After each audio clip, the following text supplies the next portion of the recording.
new Super Mario Bros. Wii tonight. So I figured the best way to like prep for Wonder was to play a game from the previous series. Now you could argue technically Mario Maker would be considered, like, I guess Mario Maker was the next 2D game series after this one. But the only game I have is Mario Maker 1, and I don't know how. Like, I guess I can still download stages, right? I guess I don't know how interesting that would be. I don't know, if we go like super fast, maybe I'll pop that in for a bit next session. If I get through that, if I get enough through this session, that next session would be short. Maybe I'll play like a few levels of that. But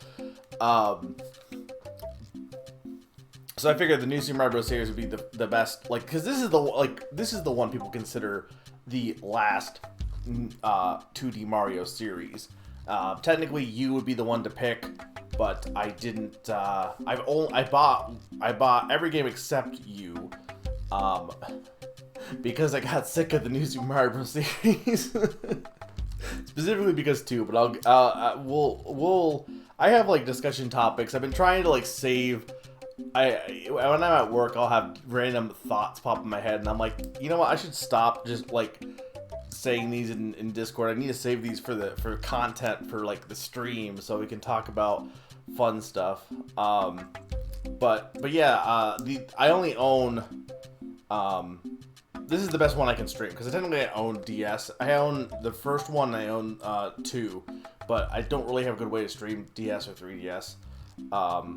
So we're playing Wii. And it has been probably like a good decade since I played this, to be honest. So I really actually don't remember much about this game in terms of specifics. Spookiest game, pick a pipe. Luigi U does have Nabbit, but he's also like just broken.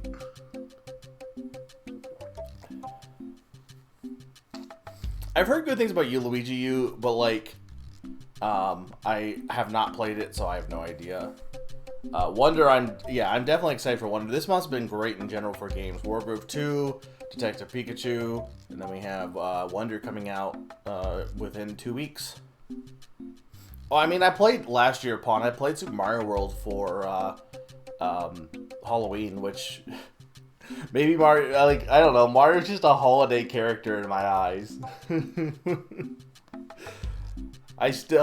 going to stick with the Yoshi's Island as a Christmas game until I die. That is my hill to die on at this point. But anyway, guys, welcome Grim, welcome Sneaky, welcome Zany, welcome Pawn, Odin, Faster Supersonic, Q.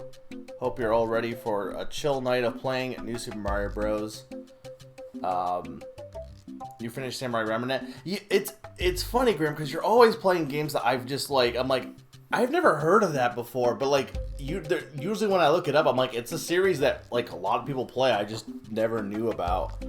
Though I know you play a lot of indie games too. So, but I hope you've been well.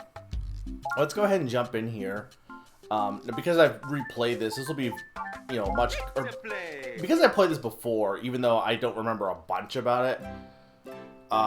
This will be pretty casual, so I won't need to really focus. And I'm not gonna go for all the star coins or anything crazy like that. I'm just gonna play through the game. There he is. Can we just talk about how insane this opening is? Like, who gives Peach a penguin suit for her birthday?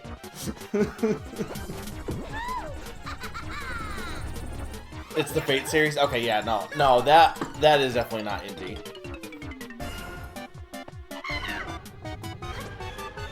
I guess the Kooplings, this was the first game with the Kooplings since Superstar Saga, and that was only really a cameo.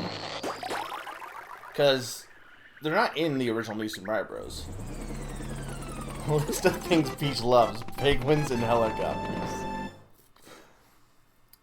I think that's just like fan names. I don't think that's like official, but I'm okay with that. Like, I'm okay with having that be headcanon, to be honest. There he is! He's the best! He's my favorite. How did those presents fit in? you know.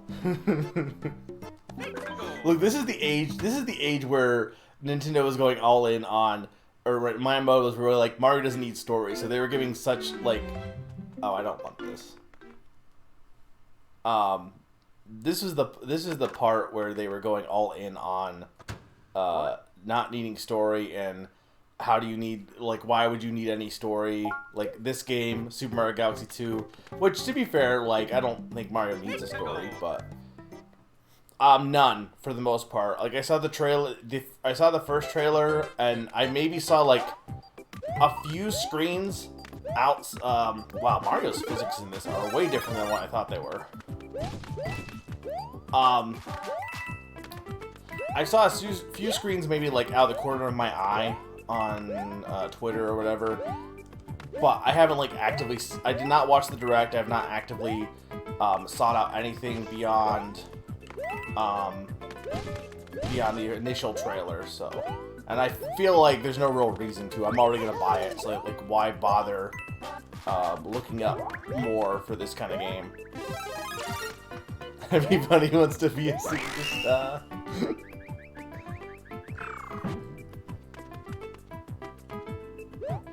Yeah, that's what I mean. Like, the story seems like, ho ho ho, why is Peach getting kidnapped? Because birthday cake. Ha ha ha, look how funny we are. Story, am I right?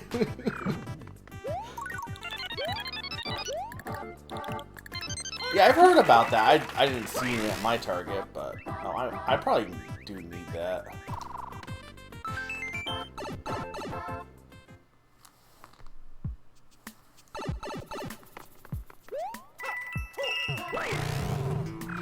I'm not a big fan of the propeller mushroom, not because of the shaking, because, like, I'm somebody who's a proponent of the Wiimote shaking, to be honest. I don't know if it's necessarily necessary, but I always enjoyed it well enough. I thought for Donkey Kong Country, Returns, I thought it was pretty good because it just made for more snappier platforming, being able to like shake to roll versus having to press other buttons and stuff. I always loved the Wiimote sideways control scheme. Apparently some people really hated it. The only thing I could say is maybe making the buttons a bit bigger, like the 1 and 2 buttons, but I always thought it was comfortable. But there's there's weird people who don't use the D-pad. They use the control stick on any game.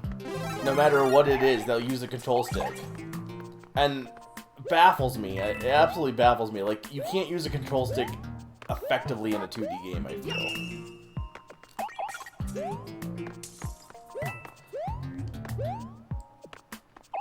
Penguin is better. Yeah, the Ice Flower is so... you're talking about the propeller mushroom being ugly? Yeah, it is definitely ugly. But the Ice Flower is so weird because, like, I'm not sure why it's in this game. I have a discussion topic involving that a little bit, but, like, it's really weird. How are you? I guess you just do like this. It's really weird. They're like, okay, we want to have a penguin power-up. What other power-ups can we put in the game? Fire Flower? Nah, that's old hat. How about Ice Flower? But sir, we have a penguin suit. Yeah, but this is different. It's a flower.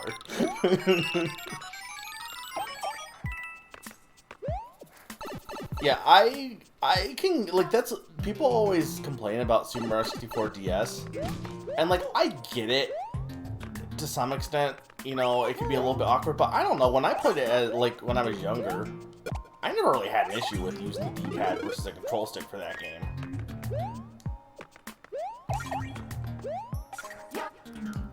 I can't get up here. Ow. Yeah, Mario's physics in this are really... Can I ground pound that? I think I can. They're way more floaty than I thought. This is the first, well, okay. It's an ice flower in Galaxy, right? Because that came first, but it's very different from... This is the first one that it's just like throwing balls.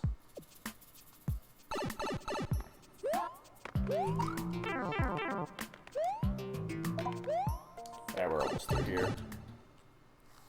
I'm trying to keep up with chat, guys, but this is... The one downside is this is definitely not the best game for, like, reading chat. But, let's see. Yeah, Penguin Suit I do like, though, a lot.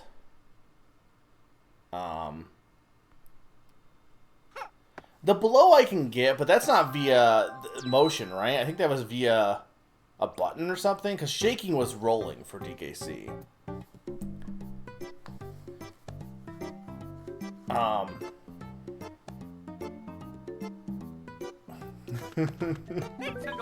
Well, I was gonna say was, so I was thinking about like the series and how, you know, because Wonder's coming up and people, they've been saying, I have seen like a few interviews, I haven't read in full, but I've seen like snippets of interviews where they're like, oh, you know, is this the only part where it has fences in the game? I don't think so. I'm pretty sure it's in some of the castles. But like, they're clearly going with the... Oh, I can still... Okay, I'm still good. They're clearly going for the more...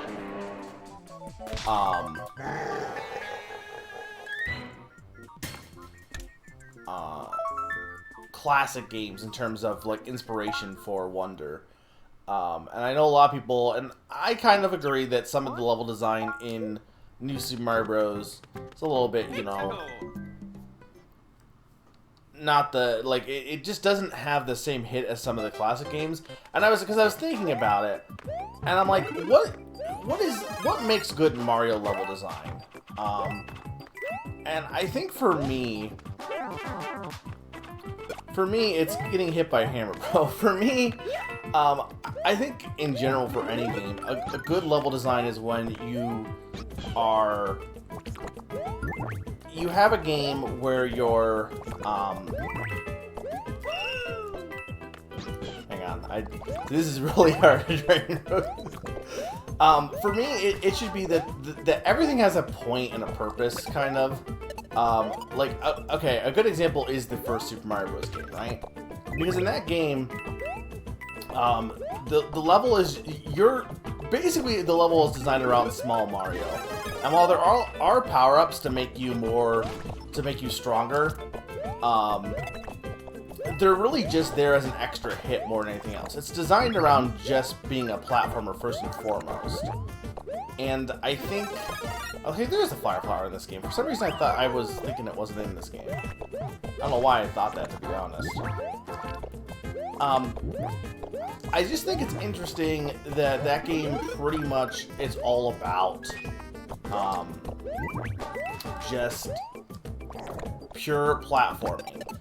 And I think power-ups are what really can, like, make or break Mario, because for me, Super Mario Bros. 3 is a game that, while I think it's really fun, I'm not really sure what the point of a lot of the power-ups are beyond just being silly and fun and having cool costumes and stuff, right? Like, they don't really help, they don't really aid the level design, if that makes any sense. Like, in the first Mario, the level design is based around... In the first Mario, the level design is based around... If you get hit, then... Okay, you're out of luck. You're gonna have to do this without the power-up. They're just there as an extra boost. And they kind of do that in Super Mario Bros. 3 to some extent. But then you have stuff like flying, which doesn't really feel like it adds much to how the levels are made. And the frog suit, which, like, it's so weird you have a suit like that is designed around...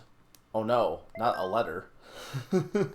I ordered my minions to stuff every annoying toad they catch into a question mark block. I don't even remember this. When did this happen? Oh, I do remember this. This is dumb.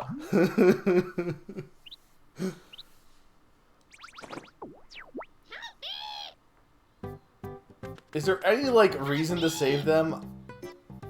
You know, we'll do this because I don't have to focus for this.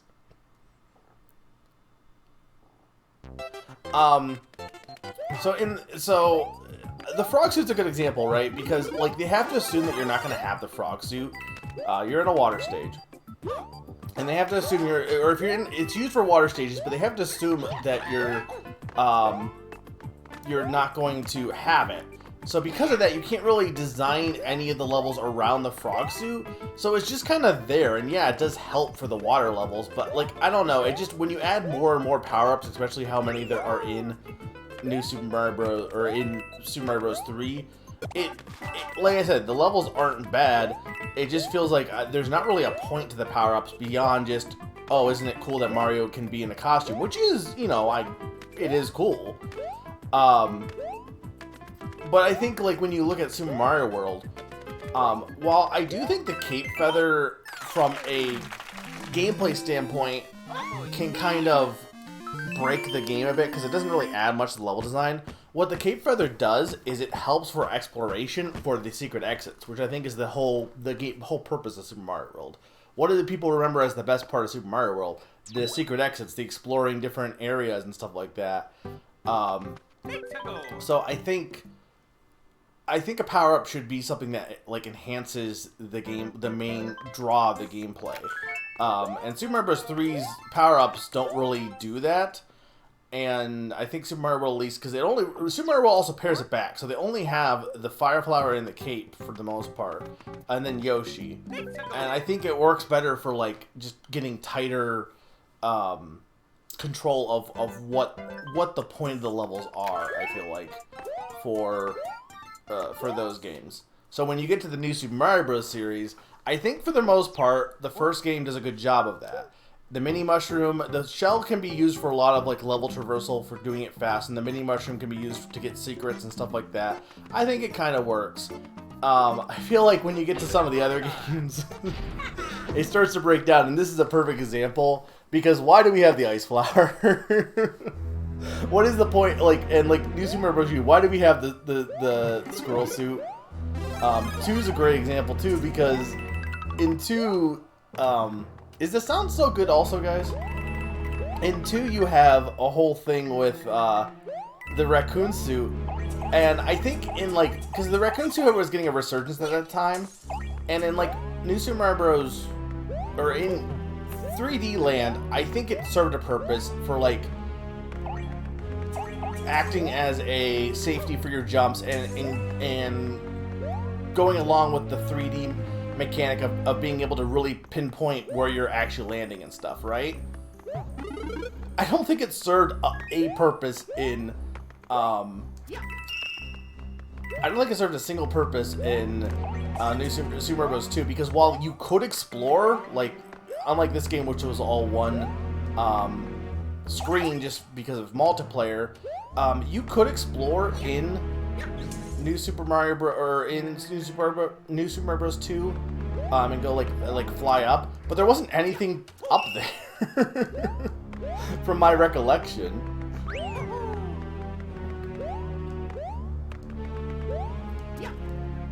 This game has secret exits, right?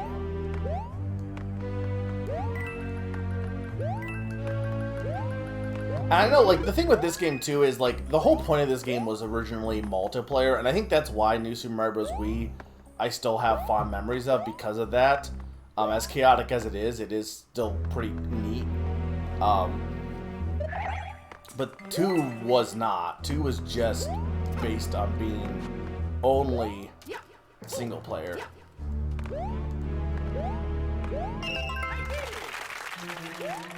Oh, come on.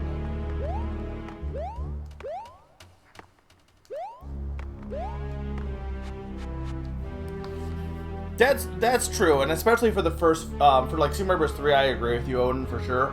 Unless you mean for the new Super Mario Bros. Game, which, like, I can only take that so far, because I could give it to you for like a few of them, but like when you've made 4 new Super Mario Bros. Games, I don't know if that really stands up. But I assume you were talking about Super Mario Bros. 3 at the time.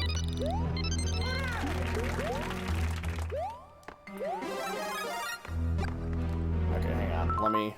I just gotta read back here.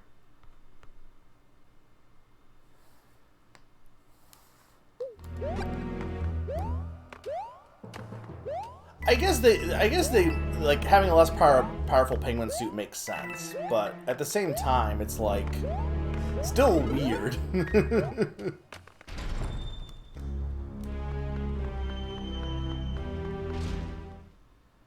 Down and shake. Okay, you had to. Okay, it's him. He's so cool.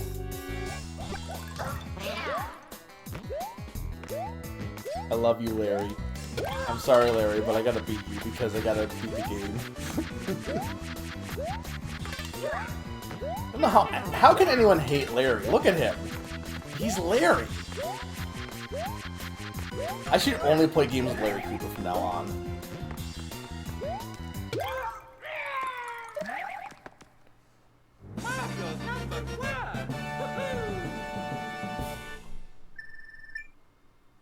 Yeah, I could see that, Sneaky, that they wanted to just have the slide initially, but then realized they had to give something else, so they just took the ice ball and then also made Ice Flower redundant at that point.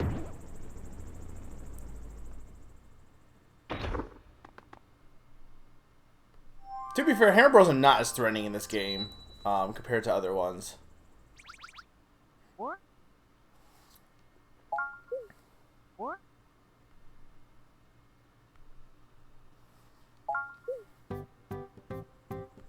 I'm just reading back real quick. Yeah, I like the idea of Mini Mushroom splitting up the world. I don't know how effective it is in use, but I do like the idea of it. I know this cannon is a secret exit. I can't remember which one, though.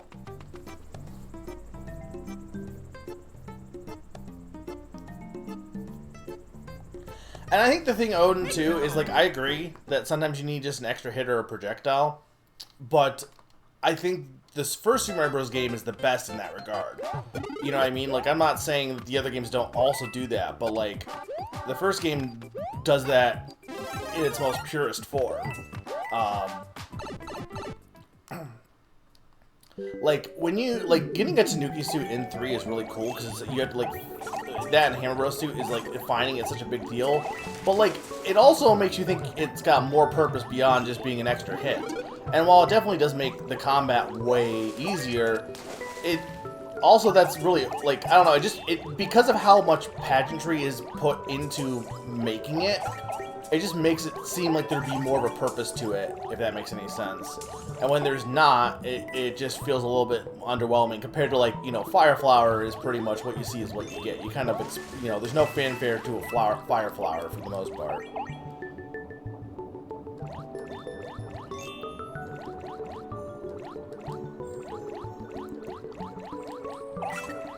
And I know, like, I skipped Super Mario Bros. 2, and I know, lol, Doki Doki Panic. But, like, the thing was, Super Mario Bros. 2 was not designed as a Mario Bros. Game. So if you want to look at, like, I mean, I guess, okay, the actual successor to Mario Bros. Is Mario Bros. Lost Levels, and that game is absolutely garbage. So, like, and I'm not saying I don't, like, I like 3 a lot. I enjoy Super Mario Bros. 3. I just think looking at level design can be very interesting to see, like, why, because, like, people love Super Mario World, right? And I feel like that is part of why it stands the test of time. It's not just because it's, you know, it's just a good game, but also because its power-up mechanic works in tandem with the whole secret exits, and I think that makes it stronger in that regard compared to Super Mario Bros. 3 because of that. How do I get up here?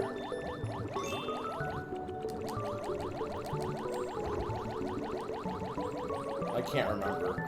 I either need a power-up or I need to just be good. Oh wait, you know what? I'm an idiot. Hang on, I need one of these guys. Come back. I don't even need all the star coins, I just want them because... There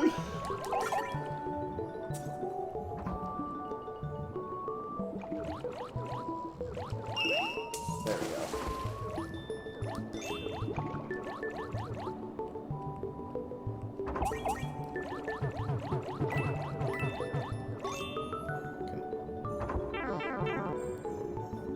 I'm an idiot.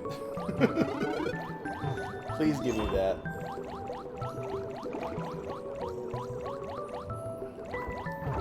Can I? Guys, stop making out and let me get this ice flower.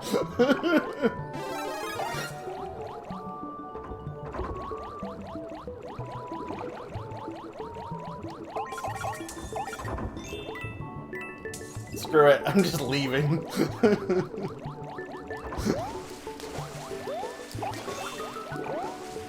I'm so far back on chat too.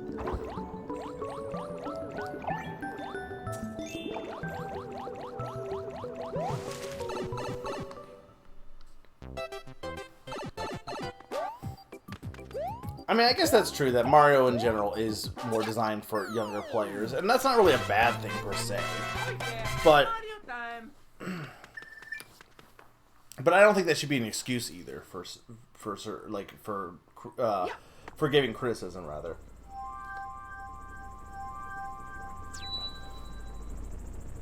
I don't think New Super Mario Bros. 1 has a gliding power up, does it?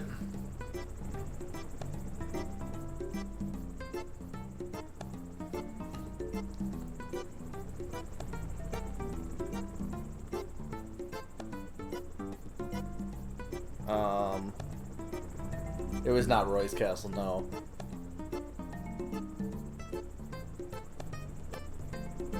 You got all these levels that require a power-up, and the only solution is every 5 minutes they offer that power-up. So they're either tedious or really easy. Yeah, I would agree. Yeah, I don't have an issue with New Super Mario Bros. DS. My biggest issue is with New Super Mario Bros. 2, and I'll get into that. I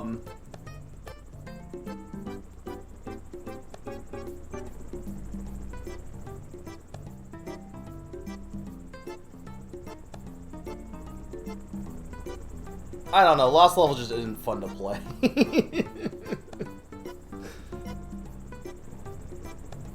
I don't know why the clams airdrop in Sneaky. I was assuming they might have had a secret, but nope, they're just clams.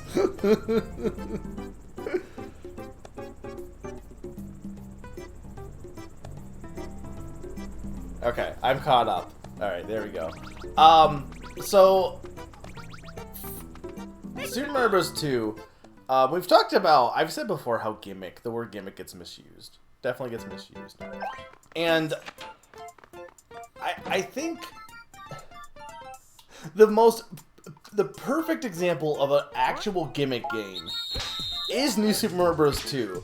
Because what does gimmick actually mean? It's a way to like it's usually something superficial that is just added to draw people. Like if you're like, oh, I have this bar, please come to my bar, and then someone else is like, oh, my bar, everyone wears a cowboy hat. Like wearing a cowboy hat doesn't really change the experience or make the bar any different, but it, you know, certainly does make it unique. People are definitely more interested in coming to the bar if you have, you know, a gimmick. And I think a lot of times when people say gimmick, they just mean a mechanic I don't like.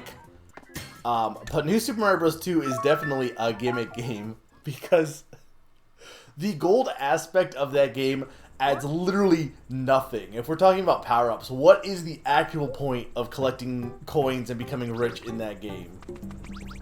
The answer is there's not. In any way.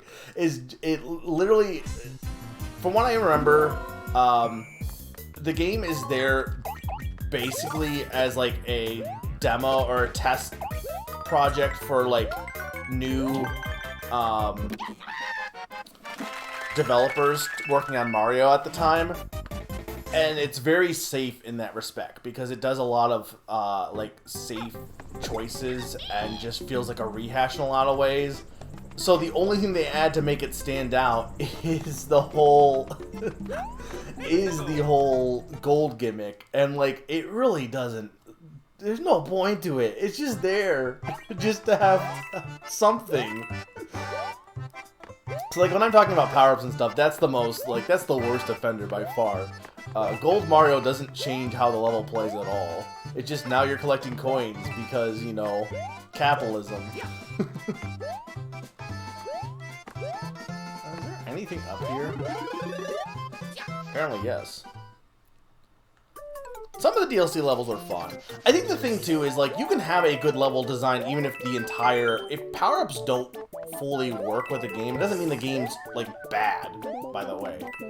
Like, you can have a game with some really good levels, but its main, like, mechanics don't really click, like, the entire time. Because it's not to say, like, oh, all these games that I'm talking about, like, oh, you know, Super Mario Bros. 3, its power-ups don't always, you know, change the game, therefore a bad game. No. There's some really cool levels and stuff, and the power-ups are still really cool. I'm just saying, like, it's just interesting how power-ups can, like, I'm hoping, from what I'm seeing, like, what I know about Wonder, I'm really hoping Wonder makes the levels and the mechanics, like, feel like there's a point to the mechanics, if that makes any sense. Like, I don't want just another, oh, we're playing Mario game, like, we're just playing levels. Like, that's fun, but there's so many of those games at this point. I want a game that has a little bit more, you know, to it. Like, a good example is, like, Yooka-Laylee and the Impossible Lair. That game is great, because every level has different, states depending on how you affect the overworld. And that main gameplay mechanic is super fun to mess around with. If it was just playing levels and you didn't have that mechanic, I wouldn't, you know, be as memorable. But because there is a whole, you know, gameplay, like, that is the main draw, that's what stands out in people's minds. And you could argue, oh, that's just a gimmick. Well, again, I don't think that's really what gimmick should mean. Gimmick shouldn't mean gameplay mechanic. People love to be like, oh, Skyward Sword is a gimmicky game. But, like, why? Because it has motion controls? By that logic, by your logic, why is Breath of the Wild not a gimmicky game?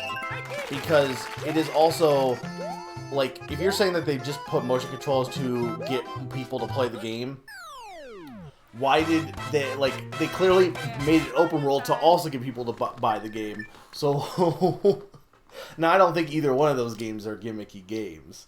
I'm just saying, like, if by by people's definition, I would argue that yeah, Breath of the Wild would also be gimmicky in the same, by the same merits.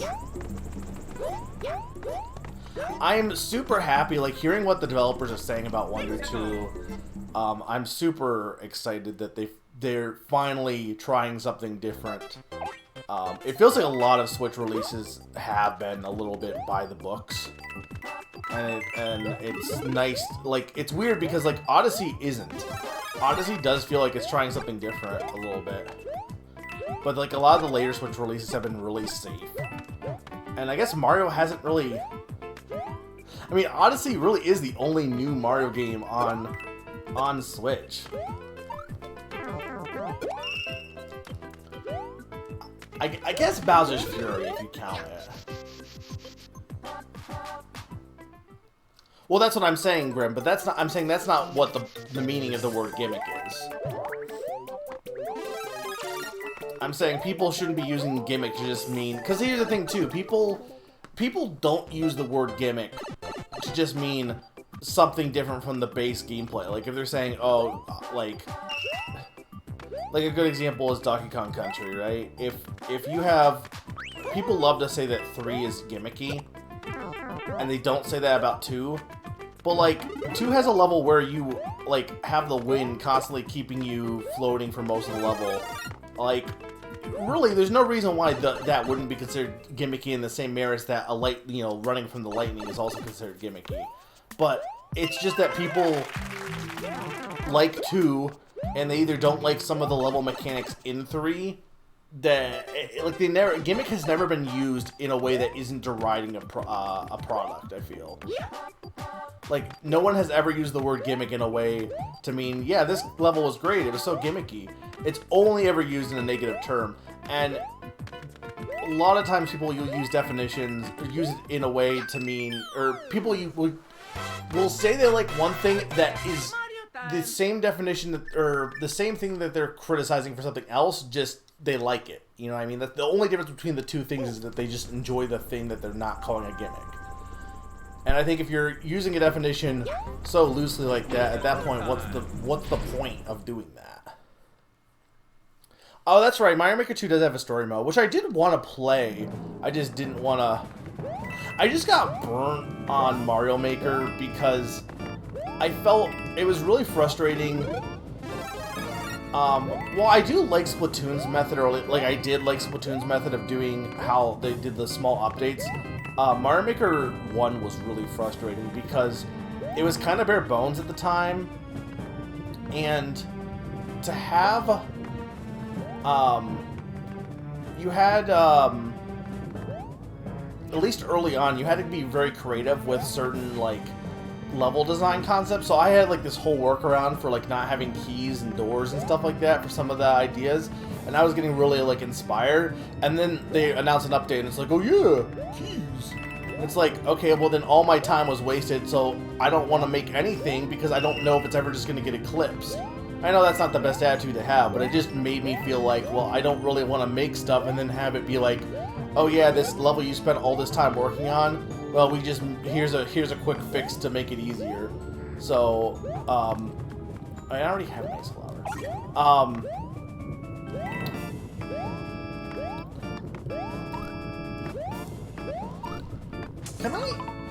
Am I missing a mechanic here? Maybe I can just bounce at this guy. Keys, oh no, get me wrong, keys were a good update, but like...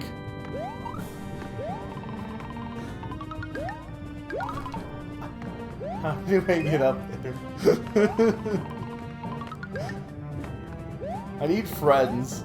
Anyone want to play this game with me? All we need is an extension cord.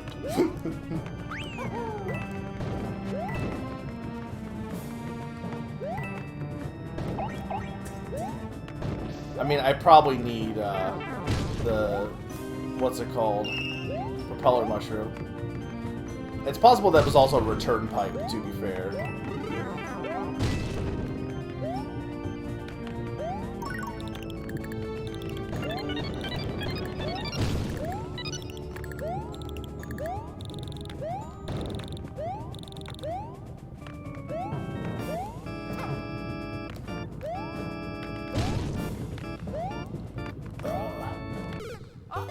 Well, there's my first death.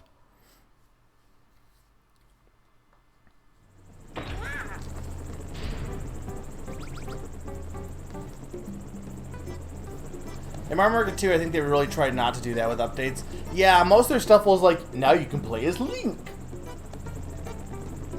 Which was better, but then they also at the very end were like, here's a level map, which I know it didn't end up really adding much, but like, I guess some people had already been doing that, making like a game that had connecting level, like having it be like levels for an actual game, so you could just plug them in at that point. But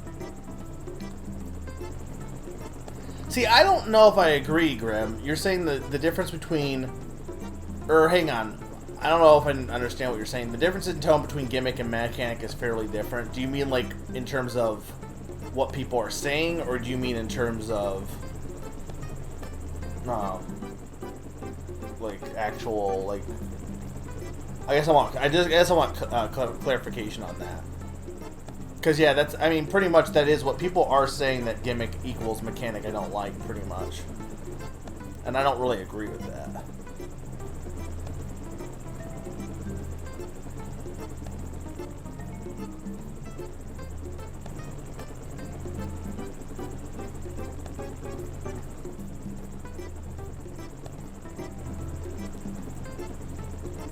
I can get being in part in favor of the communities. Like, that's a cool thing, is having, like, you know, like, sometimes the game doesn't matter, it's who you're hanging out with and who you meet.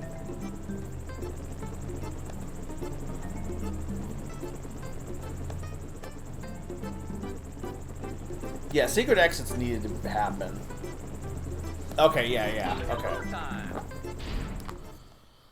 I figured you were mostly agreeing with me, but I wasn't sure.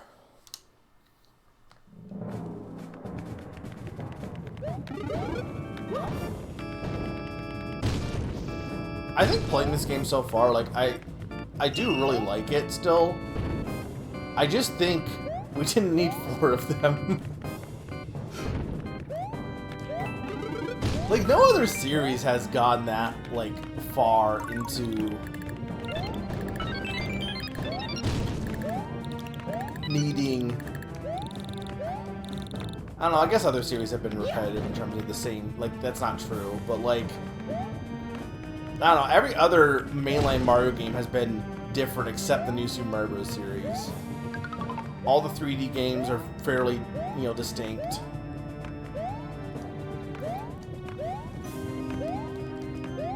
I mean, I guess Galaxy 1 and Galaxy 2, I guess, not so much. But even that, like, that's a good example because even those games still feel different.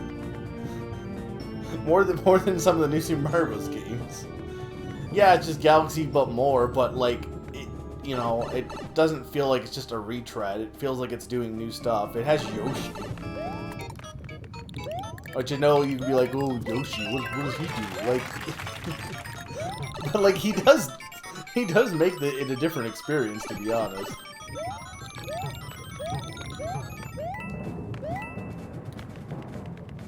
Is there like a power-up? Okay, I gotta fight Larry with no powers. Okay, you know what? No, you know what? Unfair. You know what? I'm just wrong on that. You're right. Mega Man is is that.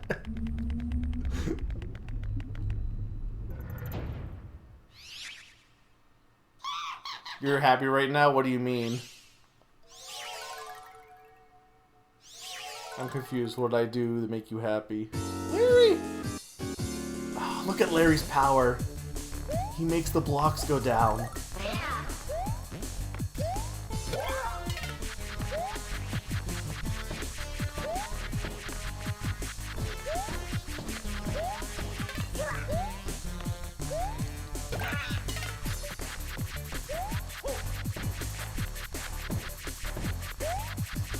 Oh no! Look, he's trying his best. He killed me!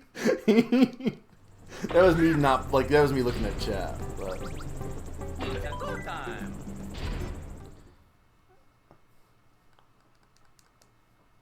Oh, it's fine, Q. I have a contingency. I'll have to see what the time is.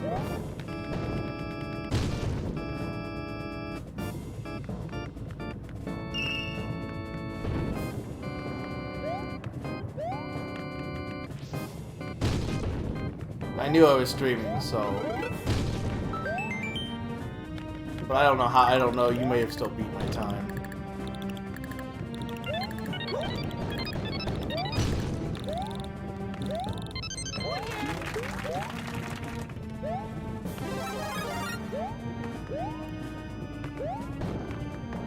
Larry's power is still wielding rapid fire.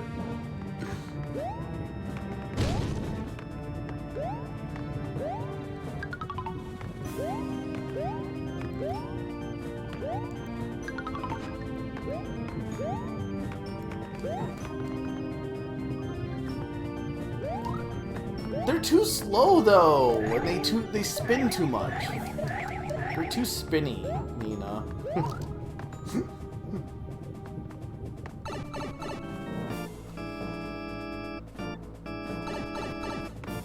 Look, I think spin jumps work fantastic in Galaxy 1, but I'm not sure if I always, like, I never agree about the spin jumps. Oh, there was a power up there.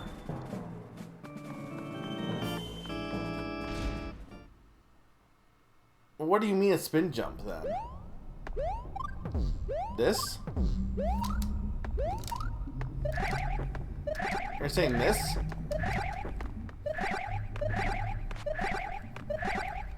I never did that in Super Mario World, to be honest. I don't get how people can do that. Like, I've watched speedruns, and they're like, oh, spinny, spinny, spin, and I'm like, you guys are, like, masters.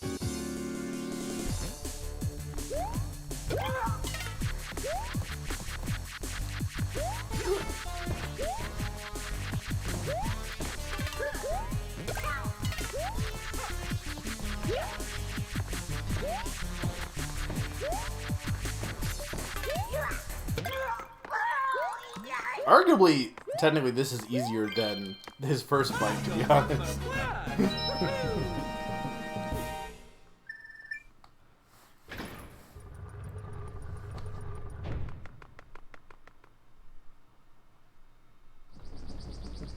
Alright, well, best Koopling is gone, so the rest, it's all downhill from here at this point. Yeah, we've reached the peak.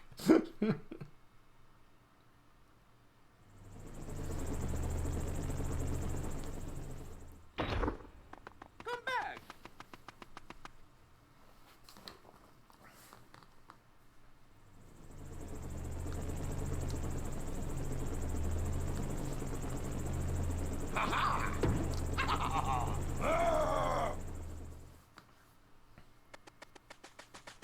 What?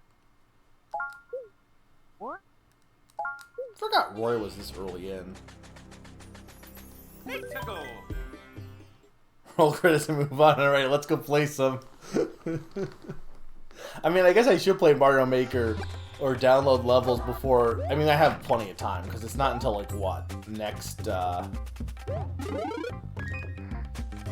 spring, pretty much, for the closing of the eShop or the Wii U. Oh, I love Spike. Look at him.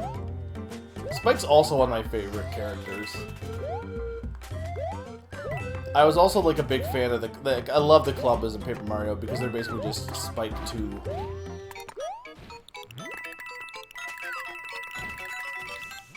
I can't think of a single character named Spike that I don't like. Actually, that's probably not true, but... Well, it's true that I can't think of it, but... But yeah, I hope everyone's excited for Wonder. I don't think anyone's not. I don't know. I feel like 2D Mario is one of those games that even if you're not into it, you still enjoy it to some extent, right? Like, I'm sure there's people who aren't, like, super fans, but nobody, like, hates... Like, I feel like the 3D games, there could be people who are not into 3D Mario. But that's not really the case with 2D Mario. I feel like everyone at least respects it. Probably because it's more, you know, casual and also you have, like, the whole aspect of it being a good game for, like, new players. Spike Spiegel, I mean, he's fine. He's not my favorite character in that show, but...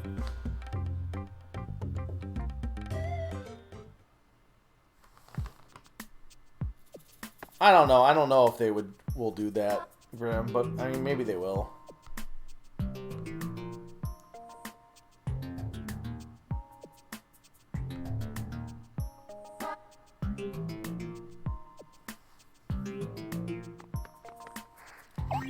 I don't know how you could hate Spike. He's so cute.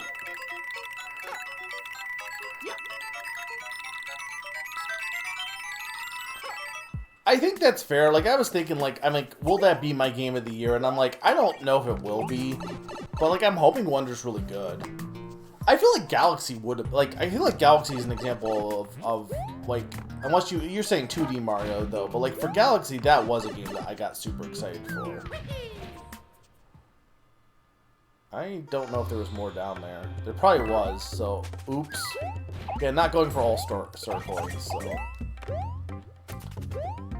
But I'm still somebody who will pick him up if I can.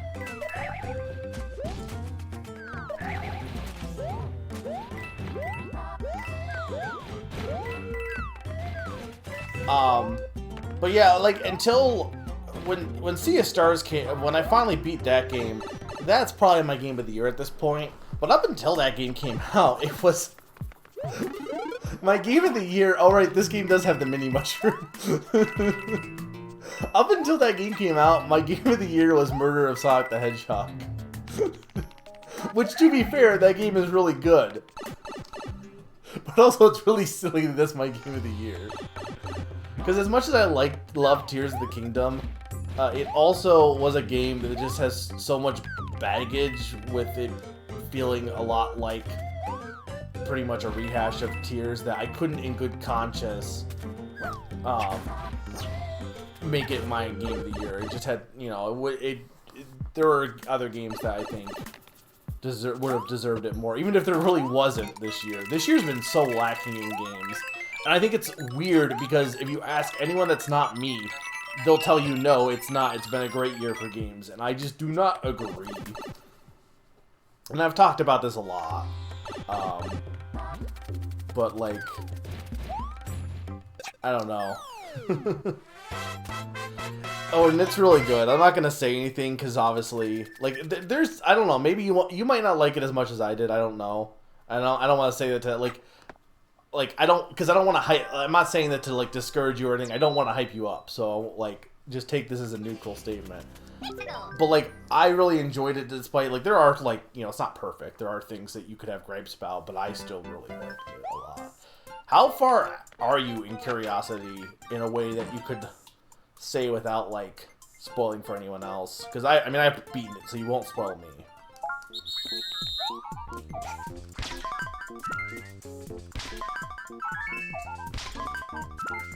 Yeah, if you're an RPG fan, this is a really good year for RPG fans because there's a lot of good RPGs this year. You got party member 5.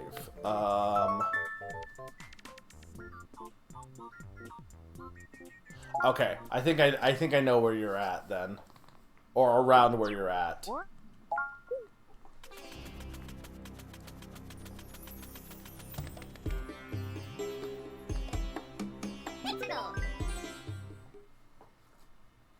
I think you're also at the point where, well, I won't say, but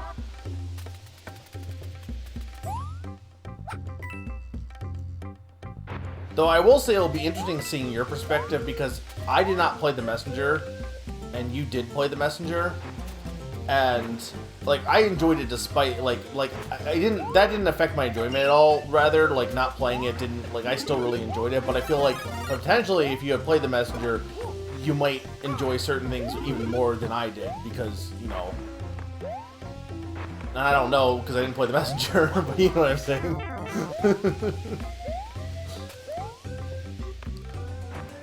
As someone who did not play the Messenger, I do not think playing the Messenger is required to enjoy Sea of Stars, but it's one of those things where like it could enhance it in theory.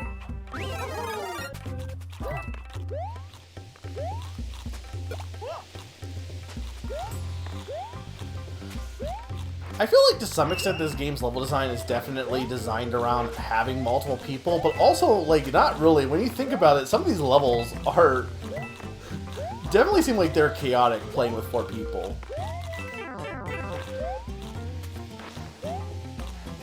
I'm just thinking like some of these, like I remember when I was playing with my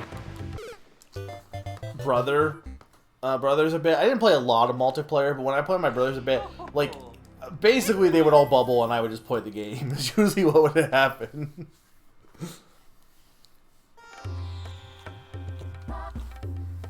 I think I might know what that is, Odin, and yeah, I like because I did look up a little bit after the fact on terms of like what were like references and stuff, and if it's what I think it is, then yeah, I'm not surprised. I think that's the thing that people always love to hate on. It's been a great game for games. Toho 10 came out, 19 came out. What was the thing I said, Sneaky? That the only games that are qualified for being Game of the Year are games that have monkeys in them. And you're like, oh, well, Toho wins again. I don't know if you didn't even question me on where the monkey is in Murder of Sonic the Hedgehog, but I think we both know.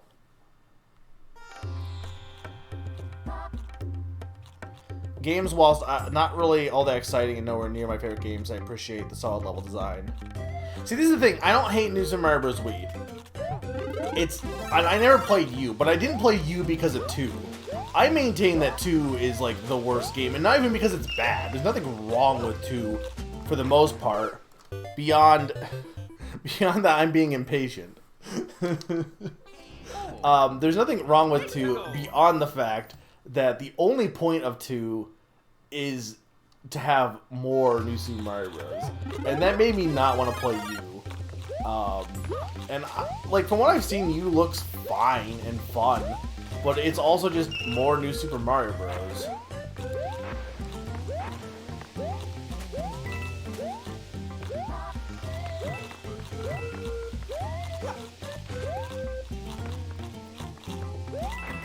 Also, and I don't know if I've said, but I hope things have been going well with moving in and all that.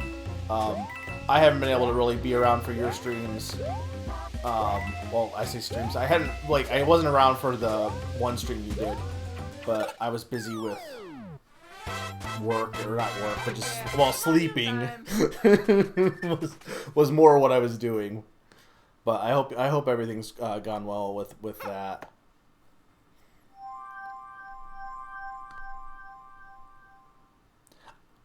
Yeah, I don't know, Grim. It clicked with me. I really enjoyed it. Like, I know you play a lot of RPGs, so like maybe it won't as much for you for Sea of Stars, but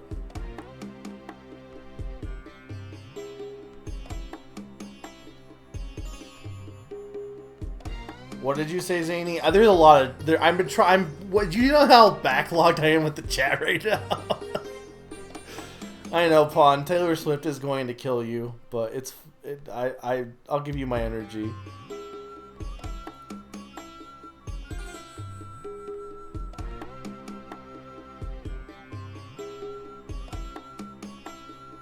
Anyway, the thing I was gonna say was, people love to hate on Mario Kart Wii and being like, ooh, or not Mario Kart Wii, Mario Kart anything. Be like, ooh, why is there items? Why is there all this? Like, blah, blah, blah. Like, Mario Kart is, like, the best equalizer game. It's the best game to play with people who have varying skills. Because if you play a game like Smash Bros., you're going to have that person that just stomps on everyone and it doesn't make it fun. Anyone can play Mario Kart and anyone can have a good time. Because anyone can win. It's anyone's game, and therefore it is one of the best games in that because of that. It's the reason it's so popular, because, like, you know, the fact of the matter is a lot of people, you know, aren't great at games. Like, I have, you know, some of my brothers are, you watch them play 2D Mario, and they just do not understand it on the same level that I do or a lot of other people do. And, you know, I think Mario Kart's great in that it really does allow anyone to have fun and just enjoy the game without, you know, it's a great party game in that respect. Smash Bros, on the other hand, is not.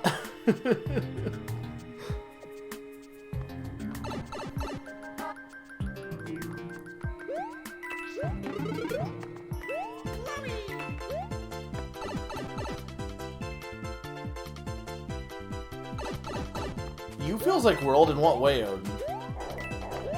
I could get like this game being like, if the first Super Mario Bros is like, or New Super Mario Bros is like Super Mario Bros 1, I could get this game being like 3 in that respect, for sure. Then what is 2?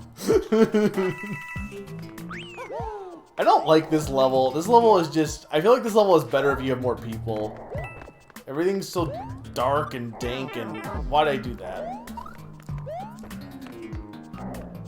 I can't see.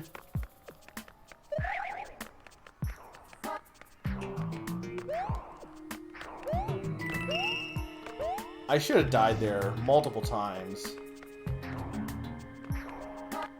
Oh no! Come on. Ah, Is you connected? Mexico.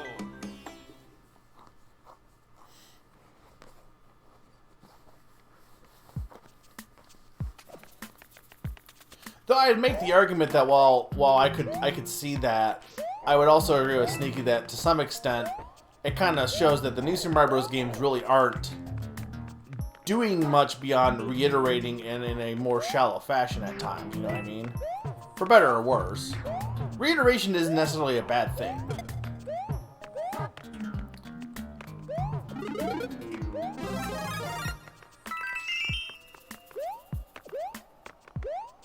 But to be fair, Sneaky, Baby Yoshi's singing is good.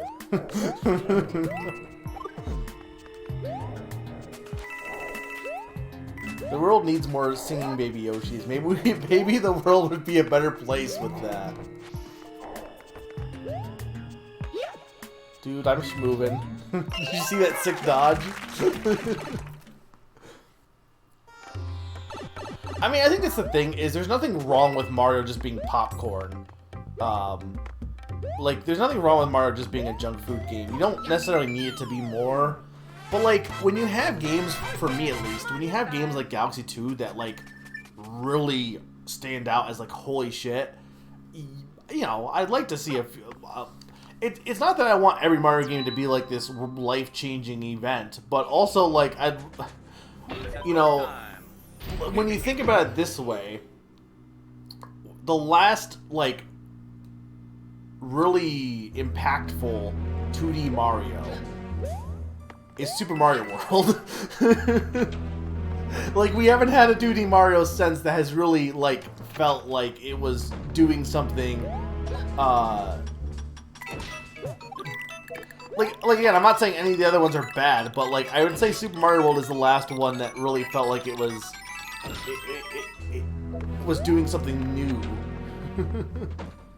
Okay, I guess technically Yoshi's Island, but, like, that's only Mario game in name only for the most part. Don't tell Naran I said that.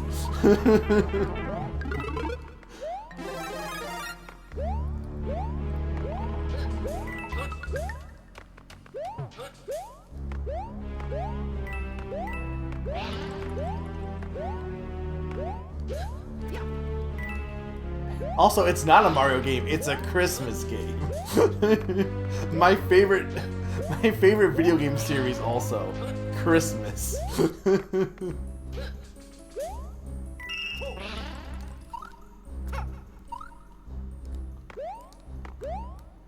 Also, this is a castle, but it is Roy's one. I was thinking this earlier. What has there been a game like beyond Super Mario World that has done secret exits in a way that feels more than superfluous? Like, I know, like, Yooka-Laylee and the Impossible Lair has secret exits. I know other games have secret exits. But I feel like... it feels like most games just have them just to have them. I feel like, at least with Super Mario World, it actually felt like there was a point to them. And it felt like, that was, like, the big draw, was trying to see how fast you could get to the final area by taking exits and stuff like that. And Baba Is You, I don't know, that game's got a lot of different things going for it. Beyond... like, even if it was true that secret exits were like, kinda, yeah, but that's not really what I mean.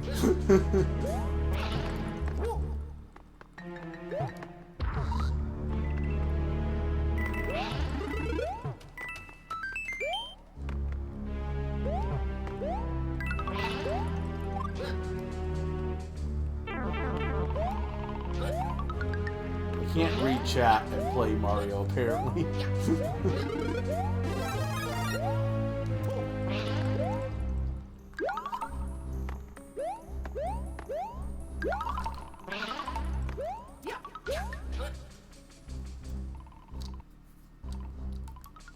Don't text in Mario. Also, I think I might need to reset my capture card because I heard the audio blink out for a second.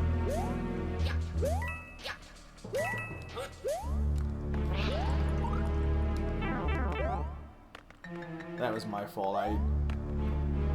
I probably could make that jump, but...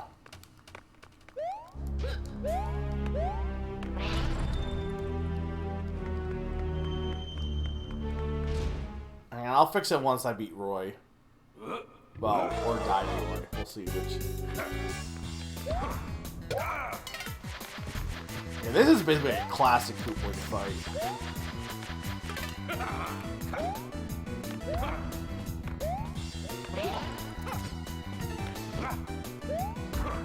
Ow. Oh,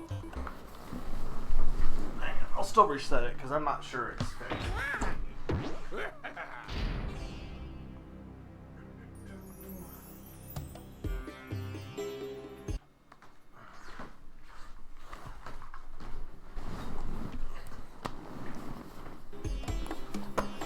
should just switch to Yoshi's Island to do that speedrun real quick. We've been doing a score zone in our Discord. Speedrun score zone. And the challenge for this week was Yoshi's Island. And Q took this opportunity to try and beat my score when I'm not able to run.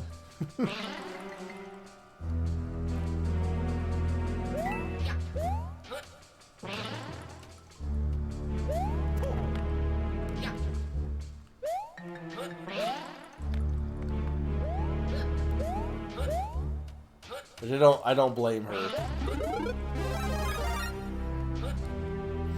Well, it's not the whole game. It's just the first world. Because like the ones we were doing before this were like, I knew there was a secret here.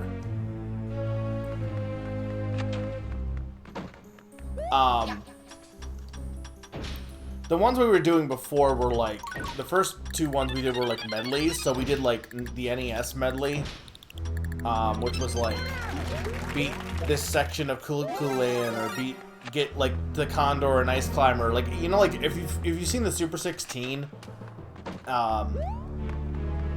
like if you've seen the Super 16, which is basically playing a bunch of mini challenges for the SNES games, it was that, but like not as stupid in terms of how long they make the challenges, because the whole runs that were figured out were like, I think they equal to about 20, like at most a half hour, give or take. The NES one, I think, was Punch Out, beat 3 guys, Kulukulan, get to beat the purple level, Ice Climber, get the Condor, Super Mario Bros. Get to World 8,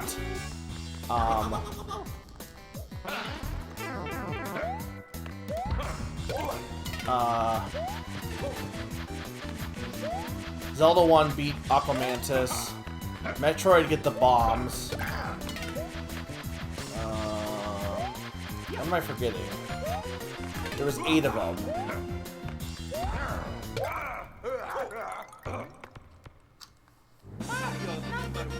Kid Icarus beat 1-1. Was that the only other one I was missing? But yeah, that was the one. Then we did one for the SNES, which wasn't as good because it basically amounted to, are you good at playing Side Pocket? Can you mathematically beat Side Pocket or get the perfect fast track for Side Pocket? Look, Odin, I love the Super 16, but I've seen some of the challenges and they go on for way too, and I think you agree with me on this. They go on for way too long at times, and sometimes they're like stupid, like I get it, speedrunners, lol, let's like be so, but like not everyone can, you know, there's ways to like engage. I don't know, I feel like the speedrunning community at times feels like I would feel like you'd want to get more people involved in speedrunning, and if to do that, you'd want to make it so that to make a challenge that more people can at least attempt, right? But it seems like no, they just go all in and only appeal to like the top percent of runners, basically.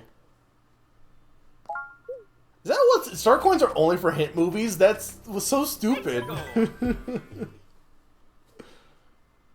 I would be a speedrunner if I could talk to Gymnast. He's busy running Tears of the Kingdom right now, I think.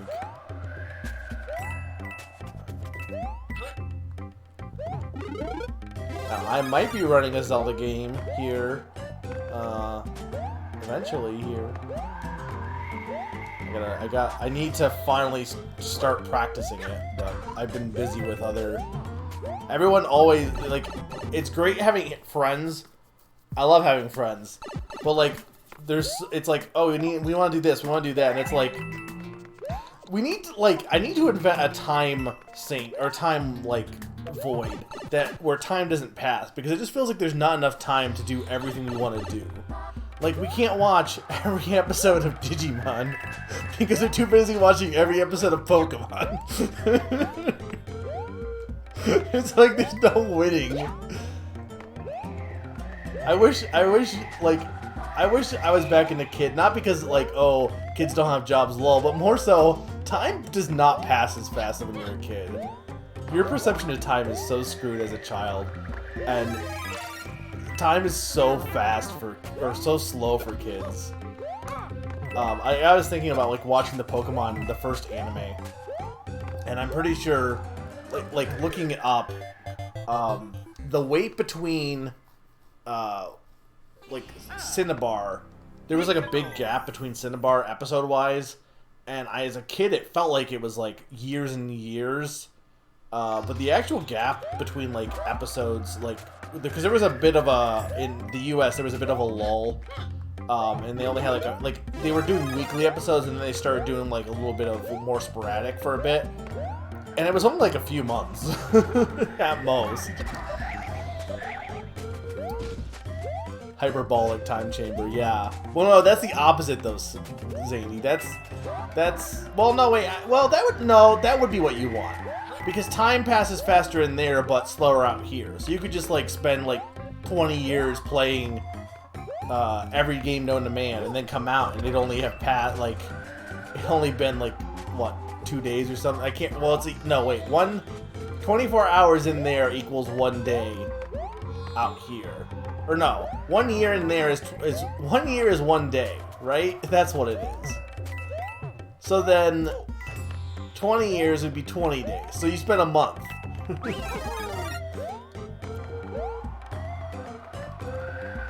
I'll watch things with you, Pawn, but you need to not be dead after Taylor Swift. Survive the Taylor Swifting. What even is the Eris tour? Is it just like her tour but in movie form?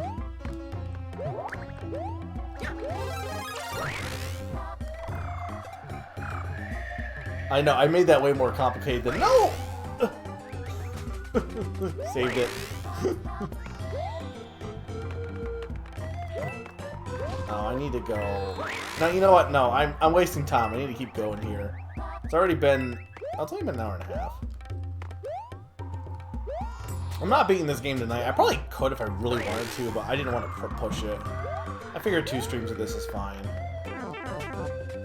The long plays were like 6 hours, but I don't know how much they do of every single level and stuff in those. When did she kill you the first time? Oh yeah, Mario time.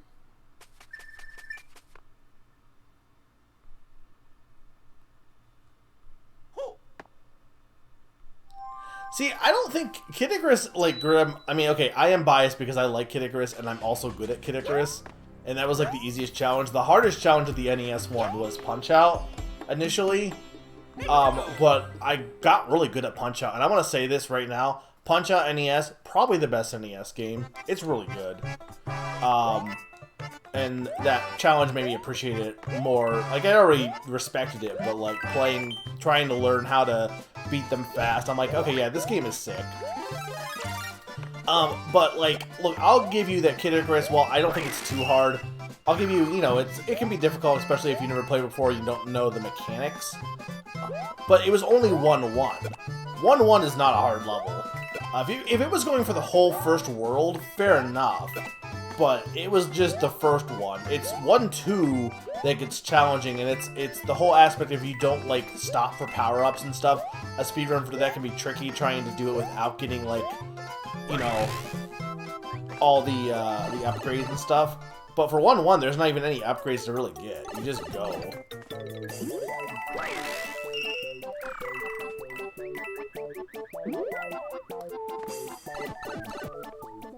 Also, I didn't respond to this, but... Oh, right. Okay, hang on. I need to say something real quick. But, Nina, I didn't respond to this, but... Yeah, go ahead and play Yoshi's Island for me under my name. It's her most recent tour, but, like, split up between different venues. So it's, like, the best version of Love Story cut in different venues, where she's saying the best version of Look What You Made Me Do. When she moved to Rhode Island and so many people bothered me at the carousel. Oh. Wait, she lived in Rhode Island for a bit? It's a good game. How are you feeling the Christmas spirit?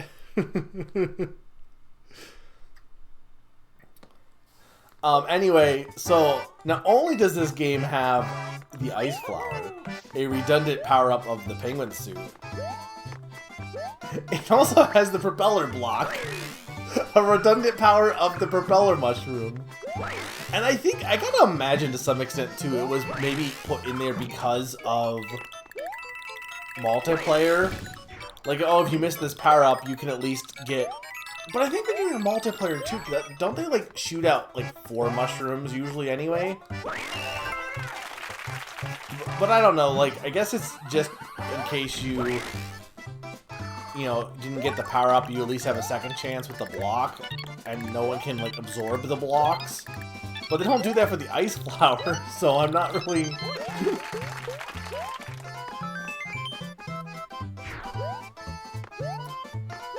I just think the whole idea of like, when Mario Maker 2 added blocks, I thought was really funny too. Because they're like, here's all our power-ups, a Goomba mask. And it's like, these were actual power-ups in the Mario 3D World and 3D Land. And it's like, yeah, it's kind of weird.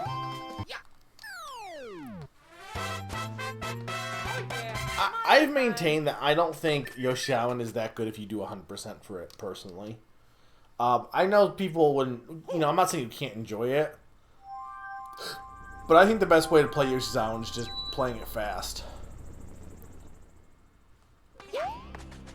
I guess, honestly, I could beat this game even faster if I use the shortcuts, right? The alternate ones. What's an actual speedrun of this game? Oh, they become oranges. I forgot about that.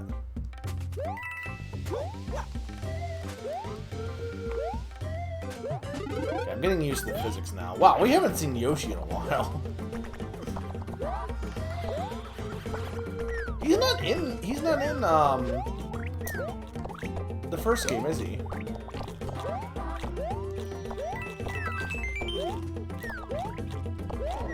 I think that what doesn't help too, I've said that the first New Super Mario Bros. Game has unique bosses, but the later games do not. They're all, I think every New Super Mario Bros. Game after, like, starting with this one,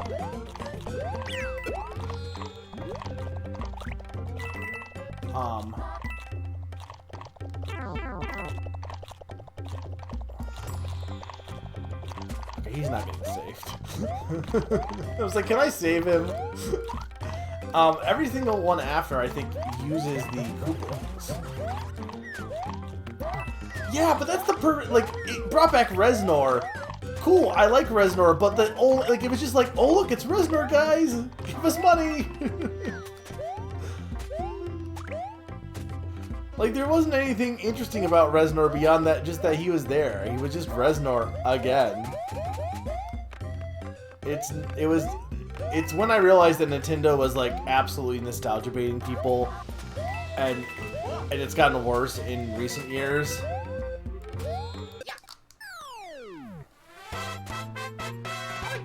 Mario time. Look, I didn't mean to.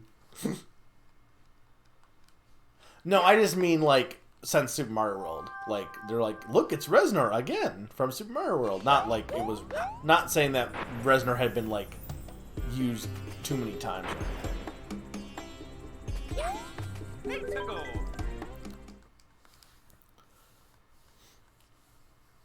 The problem with nostalgia is, at least for me, there's a limited... It only works so much. You know, eventually you're gonna run, like, yeah, you can have, like, a whole thing where, like... I mean, like, a good example is the movie, right? Like, there's scenes in the movie that's like, oh, look, you know, King Bob-omb, you know, that's fun. But, like, eventually it starts to wear out. There's only so much you can use nostalgia before you eventually go, like, okay, really? Like, the Koopalings are a good example. Like, if you're, like, I love the Koopalings, but at the same time, if the whole point of them is just the nostalgia aspect of Remember the Koopalings, if you have them come back every game, eventually it's not Remember the Koopalings, it's hey look them. Well, no, they should just brought back Larry and that's it. Yeah. Imagine if they did that. Imagine if they just... How do I... Oh, I won. Okay. What? Imagine if they just brought back Larry and no other Koopling. Just Larry. Look, Nintendo's confirmed that he's the best Koopling. And the reason is because he's the only Koopling to get 2 Lego sets. You can buy 2 Lego Larrys, officially. And the worst Koopling is Roy, because he doesn't have a Lego yet.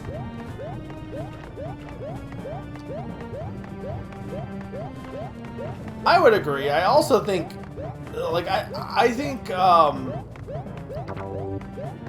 it's kind of surprising that they didn't really use them in the RPG games much. Like, they're in Superstar Saga as a cameo, but it wasn't like, well, okay, I don't consider Color Splash an RPG. It's more of an action adventure game, to be honest. Pretty much every Paper Mario. I mean, one could argue that all of them are not really RPGs, but I'm not going to get into that discussion. But anyway, Paper Mario Color Splash and Paper Jam, I think, are the only like traditional RPG series that have the Kooplings like having actual dialogue. Beyond, I know the remakes of Superstar Saga and the remake of Bowser's Inside Story also have them, especially in Bowser's Inside Story, because it has Bowser Jr.'s journey in that part. But I also hear people say that the gameplay of that sucks. But I know they have like a story role in that, and they have like actual dialogue. But I think like Color Splash was their first, like, I want to say it was their first time speaking. Not counting like the cartoon, but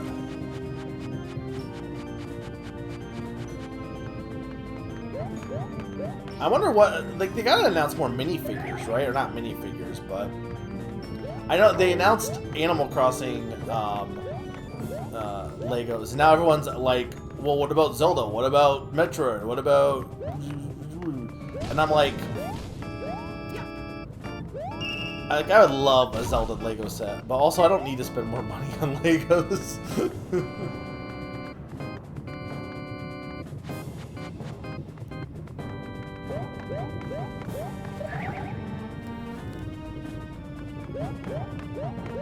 People were just mad that they didn't release Mario minifigs. People love minifigures for some reason. And like, I don't know, I think what they did for Mario was much better. Like, I love having like a little Lego Larry Koopa versus if I had just a minifig of Larry Koopa, that'd be so boring. I don't remember which one is the right way. Well, it's because they're minifigures.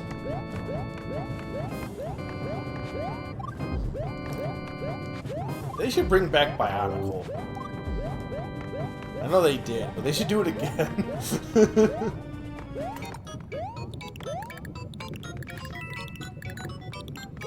You know what I don't like in Mario? This. maybe Pick a Path bullshit should like be retired.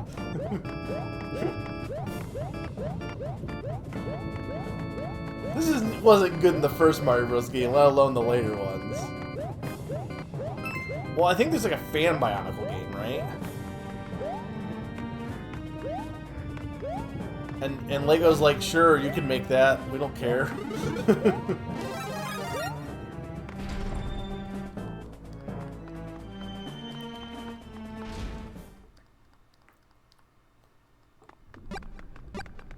I don't know if that makes it better or worse. I feel like it probably is better. Like, is there ever a time where auto-scrolling in a platformer has been good? Or has enhanced a game?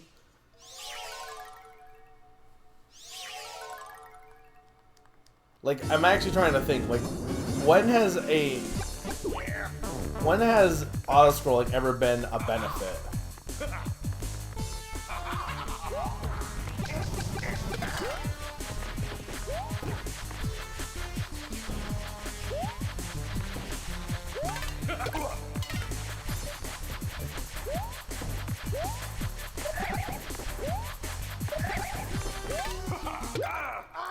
Roy is cooked. Look at, he is so cooked.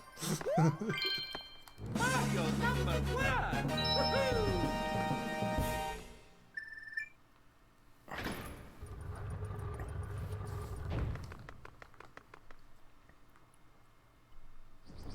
Woohoo! In what way are you talking about? Like, oh yeah, no, okay, fair.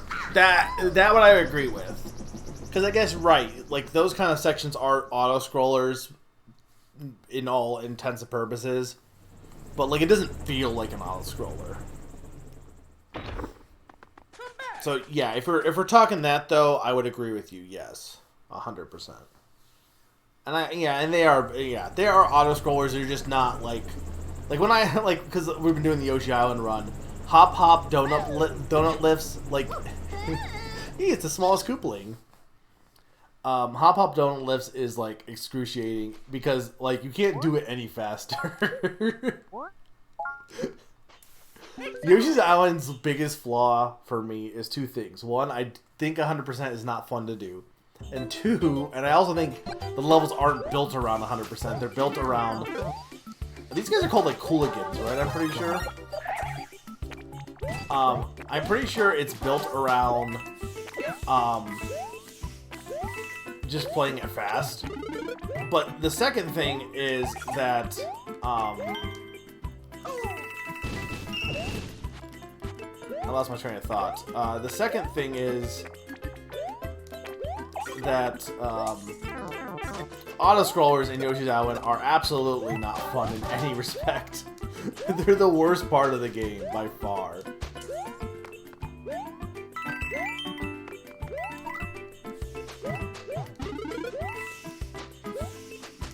I think it's interesting that the penguin suit is cool, but it's still not as cool as the blue shell. I think because the blue shell, didn't it, like, once you used it, you were constantly in a state of motion, right? Like, the penguin doesn't have that constant state of sliding that you did with the blue shell in the same way.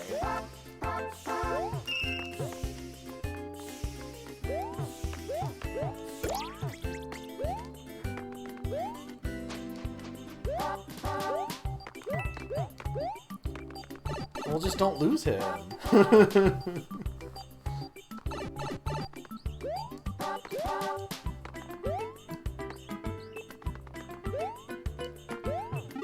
What do you mean by that? Like, in terms of how fast it is, Pawn? I think if you mean yeah, I think a game that is fast, but like, the problem with auto-scrolling isn't the fact that you're, like, the problem with it is you have no control, and you're just, like, you're being measured to only go the speed the game tells you to, right? But if you're playing a game that can make you feel like you're, you know, playing an auto-scroller, but you're, like, controlling it and going at the max speed, like, that's cool. I have no issue with that.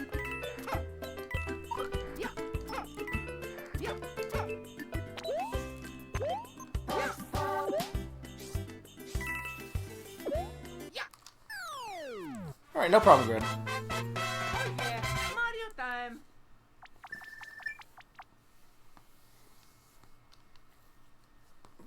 See, I don't know. I don't really know if I agree with that entirely, Pawn, because I feel like the game encourages you to play that way. But that's... Okay, here's the thing. That's why I don't think 100% works, because I think the game feels really fun to play in that way of going really fast and just keep moving. But then you have all these secrets you have to get. And I get what you're saying. There's sometimes obstacles that if you miss them, you, like, lose out. Why does this have an ice? Why is there an ice flower here? It's just a downgrade.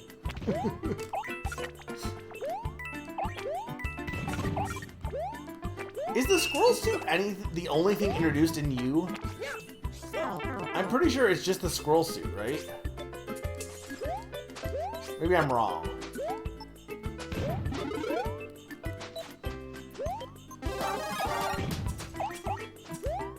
Nabbit suit? That's just being Nabbit. Yeah, that's because the musical levels are like that, yeah.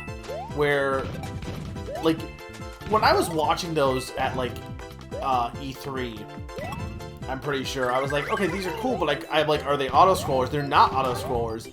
They're just built around, I think in Rayman in general probably, but those levels especially are built around matching your beat to the music. Like, they're musical levels, but not really. Like, it's not like it's a rhythm set game at all.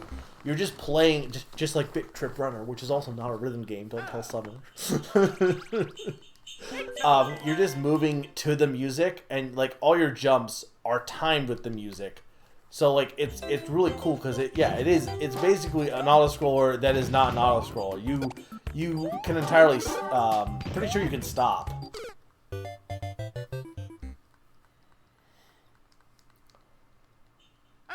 But, well, okay, I say it's not an auto-scroller. Actually, it isn't. It's an actual. To be fair, I'm pretty sure it actually is an auto-scroller.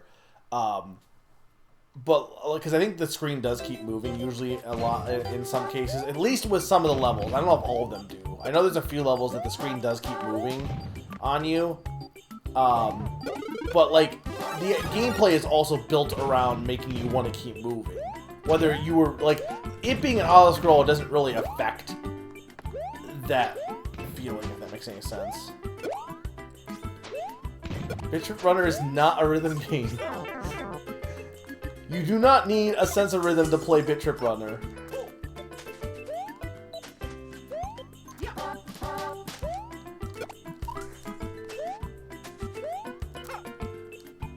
This is not working. Dang it, I got Lario stuck in my head also.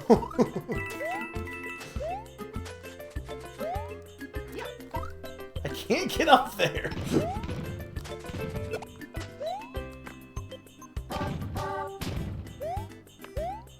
Shoot.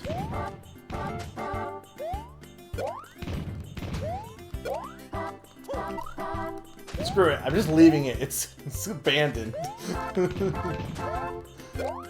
be so much easier if I had a propeller mushroom.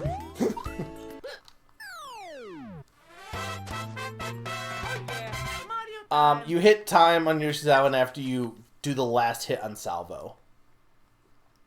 Like when he starts his death animation, split.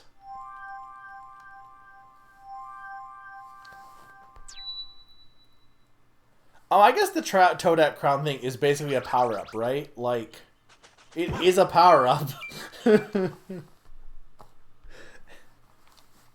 But by that logic, do we count, like, White DK as a power-up then as well? Or whatever he's, Super Kong, whatever he's called?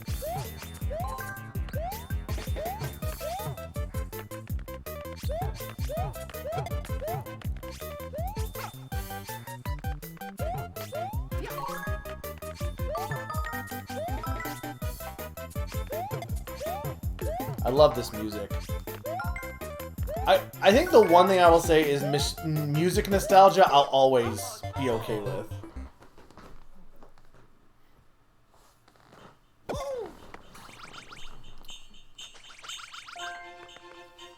I should play Advance Wars by Web again. I need to play Wargroove too.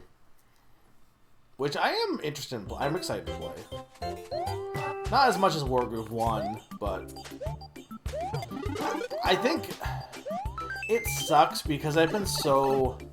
I used to always think sequels tended to be, like, better, but I feel like most game companies lately have been... And maybe I'm wrong, like, you know, there's exceptions, obviously, but I feel like a lot of game companies have been just using sequels as a way to do the same game, but again. And it used to be that sequels were more innovative.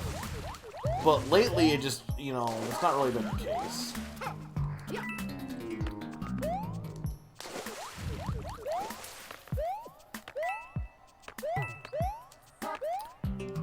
I gotta be starting to do some of my, playing more of my backlog. Or playing backlog or playing more games on Game Pass, because pretty much after this month, I don't think there's any new games until March for me. Besides maybe some indie games, but like, we don't really have anything else coming out after October.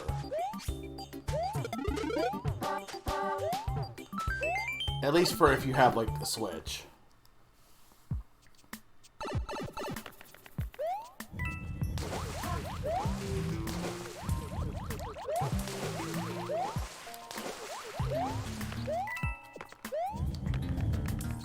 Does the B button do anything in this game?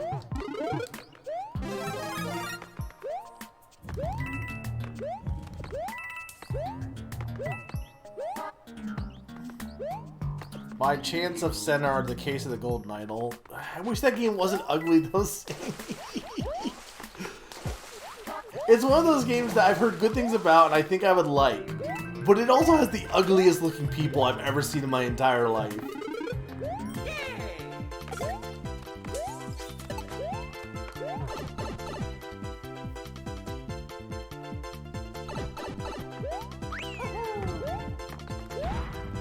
Is there something good coming out, Q? Like, what am I forgetting game-wise that's coming out? Well, that was the shortest lived penguin suit of all time. I don't like ice physics, by the way. Debatably not a big fan.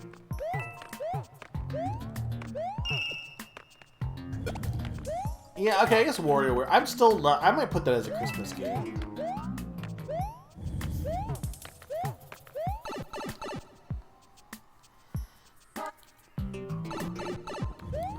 Like, the only new Nintendo Switch games are Peach and Wario. And that's it. I'm pretty sure. And I'm saying new games. Yeah, I know, there's a whole slew of remakes. New. Like the new Super Mario Bros. I'm not saying you can't enjoy the remakes, but I've already played those games. It's like if they, it's like if I had a cheeseburger and someone was like, hey, free cheeseburgers, and I already am eating a cheeseburger. I'm not going to eat another cheeseburger. It's probably a really bad analogy, but like, whatever. Oh, no.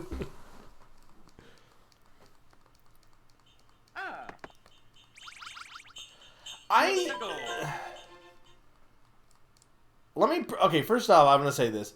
The TTY remake, I absolutely do not care about. I think is so stupid that the only reason they're bringing it out is because people will want it. And, like, I mean, I get it. You could argue, well, that's, well, duh. But, like, I don't know. Like, it just feels so corporate, like, I'd rather them just make new stuff, honestly. I'd rather make another, like, an Origami King 2, personally. I know.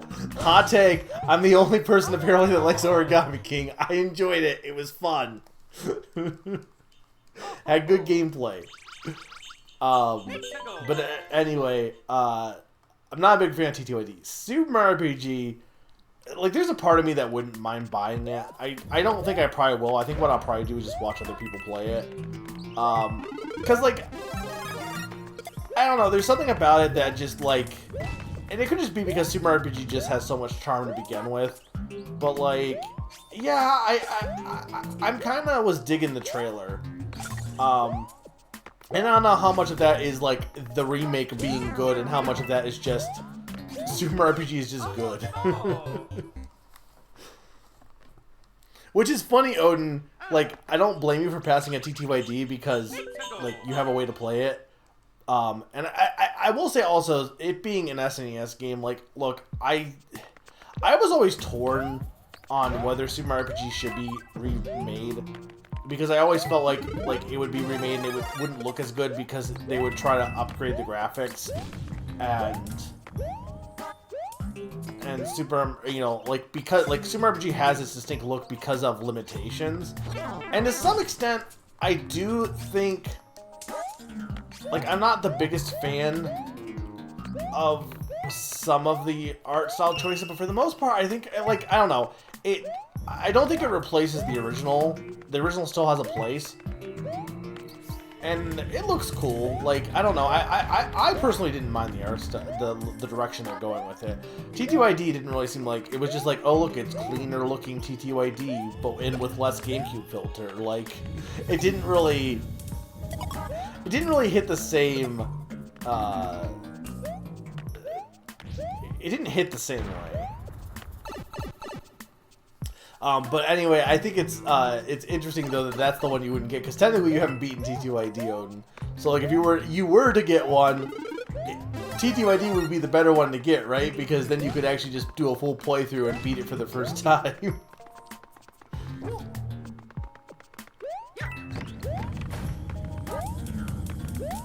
I mean, I'm somebody who thinks the GameCube isn't the best looking system, but I also think that, yeah, it's like Wind Waker HD, especially, though I think Wind Waker was arguably one of the better looking, probably one of the best looking GameCube games. But like, technically, yes, Wind Waker does upgrade the graphics, but also it didn't need it. Like, it just doesn't feel as, you know, same thing. Like most GameCube HD re-releases, I'm like, this is just the same game, but like, you know, prettier for people who really care about like pixel, like having things be so smooth and stuff like that. Okay, yeah, Mario vs. Donkey Kong is the dumbest remake I've ever seen in my entire life, and the fact that everyone has agreed with me on that. Like I know I'm apparently the fringe person who's... I think more people every year are getting more on my side. And we, at this point, it's pretty likely that the Switch 2 is coming out, and the reason why they're going really remake heavy at the end is because they're going to be bringing a new system, so it's cheaper to just make a bunch of remakes than make full-on games when they're switching to a new system. Okay, that makes sense. But Mario vs. Donkey Kong literally only exists because the movie came out. They were like, well, the Switch is dying. We want to go all in on Mario because of the movie. So we already have Wonder in the works. We are, you know, let's do some remakes of Mario games that people really like to get new people involved or interested in, like, you know, different series, sub-series of Mario. We have the Peach game coming out. We have, you know, the TTYD is kind of like Bowser a bit, you know, TTYD, Super Mario RPG, you know, all that. What about Donkey Kong? Well, he fights Mario. Mario versus Donkey Kong? Let's go with that. So, like, no one was asking for that. And I think the funniest thing is the series eventually became way more about the Lemmings gameplay. Like, only the first one. The first one's a reboot of Donkey Kong 94. And it's not a one-to-one remake, but it's pretty much just Donkey Kong 94 again, but for the Game Boy Advance. And it's just really, like, no one was asking for that remake.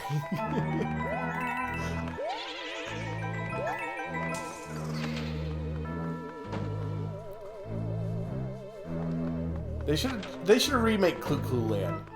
Where's Tutu Land? Yes, I want it to be called that. No, it doesn't make sense. You can't call it Clutu Land because you have to have the same word. And you can't call it Cluku Land too because it breaks up the, you know, the nice cadence. It's gotta be Tutu Land.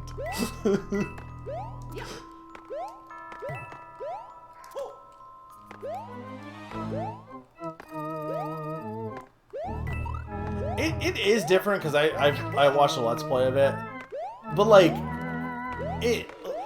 it's Donkey Kong 94 is basically what a remake of Donkey Kong versus Mario vs. Donkey Kong is what remake should be of 94, right? Because like people when they do remakes they're like, oh, we want this game to just be the same game, but you know, again. And I think like I'm a proponent of saying that Breath of the Wild is a remake of Zelda 1. Like, is it, like, in terms of what gamers define remakes as? No, because it's a different game. But also, it is remaking the concept of what Zelda 1 was doing on modern hardware. It's trying to do what Zelda 1 tried to do, but like, again. And I think, I wish we had more of those. I would be more in favor of those style of remakes. I said before, I think that the word sequel gets kind of... I think a lot of times, I think that there's bleed between, like, remake, remaster, sequel, all this stuff. I think, you know... I think we need more sequels that are like Tooie to Banjo-Kazooie that like really change up how the game is, and we should have remakes that are what people expect sequels to be, because people expect sequels to just be the same game but more, and I think that's what remakes should be, if anything. Like, you know, this game is a remake of New Super Mario Bros. 1. Not really, but like, you know, I think that game definitions are all genres and stuff like that. I think it's all screwed up a lot, like in terms of how it ends up. I just don't think it really game definitions are all like a hodgepodge from other medias, like movies and stuff, and like you look at gaming genres, and we've talked about this to death, but you look at gaming genres, like movie genres are horror, action, comedy, like they're all pretty, you know, there's no real confusion there. Gaming genres are such a mess. You have RPGs, you have shooters, which is just you shoot things. You also have horror. You have like there's just no clear indication of what they actually want for genres, and like the fact that people ask, is this an RPG, and like a billion things could be an RPG, or a billion things could be a platformer, but also Metroidvania and stuff. Like, I feel like when it gets down to it, I try to describe games that, like, if I enjoyed this game, I will also enjoy that game. That's the best way to, like, do it. Like, if you say, oh, I like a platformer, if you like Donkey Kong Country, doesn't mean you're gonna like Mario Bros. You know what I mean? Like, what you liked out of Donkey Kong isn't what you're gonna like out of Mario.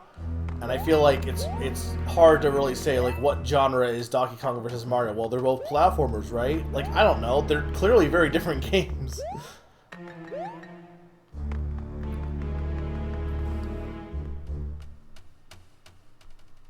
Oh, hang on. Oh, wow. We just got a whole bunch of discussion here. Custom Road will come back. Look, they've been bringing back a lot of weird things. Yeah, no, Sneaky, if you get a bonus in Yoshi's Island, you're dead.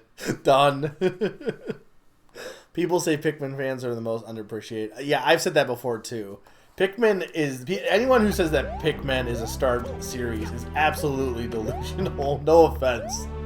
But, like... Do you know how niche Pikmin really is when you think about it? And yet it has gotten so many games and so much attention for a game series that, like, for all intents and purposes, does not sell well.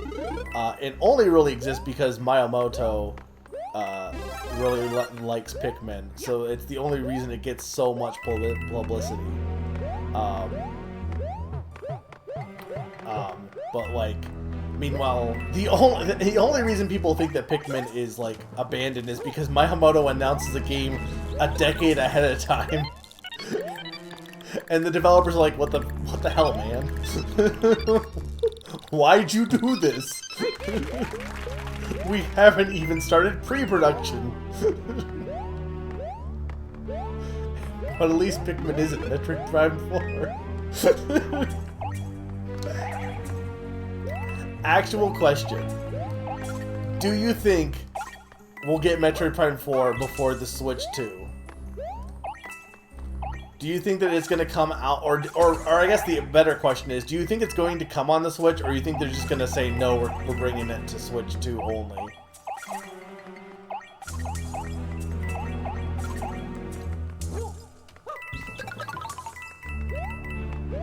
Because I feel like, at least with, like, Breath of the Wild, like, they clearly wanted to just bring it to Switch entirely, but you know they still put it on Switch or on Wii U.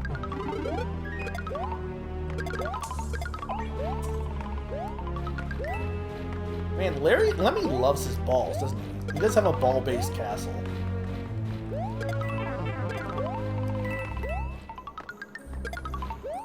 I think Lemmy's underappreciated. I do like him. He's probably my second favorite.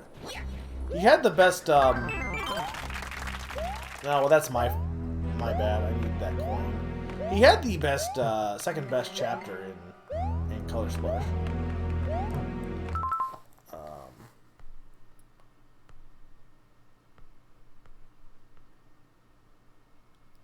Yeah, there's no Golden Sun 4.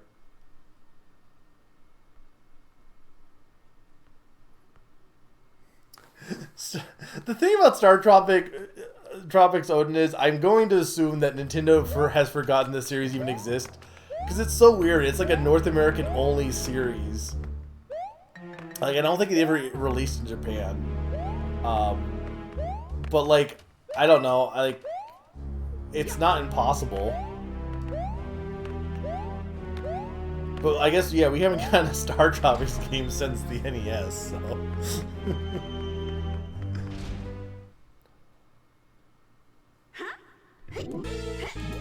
I think it's a Switch 2 release game. It's gonna be like Breath of the Wild.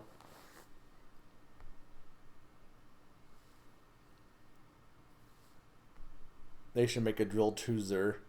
I don't think Star Tropics 2 ever went to Japan. I don't think Star Tropics 1 went to Japan either. Yoshi's Island is like Shadow the Hedgehog. No, I will not elaborate. Sneaky, you hate all the games I like. That's not true actually at all, but... Do you agree it's a Christmas game though?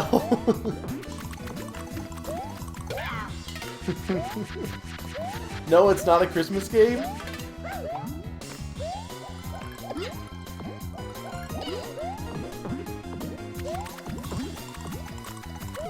Oh no!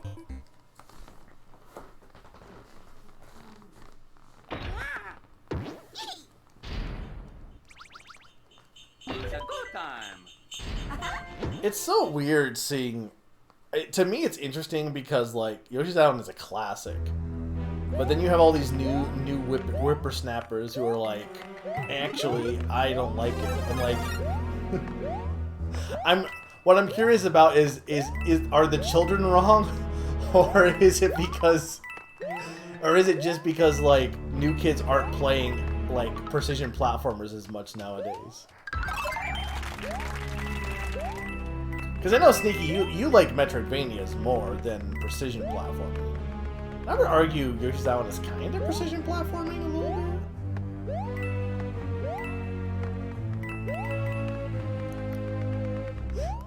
bit. Yeah, but Pun, you don't hate Yoshi's Island. You just hate that it's... You just hate that it's 100%. Or maybe you do hate it, but I'm gonna pretend you don't. My soul can only take so much disdain for one of my favorite childhood games. What if Yoshi said fuck?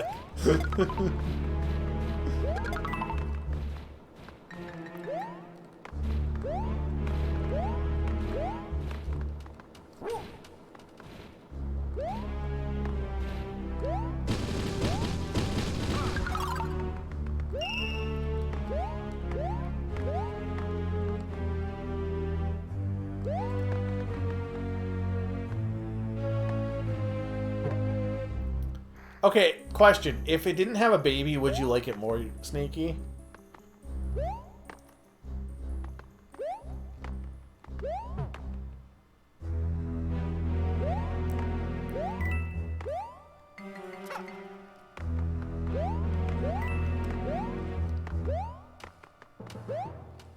What if it had two babies? That's the concept of Yoshi's Island DS. What if we had more babies? Yoshi's Island DS is kind of a fever dream when you really think about it, because this is a game that asked, what if Wario was a baby? And they went along with it.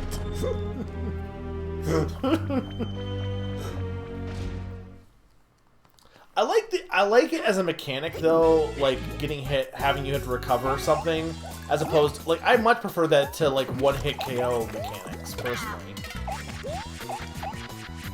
I forgot the penguin suit basically lets you negate. The penguin suit really is just better Ice Flower in every way. Because the it lets you negate ice physics, it lets you slide, and it lets you shoot ice balls, so there's no reason to use the Ice Flower.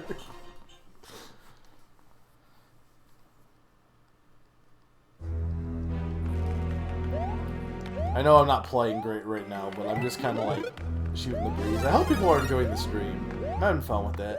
I really loved Final Fantasy V, but like the only problem with playing games like that is it does feel like I alienate anyone that's not either following that long stream session. And I'm not gonna stop doing these long stream sessions or long stream games because I do like doing, you know, RPGs and stuff like that. But if you weren't catching up on every session, you were pretty much not able to watch. So it's nice to just, and it's also nice to just chill and not have to, like, you know, I love planning and stuff, but, like, it's nice to have a break from that and just kind of, like, play a game where I don't need to think.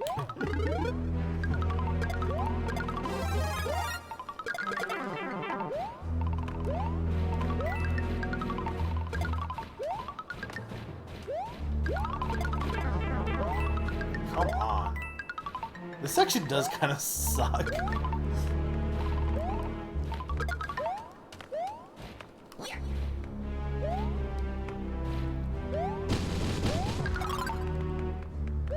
Well, oh well.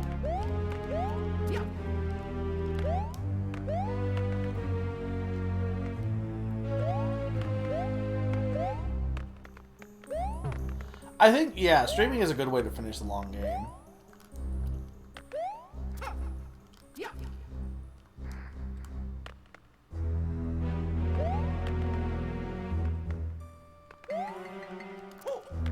Okay, I need to pay attention here. Man, Lemmy really was like, what if my castle had cameo blocks? Wasn't he? Okay, you know what? Hang on. What do I have? Yay!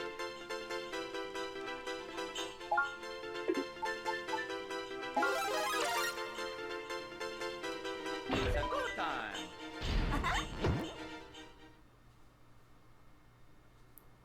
What do you mean by that, Sneaky?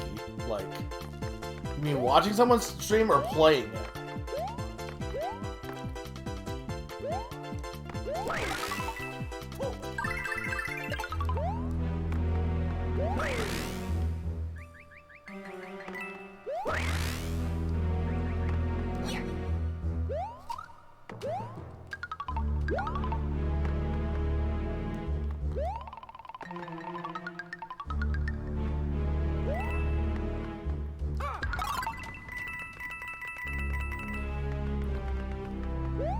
My thing is, like, there's so many games on my backlog that were RPGs that I never played because they were so long. Streaming it makes a good way for me to be like, alright, I'm gonna play this game now, and just keep committing to it.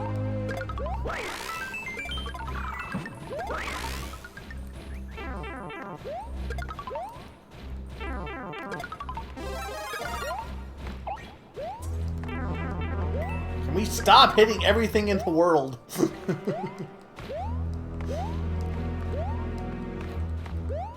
This game is more difficult than I thought it was. Or remember it being.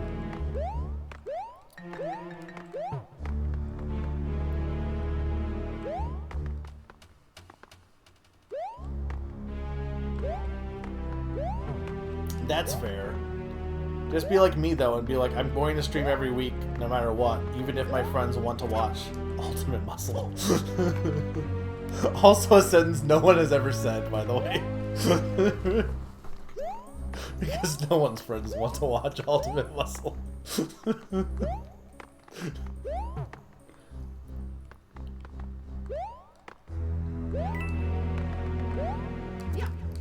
I could get back to streaming on Sundays more, though, because I feel like for some reason I'm in a better mood on Sundays than I am on... It's weird because I worked the night before, but, like, I don't know, I always seem like I'm more tired on Mondays and Tuesdays now. I think also because I wake up...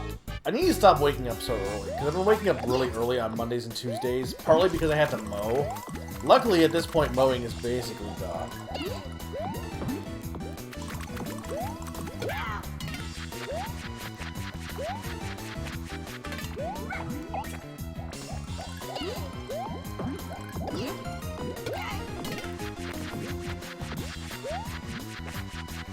He really is the smallest Koopling.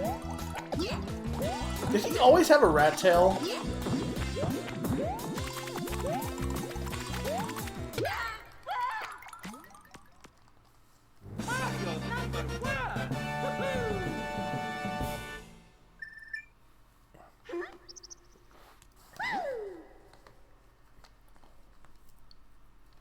Yeah, that Fly Guy is rough, Q.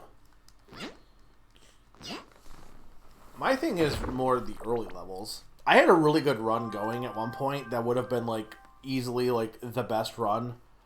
But unfortunately, I, really screwed up with Bert. And also really screwed up with, What? I think a later level, too.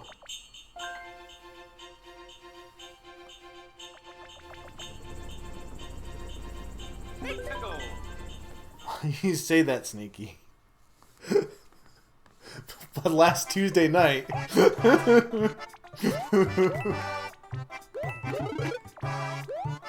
Look, I need more people to be up during the middle of the night, so I will be a bad influence and make everyone's sleep be ruined for my own pleasure.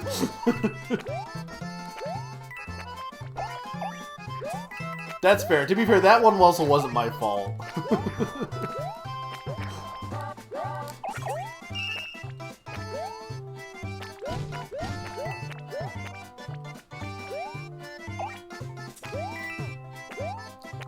Though, you were up late, when we were practicing, like, Monster Boy. Was that also... Well, that was during... I guess that was during the summer, though, which made a difference.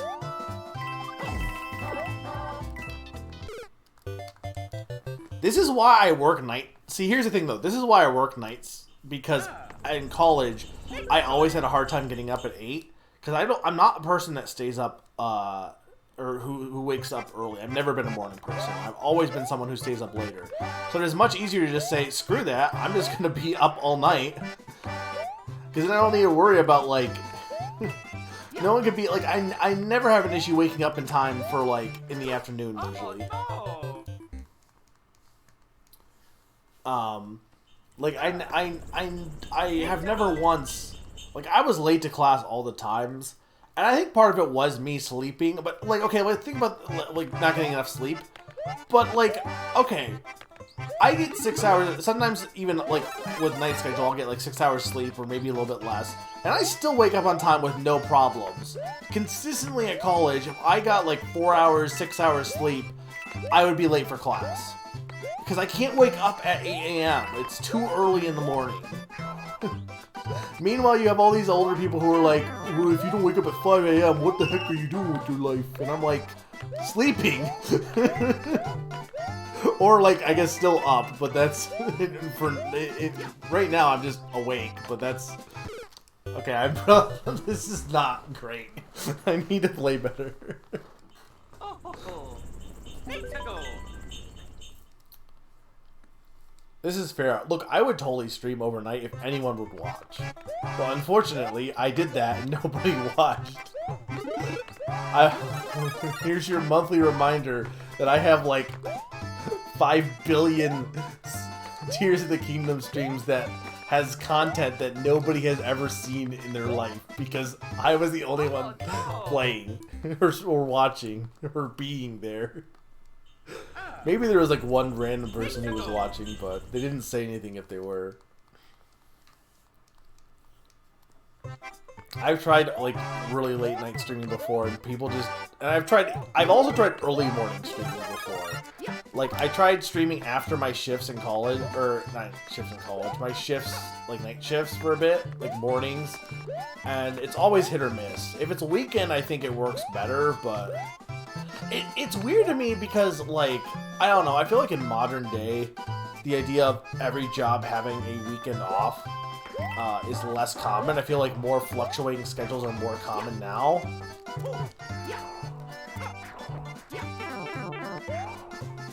But, all of that said, I think,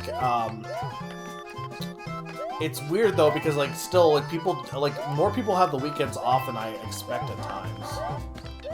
Like my schedule is, I mean my schedule could be whatever it is. I maintain I get Sundays, Mondays, Tuesdays off, and I work 4 days. I work 10-hour shifts 4 days. So I like that currently because I was working a 5-day shift before pandemic for a bit, and I much prefer the 4 days because it just gives me more time. Like having 3 days off is so much nicer than having only 2 days off. Even if you, like, the extra 2 hours per shift is not really that big a deal. But the thing is, I have actively chosen to work the weekends, or work Friday and Saturday, because then I don't have to have people, like, usually people want those days off, right? So that means that no one's gonna ever be like, hey, can you work this day for me? Because I'm working a day, already working those days, and nobody's gonna want to have the days I am working off. So that's part of the reason why I pick the days off I do, because they're days that they're I hate this level. Because they're days only that won't move, basically.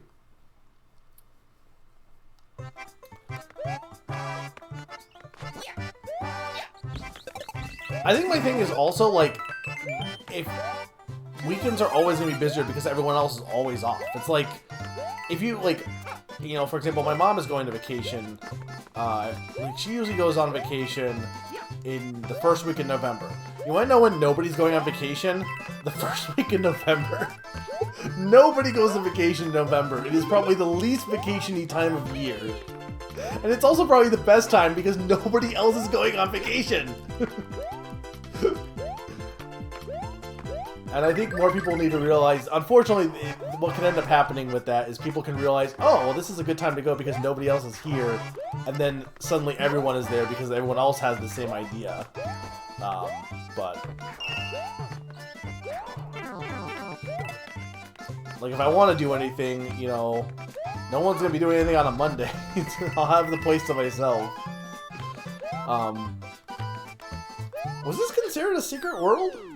That's a secret. This is the secret exit? How is this the secret exit? That's not a secret. That's like... That's the opposite of a secret. It's right there.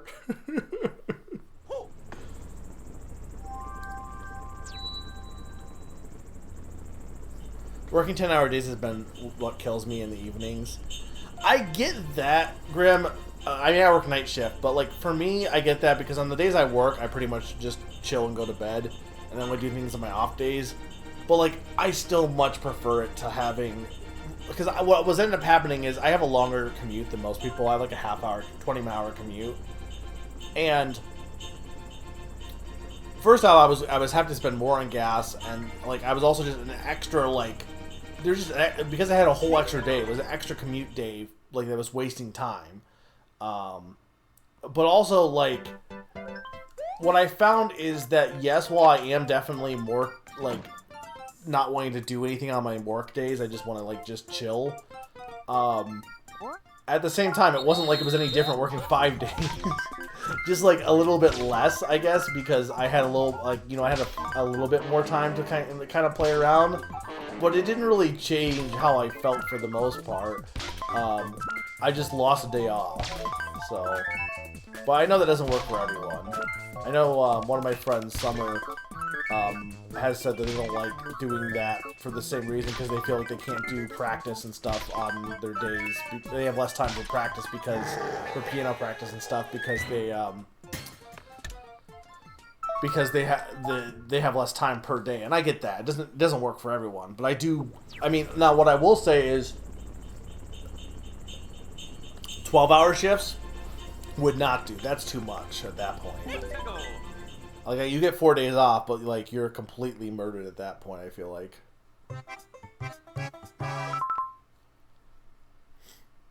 My shifts are either 4 hours or 12 hours. Like, how fricked is it that I work 10 to 10:30 tomorrow, but then 6:30 to 10:30 on Thursday? What is tomorrow? Oh, tomorrow's Tuesday, right? What happens on Tuesday right now?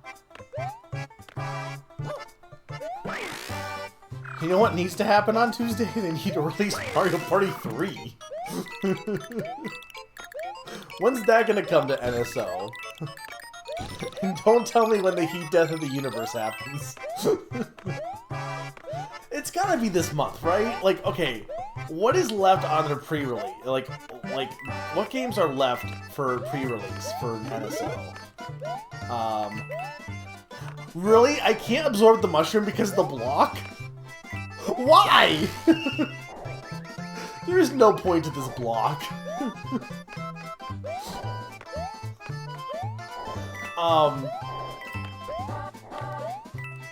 No, I'm pretty sure it bounced off the block, but maybe I don't know, I had to look back at the footage. It seemed like I hit it with the block, and it just went over top of it. But I'd be okay with an instant replay. Judges, feel free to deliberate. I can't go in this pipe with the block either. The block sucks.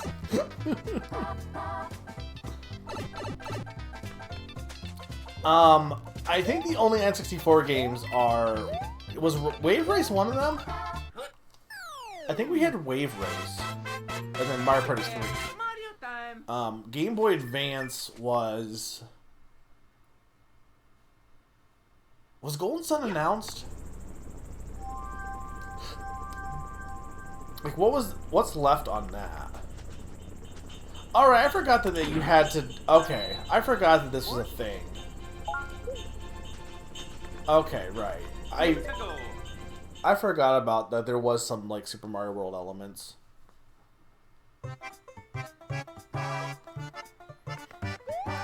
I do remember Mario World.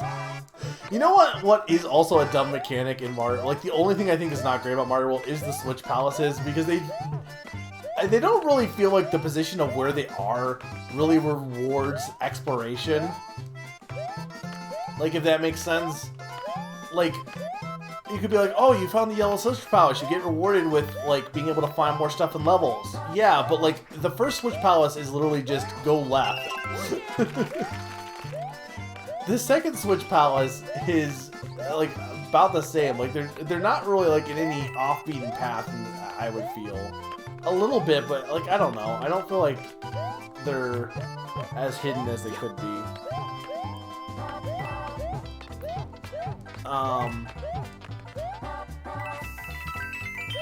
I think, are all the Game Boy games now officially that they pre-announced now on, or is there one you're forgetting? Because they had Pokemon Trading Card games now on there. The Zelda games are on there.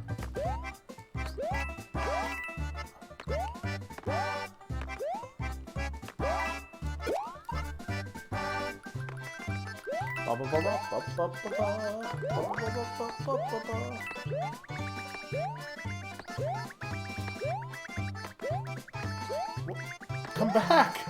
Why did it go that way? It's fine, I can get in here.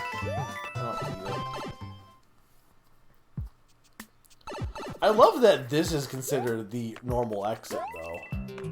I get it because it's the way forward, but it's arguably the more secret one.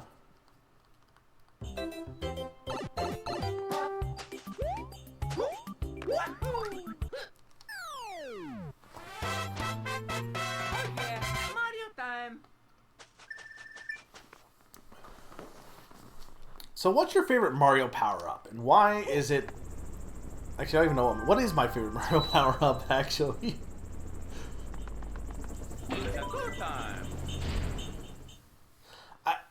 Okay, here's a question, actually, though. Do we count, like, the transformations in Odyssey as power-ups? Like, at what point, what is considered a power-up? What would be defined as a power-up? Like, technically, I guess you could say, well, it's anything that powers you up, but, like... You just like Cloud Mario because you like Long Jump Luigi.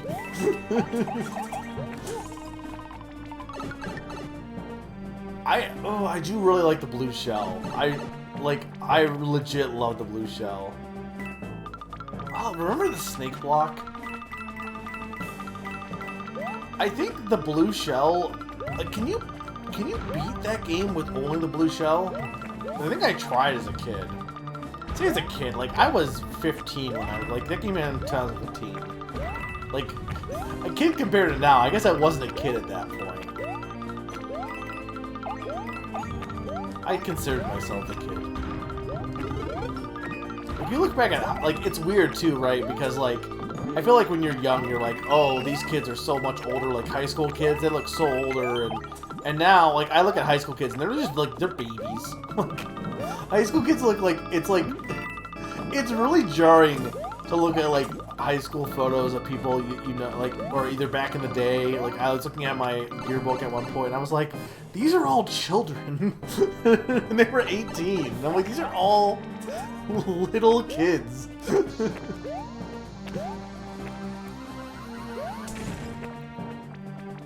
Yeah, because they wear overalls.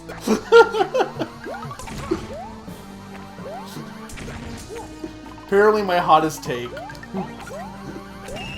that overalls are only for farmers and babies.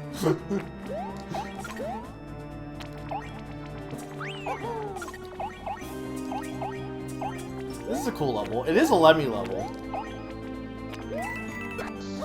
You know, Wendy wouldn't get anything cool like this.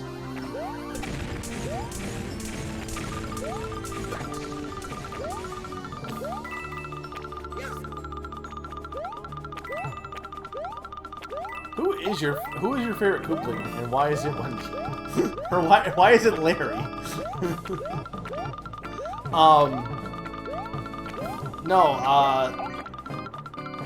Yeah, I think I like the blue shell a lot because it has some really great movement.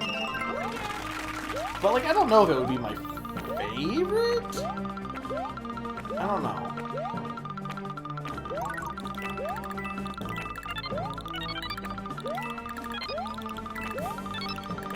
I don't think it's anything like Cat Mario's like any of the like furry stuff is like it's cute, but like Double Cherry's really fun. I think the Double Cherry's cool. I mean, if we're talking Odyssey, there's a lot of stuff that's fun in that game too.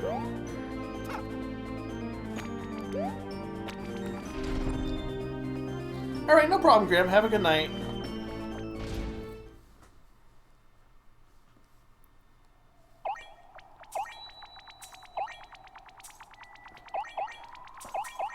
Look, Sneaky, it's not that, it doesn't matter if, like, this movement actually sucks in real life.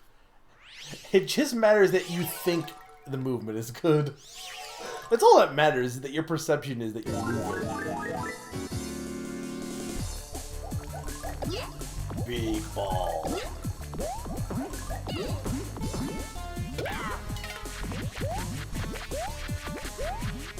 So I've been, I had been stopped because I made a promise to not pick any Scarlet and Violet Pokemon cards, and I'm gonna stick to that. I need to stop buying Digimon cards though. But the 151 was the only exception because it was all the original ones, and I've gotten a good chunk of them. I think I'm at the point where if I want to ever get the whole set, I'd be better off just buying them individually at this point. But it's a pretty cool set. The first time that Kadabra has ever been re-released. And I do have that card finally. You know what set I didn't have for the what I think I had like every multi like obviously not every Pokemon like you know I think I'm missing like Onix and stuff like that, but like I had any Pokemon that had multiple evolutions. I had every line for the longest time except Bellsprout's line. Whereas I finally got Victory Bell, but I was missing the like any version, like either Victory Bell, Bellsprout, or Weeping Bell. And I'm like, there's two commons. Like, why am I missing these common cards?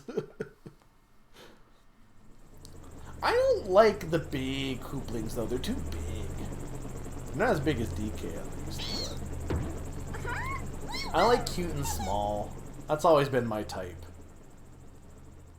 Oh, we're already in World 4. How long is the streaming going? Two and a half? Honestly, I probably could be... how many worlds are in this game? 8? Yeah. See, I don't know. How far should I go with this stream? I don't know. I could go short. I could go short and then I could go play Yoshi's Island to get my record back.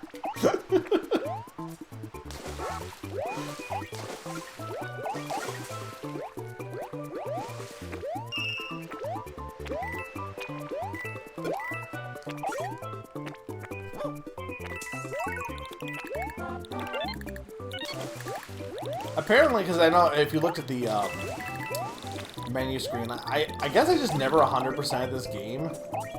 I beat all the levels, but I just didn't get all the star coins. Because I looked and I'm like, I'm missing star coins from World 9. And I was like, should I go and get them? And I'm like, I don't really care. I think it's the one thing about New Super Mario Bros. Is while I do enjoy it, I didn't enjoy it enough to want 100%. Typically, if I really like a game, I'll 100% it. Like that, I felt that way with like Tears of the Kingdom and what's it called? Sea of Stars. But as I've said, as I get older, I'm more inclined to say, if you know, a game has to make me want to 100% it. Just because, like, I don't want to just 100% just because anymore. That's not really my...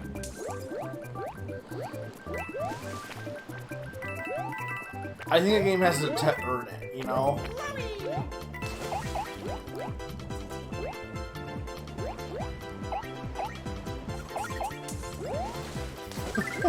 Why did I think that was gonna work?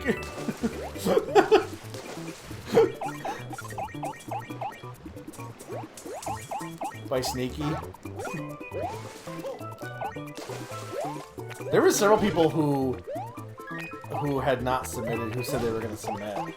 And also, of course they wait until I can't compete.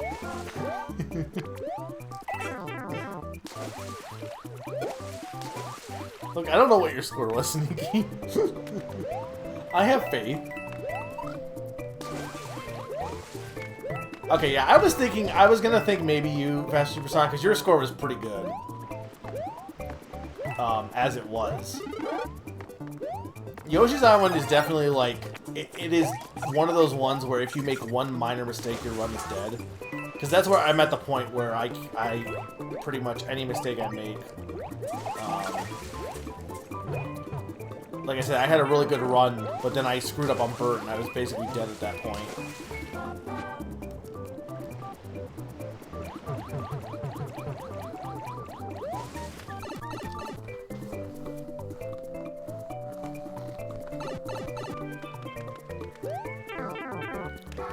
Guys, give me categories for names and games.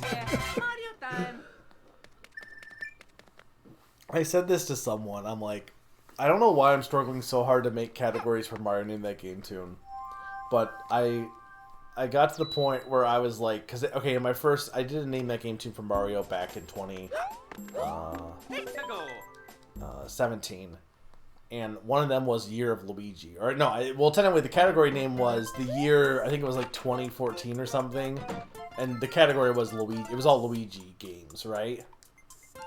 And I was like, well, what if I did the opposite of green? Like, the opposite of the year of 2014. And I was like, what's the opposite of green? Well, the complementary color for green is red. That's just Mario games. That's all of them. Like, that doesn't help me.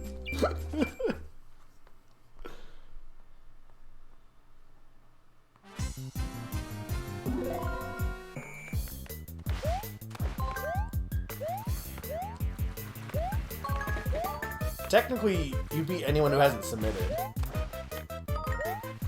Like, if Naran hasn't submitted, you beat Naran, because I know he did try playing it. You finished a run. I think more people, like... I think people get discouraged when it comes to, like, competitions. They're like, well, if this one person did so much better, then why even bother submitting? It's like, look, if you played enough of the game, just finish a run and submit a time. Like, it doesn't matter if you won.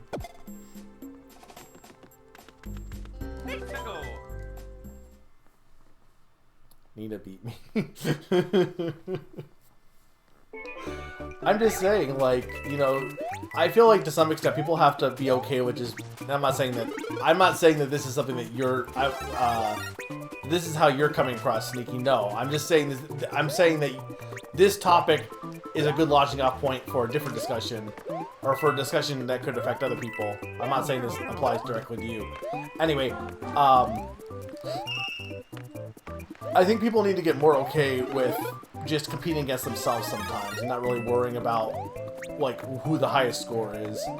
Like, when I was doing Monster Boy speedrun practice, it became very apparent that there was no way I was going to beat the world record because it was really, really good. And I was like, I'm just going to try and do as good as I can. And I think I did a good job of, you know, showing off the game still while, you know, maybe not as fast as the world record. It was still a pretty impressive feat.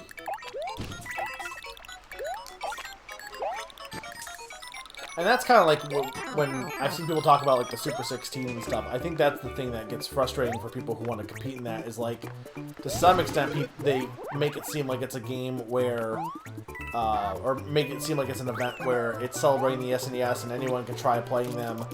But on the other hand, they also like make it more. How did I hit that? Oh. Why?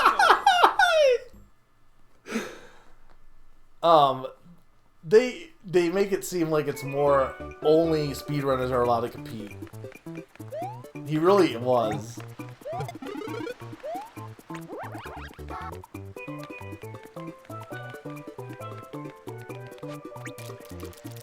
And that's fair. If like to me, if you get bored of a game, you're like, I don't want to play anymore. That's fair. If the thing to me is like the people who have said like, you know, oh hey, you know, why even bother submitting a score because people were so... And I get it, I was getting discouraged last week. But to be fair, I'd already submitted a score. I just was like, I don't really want to submit another score at this point. But the people who... Why is this hard? It isn't like... Are they dating? Are you guys dating? Because, like, I don't know why it's a heart.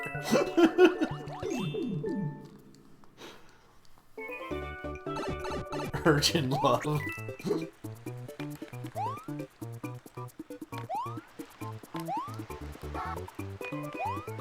They love Mario. Now it's a smiley face.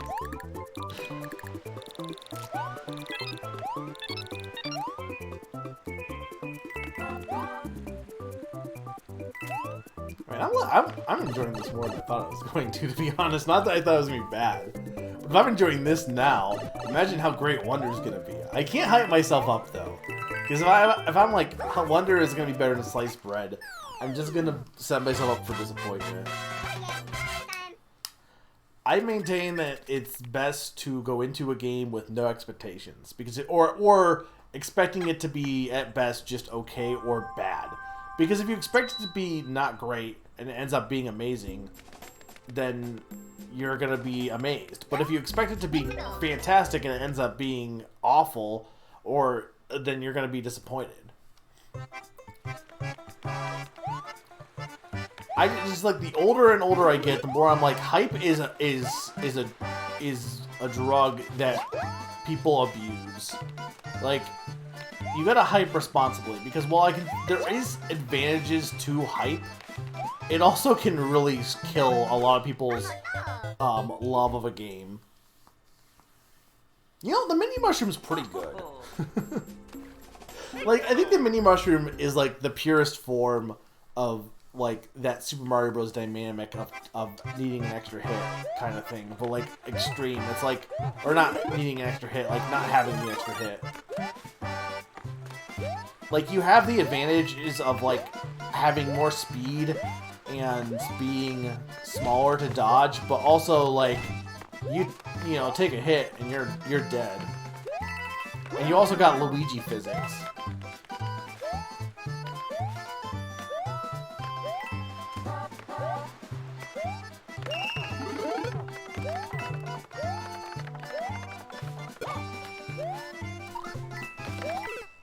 Come on. Yeah, you can run on water as well. Okay, let me actually do favorite. I don't know enough about Persona to actually know if like it needed a remake. So like, I know like my initial reaction is gonna be lol remake why, but you know, I also have never played Persona, so take that like am not the person that should be saying anything about Persona. I should play Persona. It is on Game Pass.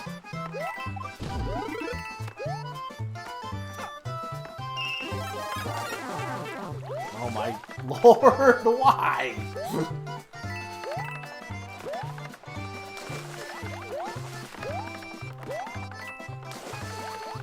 Okay, so favorite power-up for each Mario Bros. Game.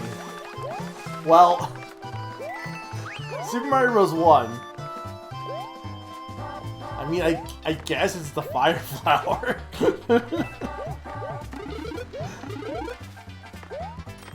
I'm going to say the Super Mushroom. Super Mario Bros. 2 doesn't really have power-ups. Unless you count, like, lost levels, which in that case, I guess it would be the Poison Mushroom. It's not really a power-up. Why did they add ledges? Like, actually kind of a dumb mechanic, to be honest.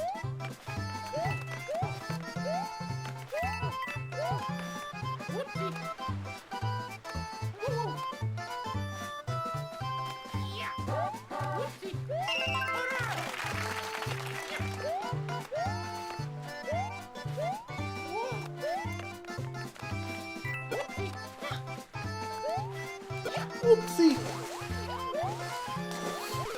Damn it! I mean, I guess the star, but like, yeah. His power up in 2 is Luigi. He doesn't count.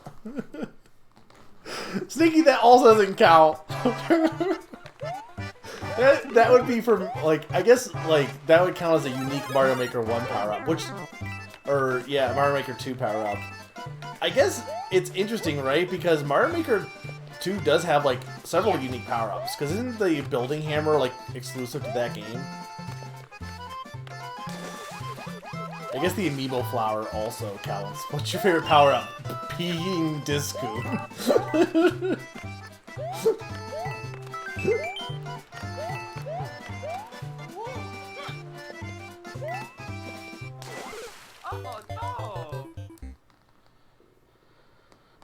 Oh, 3 is definitely a bit dated Persona-wise. I think it's funny that, like, people love the Persona series, but also they only really like the games that came out, like, 4 and 5. Like, you know what I mean? Like, it's a game with 5 games, and, like, nobody ever talked about 1 or 2. Imagine if, like, just Mario, people only talked about the new Super Mario Bros. Games and pretended, like, the first 3 games. I'm not saying this in a way to be like, I get they're dated. But, like, I just think it's funny, though, because, like, I don't feel like you really see that with any other series. You were describing Fire Emblem. Look! Maybe.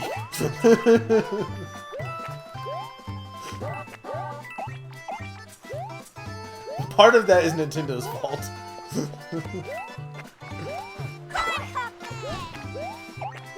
Hey, thank you so much for the follow. Really appreciate it.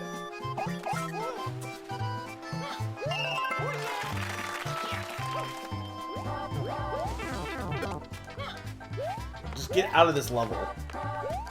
I don't like fish hell. oh yeah, Mario time. I think it's also terrible, or maybe it's just that every builder-based level is horrendous. That's the thing, right? How much of it is the mechanics and how much of it is people... I feel like Mario Maker levels are such a mixed bag. Like, you have so many good levels, and you also have so many really bad ones.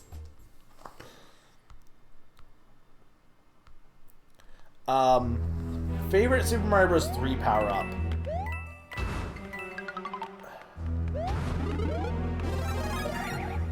See, like...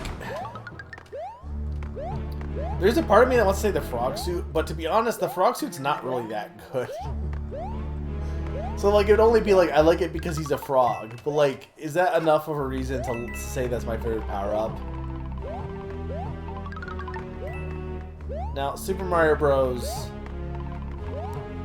That's like a secret up there, right? I think? Maybe not.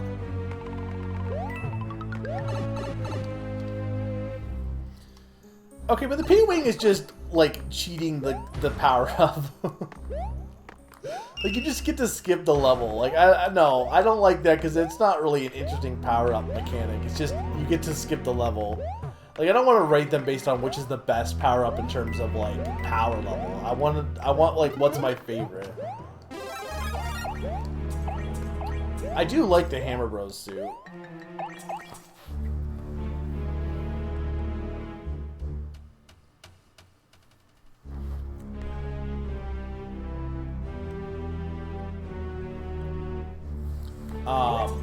Super Mario World, we're back to, like, I guess the cape. I mean, does Yoshi count as a power-up? If we count Yoshi, I don't even know, like, do we count like, each individual Yoshi? My favorite power-up is Stompin' Yoshi. Super Mario 64. I think it's interesting, too. I feel like Mario games, like, just... we're going back to that power-up discussion. I feel like there's so many games where they just don't really consider the power... Like, there's so many Mario games where the power-ups are just so superfluous. It's part of the reason why I like games like Galaxy and Super Mario World, where I think the power-ups serve a purpose. But, like, you look at 64, it feels like, I don't know, nobody ever talks about those games power-up, and maybe it's just because they don't have costumes, but... I feel like they're just kind of pointless in that game. But also, you're talking to somebody who hates flying in N64 games, so...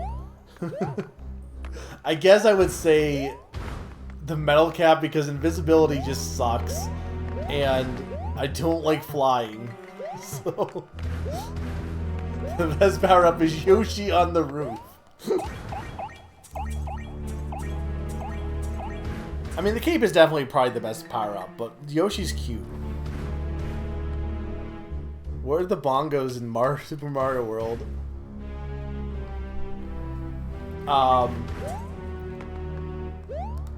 What? Okay, Super Mario Land is only the Super Ball. I guess 2 is the bunny ears, which... There's so many games, like the Game Boy ones are like, let's only have one power-up. That was dumb. What was I doing there? It feels like with the way this game's physics are, if you make a mistake, it's really hard to recover because of how floaty you are.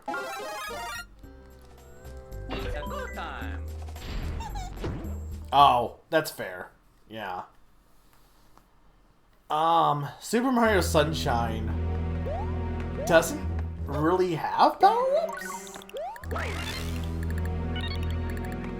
I guess it technically does, but...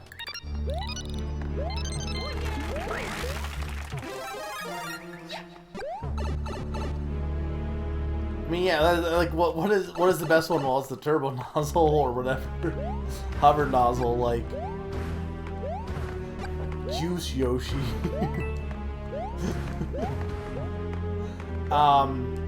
Galaxy...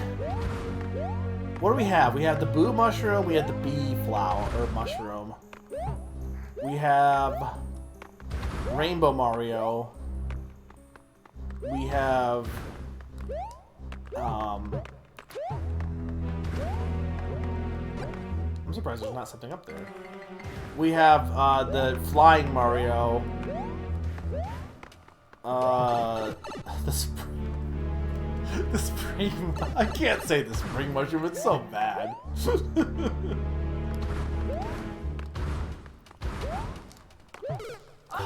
God!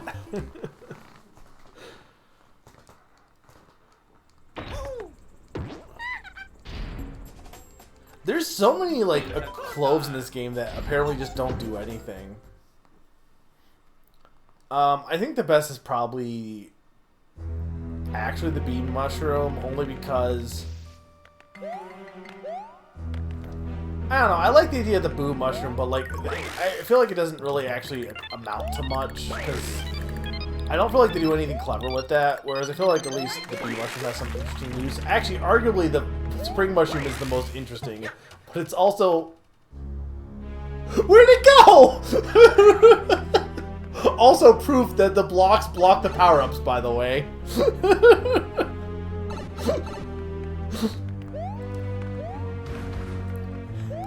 It's gone.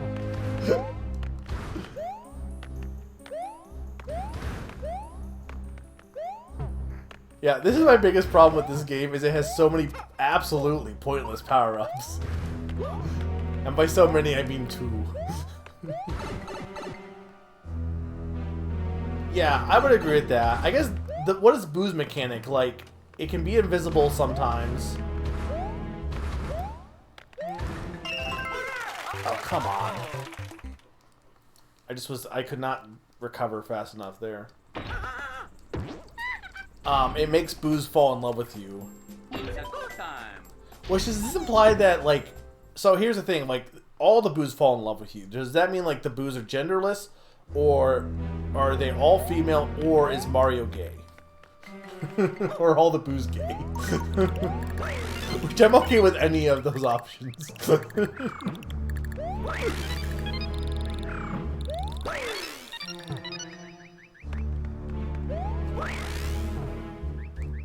Did I just not get a power-up from that? I guess I was a little bit too slow.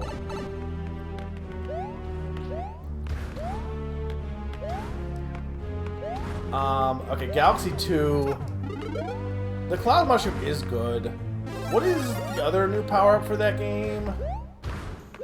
Or Cloud Flower. What's the other new power-up? Besides Yoshi, there's... What the heck? Why am I forgetting what's in Galaxy 2? Spin Drill. Well, that. But, like, which also is another one of those, not really a power-up, it's just a carrying a thing. Oh, Rock Mushroom. That's what it is. All Boos are by. You know what? That's fair. As someone who basically is. I don't know why I didn't consider that option. Bai does get erased a lot, and I feel like it's unfortunate, but like I get it. You know, people like to have it be one or the other. Rock is actually, yeah. You know what? I would say Rock is my favorite one of those two. New Super Mario Bros. Is definitely the shell. This game is definitely the penguin suit. New Super Mario Bros. 2 is... I don't even know because they all suck. I guess... guess the gold whatever. Like, that's the only new power-up, right, in that game?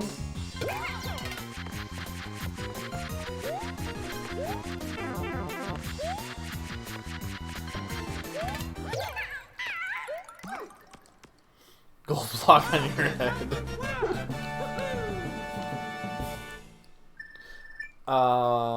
Super Mario 3D World is definitely the double cherry. Did Super Mario World add... Super Mario 3D Land add anything new? I don't remember. Odyssey is... What is the best power-up in Odyssey? Is it the Sunshine Squids, or is it Pokio? What? Might be Pokio. I also do like the weird onion. Gushin. Yeah, he is. He also has a really good name. Have I missed any other Mario games? As far as mainline?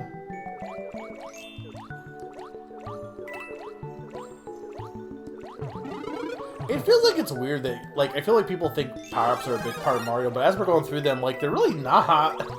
They're less than you'd think, actually. Oh, you know what? I did... Well, no, because I forgot Cat Mario, but, like, I didn't because Double Cherry's better. Oh, these rocket squids.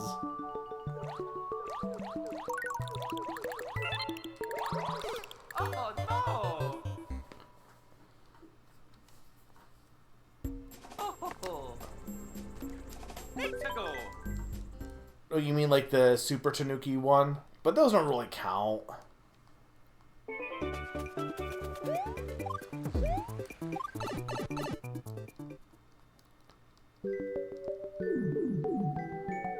So we'll definitely beat this level. It's gonna be a question after, do I like go on and beat World 5, or do I just call it Because it's like, what, 10:30? Like, it's a shorter... I go longer. I could maybe do one more world. But, like, I don't mind calling it short. But if I do World 5, then... I assume the later worlds are a little bit longer. But if I do World 5, then I have a chance to maybe do Mario Maker for this next session. I don't even know what I can do on that, honestly. Like, as far as... if there's any good levels.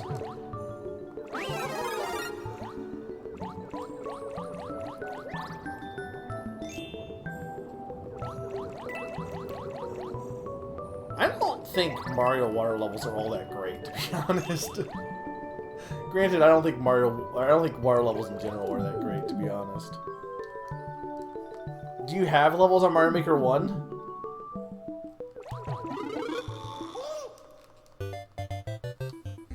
I got eaten. Summer, are you home? You missed the best level. And by that I mean the worst level.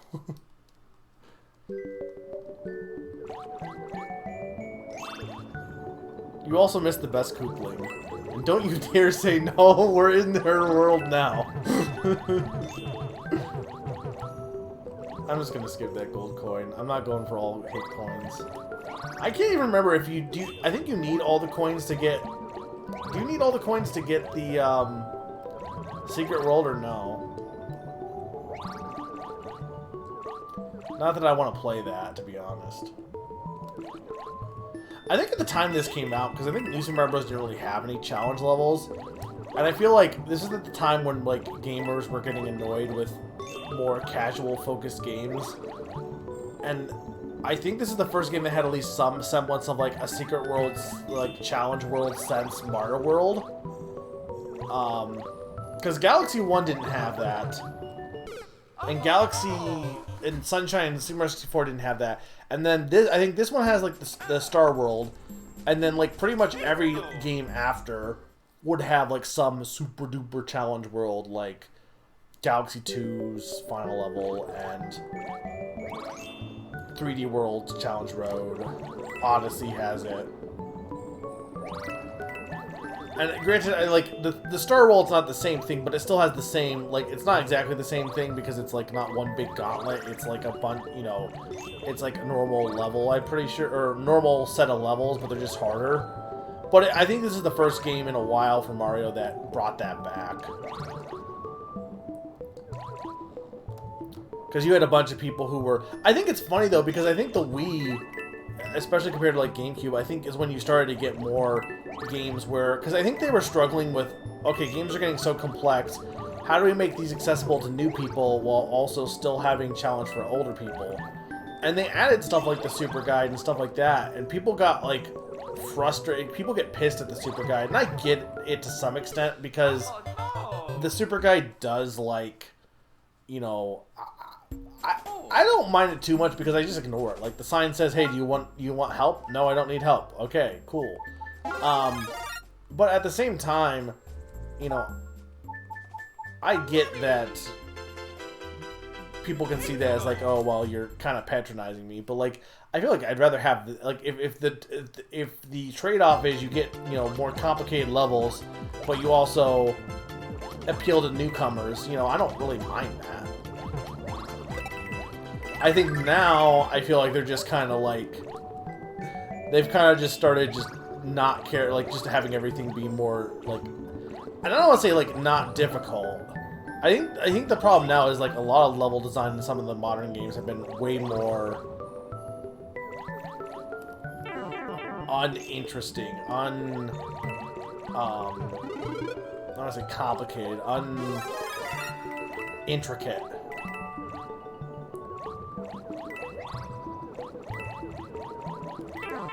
I hate these bloopers.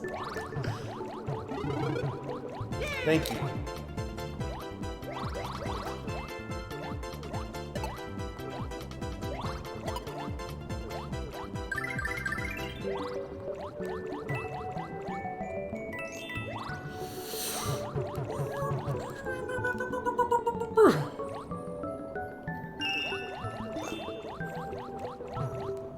Mario is too floaty in this game.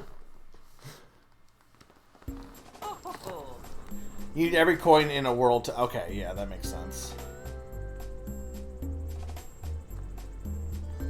I believe missed the worst level. You missed the worst world, though. The ice world was literally world 3. It's Lemmy has the ice world, Larry has the grassland, Roy has the desert, Wars Koopling has the water world. I don't even remember what other... This is another reason why people got so sick of the new Super Mario Bros. Games, is like... Okay, like, I get it. It's not like Mario games in general have had all that intricate, like, level types, to be fair. Like, Super Mario Bros. Doesn't have any level types, really. Same thing with Super Mario Bros. 2. And then, like, Super Mario Bros. 3's worlds are, you know, grassland, desert land, tiny big island. What's world 3? Like, water island, Iceland, Darkland, Pipeland, you know, the basics.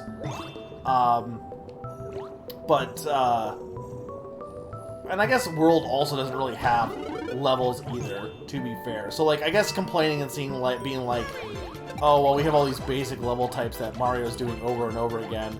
You know, it's not like the other games weren't already, you know, doing that. But it's way more, it just feels more egregious when you do it in the same art style over and over again. Because I'm pretty sure every single Mario game has the exact, like, new Super Mario Bros. Game has the exact same level types. Mountain, water, fire, or like Bowser Land, dark.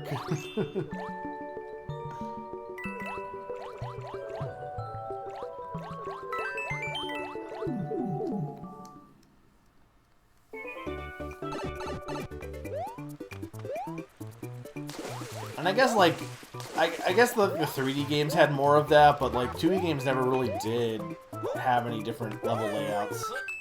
Again, I don't know much about Wonder, but I'm hoping, I want Wonder to really be what I hope it is wonderful. I hope it is a wonder.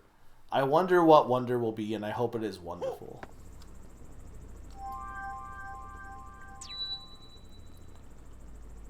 I think my consensus on the new Super Mario Bros. Games, like, playing it so far, they're really fun still. I'm really having fun with it. Do I think it is the best Mario game series? No, not even close. I think some of its level design is very basic, but you know what? Like, I think I think the biggest sin the new Super Mario Bros. Series did is it didn't end for the longest time. Because I think I have no issue with the game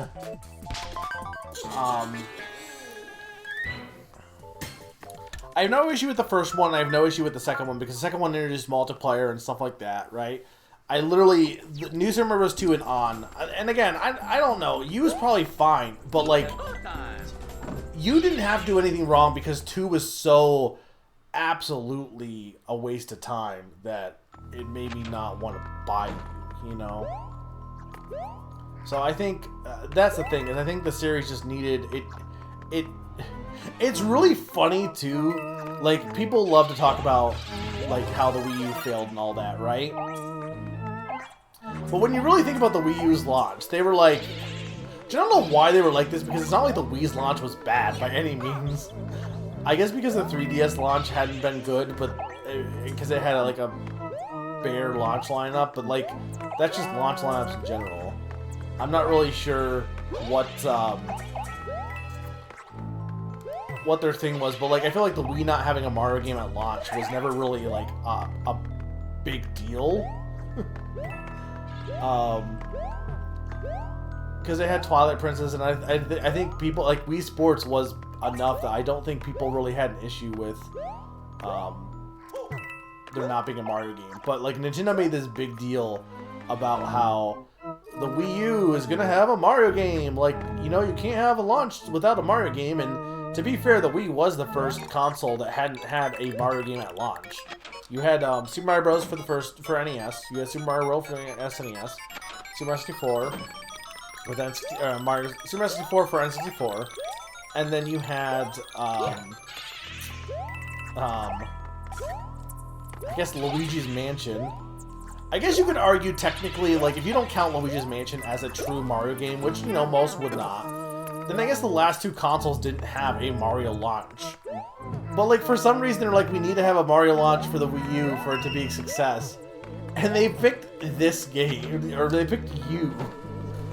And they made the whole big deal about, like, yeah, we're launching with a Mario game, guys. Isn't that exciting? And they picked you.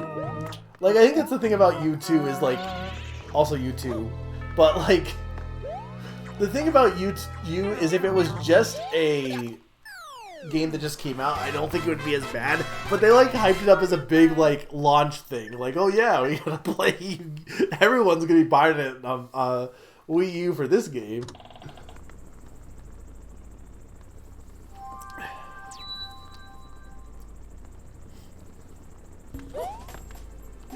I wonder how much of the Wii U's launch fiasco also had to do with Iwata's health.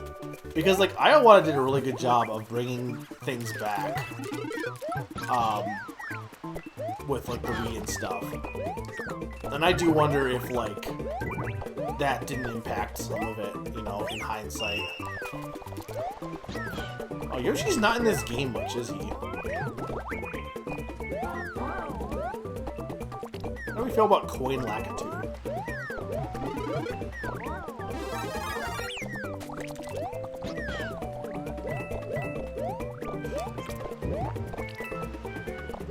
It's interesting. Yoshi is... So here's what's interesting, too, about Mario games. Like, going back to the whole power-up discussion. Part of the thing with Mario games and why you can't design them around power-ups as much is because you can take a power-up from any level and bring it into another level, usually. And some platformers don't do that. Donkey Kong is a great example.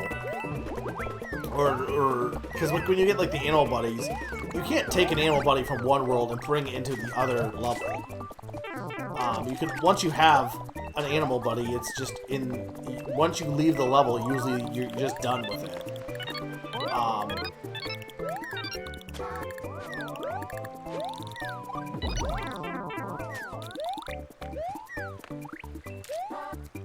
But that's not really the case, ever been the case with Mario. But Yoshi is the exception to that. Yoshi's the one exception to that. And I think because of that... Mario time! Or no, hang on, what am I talking about? No, I'm wrong. Yoshi's not the exception. Ignore everything I just said in the past second.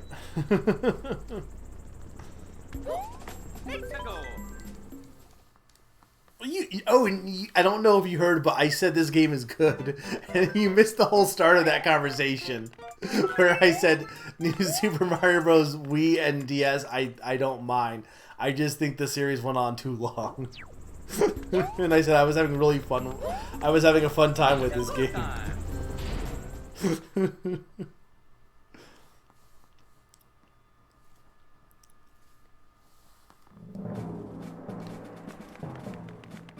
I don't think it's innovative, but I don't think that's necessarily a bad thing for when this game came out. And I guess it is innovative in the sense that the big thing was the multiplayer. For better or worse, that was a big innovation. Because I think for the, like, and then every game started copying. Because I think it's interesting. Is it the first? It probably is not the first, though. What would be the first game to have co-op multiplayer in a 2D platformer? Because I know, like, SNES, a lot of those games, the co-op is just, you know, taking turns. No problem. But I'm just like, I'm not hating on it entirely.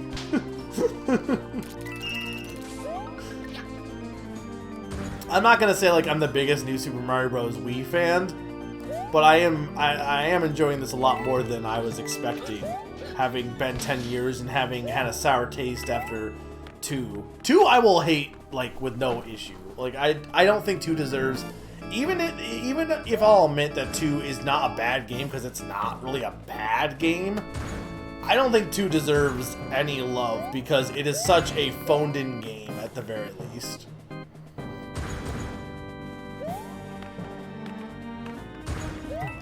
I guess, yeah. I guess if we're talking like run and gun, I guess there were games like... But like those didn't involve jumping, right? I gotta imagine jumping is harder to like calculate than other games. I guess you do jump in Contra. I don't know. Explain why there wasn't a new Super Mario Bros. Wii back on the NES. DKC is not simultaneous multiplayer. You have to switch off. Like, you don't get to control Diddy Kong unless the other person dies.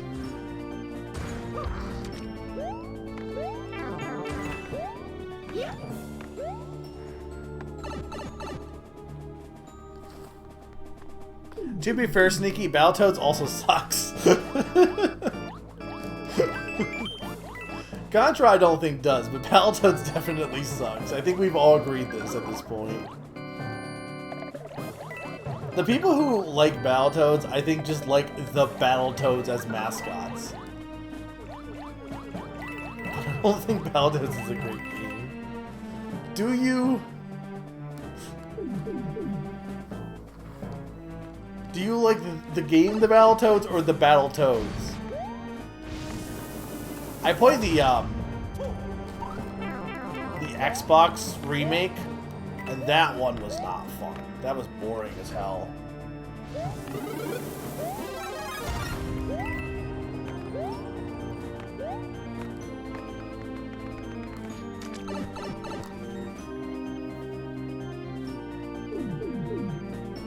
What's your favorite toad?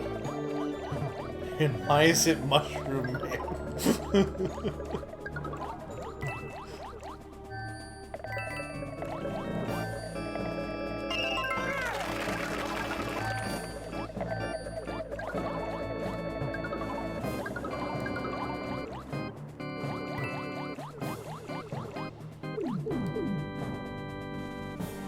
Alright, let's go see the worst Koopling in the entire series.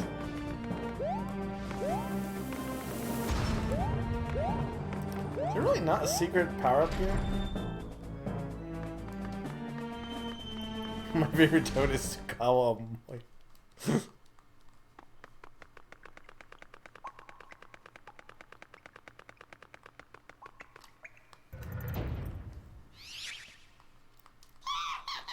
What does the O stand for?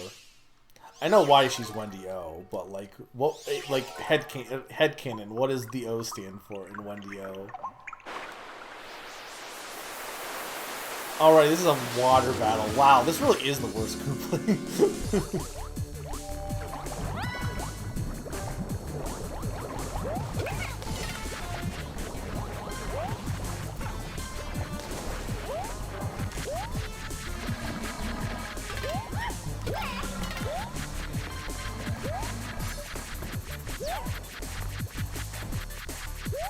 I should play you because doesn't you have a whole mechanic with like them having their own airships? Considering I have a Lego of that, because I never, like I said, I never played you. That's the one I haven't ever played before, and it's on the Switch, but I don't really. I don't know.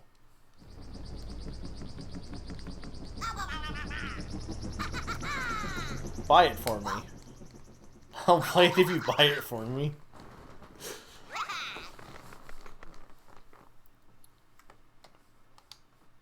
Does this game have the splits or no? Like, I know in New Super Mario Bros. 2 you can split off because of the mini mushroom. But like, does this game have like split world paths or not really?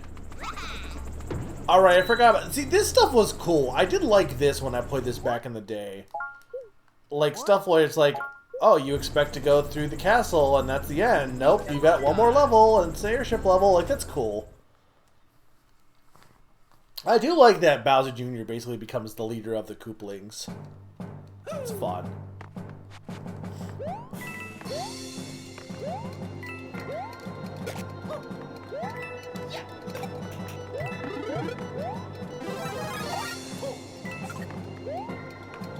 Yeah, this game was definitely... This game was definitely at the peak of, or at the start, at least, of nostalgia. And it was at a time where it was still working on it, too. Because we hadn't seen a lot of these elements since. Like, is this the first game Mecha Koopas have appeared in a while?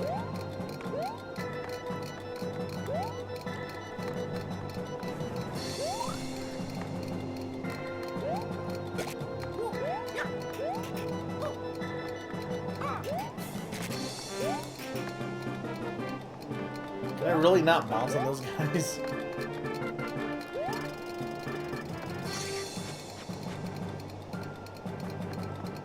I don't want to get hit by the fire here.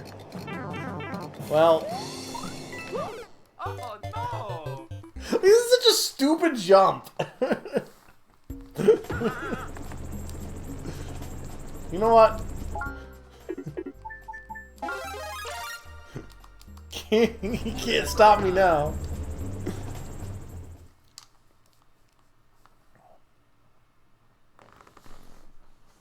So, speaking of things to talk about, if you were in the Discord, my copy of Detective Pikachu was a pre-order, and it was shipped. Because I usually used to buy it only digital, but because I only have so much space, I've been trying to buy more physical copies, just because, I mean, the Switch has to be ending here soon. And I upgraded my capture card, or not my capture card, my memory card, like, decently. Like, it's not the highest amount, but I hate to buy another one at this point.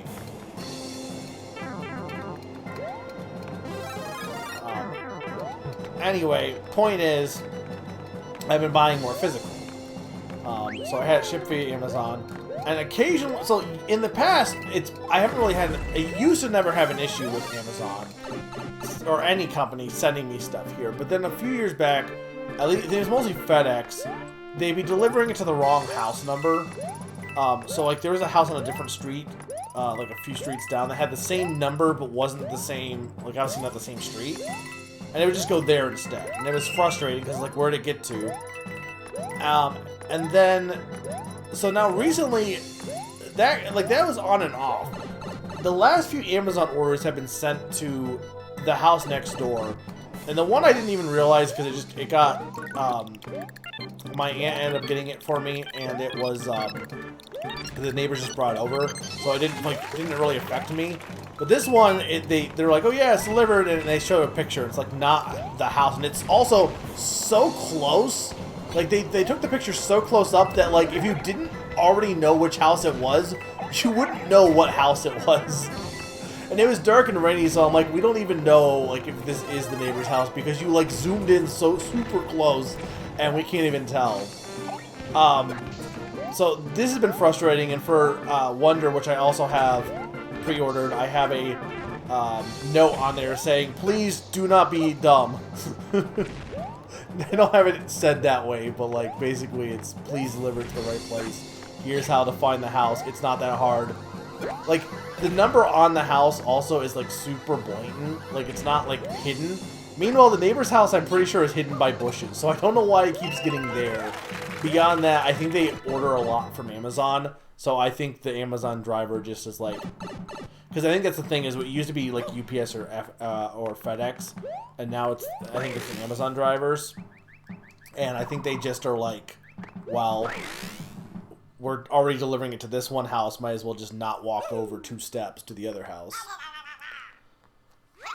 But anyway,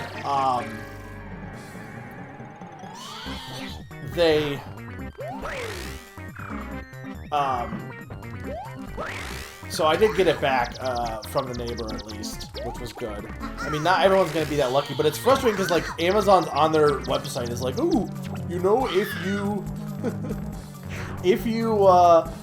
most packages come do end up showing up within 24 hours, so why don't you just wait and hope that your neighbors aren't evil people? It's like, fuck off, Amazon. Like, no. If I want a refund, I'll get a refund, you know? Like, but, the funniest thing about this whole thing is, last night, I was at work, and I checked my email, and I assume it's a pre-order, and I think they have like a pre-order guarantee, and they sent an email saying you got a refund because of failure to, because I had told them that it got delivered to the wrong house. So, and it's either it's because of this or it's because, all right, he got a redesign. This is the first game where he got the redesign. I think I will do one more world. I actually might take a break here in a second, and then we'll do one more world and then stop. But anyway, he did his it could be because, like, I know that initially they told me it was going to be at a different date, but I think it's because they didn't end up delivering it on the day of because they screwed up. So they sent me a refund. Guess how much the refund was? I'll do one more level and then I'll take the break. Guess how much the refund was. And this wasn't me, like, sending in a complaint. This is an automatic refund, from my understanding. Because I didn't end up processing a complaint because I'm like, fine, I'll wait and see if I get it back before I complain. Or complain further than just letting them know that, you know, they didn't get it.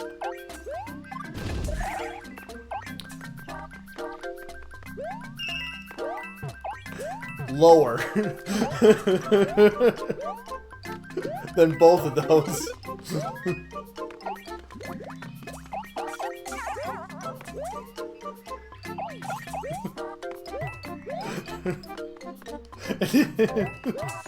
And if you think your next guess is pretty low, probably guess lower.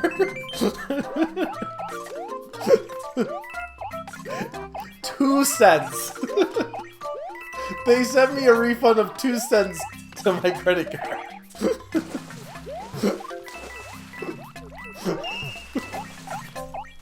Like, what's the point?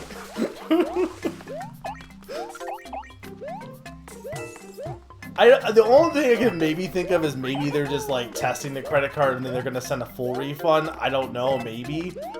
But, like, that's the email I got. It said, yep, here's your refund of 2 cents. And I'm like, okay, cool.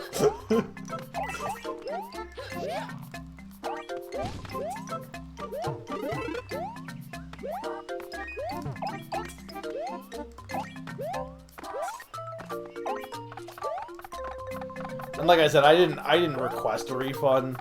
I had thought about it, but I didn't go through with it because here's the problem with working night shift is, like, I have to deal, like, I woke up and this is what was going on, and I, like, have to go to work, so I can only do so much at the time. And then when I get home, I'm like, I don't really want to deal with this, but so I was just like, I'll just wait and see, because if I get it, I'm like, I don't really want to fight about this beyond just making sure it doesn't happen again. But they, but then I got that email, and I'm like, well, this is stupid.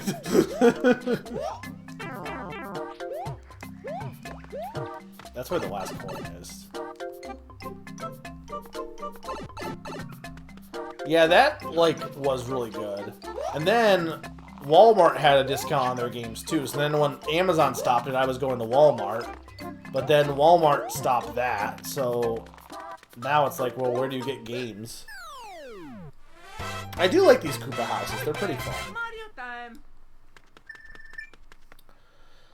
Alright, I'm going to take a short break, and then we'll finish up the rest of World 5. And the next session, we'll do World 6, 7, 8, and maybe some Super Mario Maker 1s.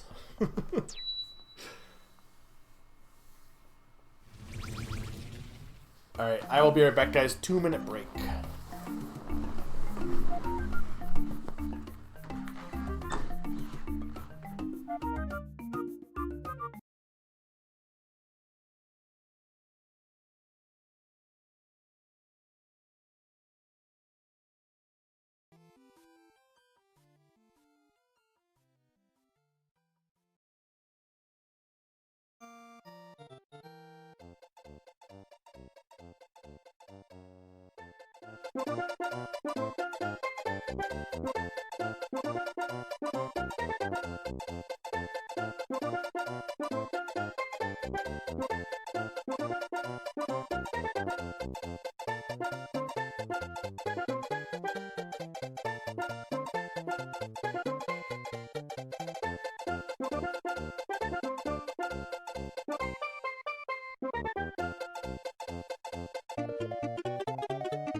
I am back. Get ready for next week when I do next Tuesday when I do the break, and it's just that 3 times in a row. Which pictures?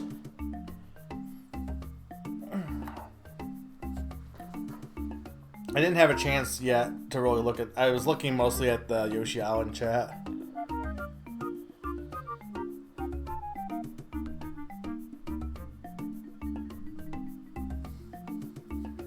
Okay. Yeah, so we'll just play, alright, you gotta beat the Piranha Plant to open up the world map. I think the thing with this game's world map is, like, it doesn't commit enough, I feel like. Like, it has, like, this thing of, like, oh yeah, you have to do this, to free the toad. or to free the Toad House. But like, I feel like the power-ups in this game, I guess from a multiplayer standpoint, they're not too bad. But it feels like the power-ups in this game are not really that worth it. I think when you look at like Super Mario Bros. 3 having like stuff like that, it used like pretty much every power-up you would get in that game. Or you do something to free the Toad. But like, or Toad House. But like every power-up you would get in that game would feel like it was potentially useful. Like you get the warp whistle to skip. You could get like stuff like, you know,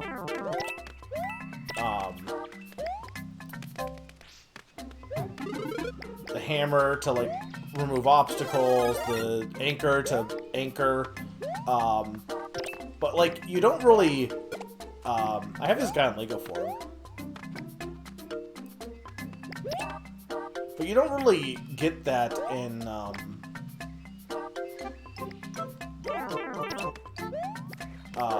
this game as much. I feel like a lot of the power-ups are just like, again, extra. And I think that's one thing, like, again, with like games like A Link Between Worlds and stuff, my biggest problem is I don't mind doing side extra things, but when you have a bunch of side extra things that don't really mean much, then it makes me feel like, well, I should just not even bother, right? Like, I should just, you know, I should just, like,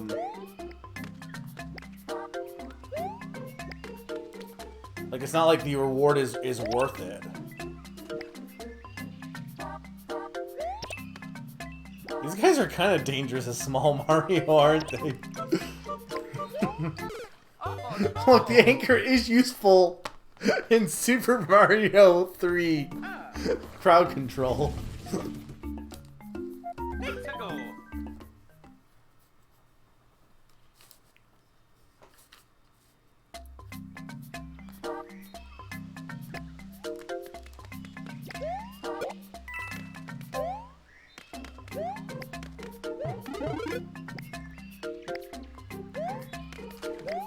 I guess the solution would be like again, I think Breath of the Wild mostly fixed the issue.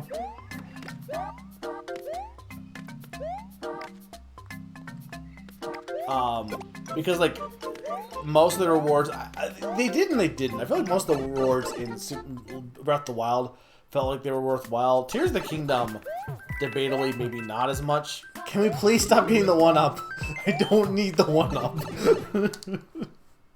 Need anything but the 1-up.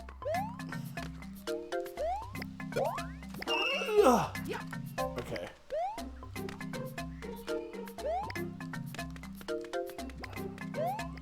I don't think I can kill this. I think this guy is unkillable. He's not possible to kill. Ooh, I killed him. I did the impossible.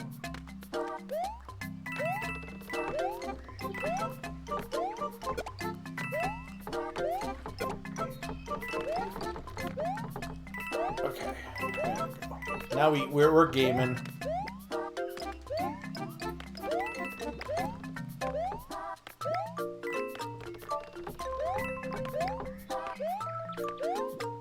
You think I desynced? Give me a second. Like my mic, well, I'll just reset the, hang on.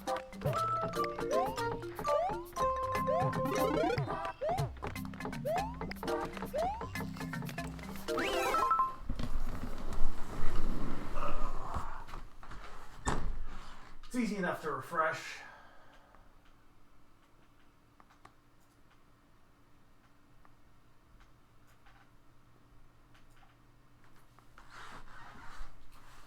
To be fair, I was pretty much going for 3 hours, and I need to get a new computer because I think that's part of the problem. I don't know how to check this.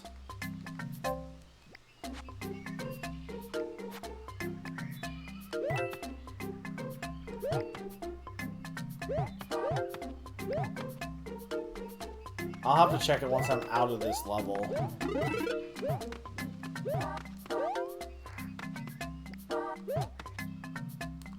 I think it might be fine, but...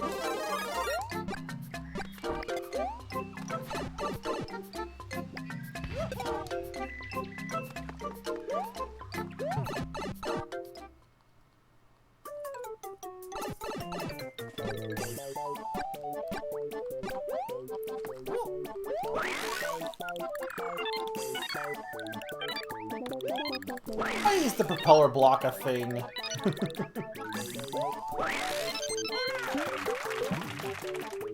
Who was like, you know what we want? We want a power up that makes it so that you can't actually grab one-up mushrooms.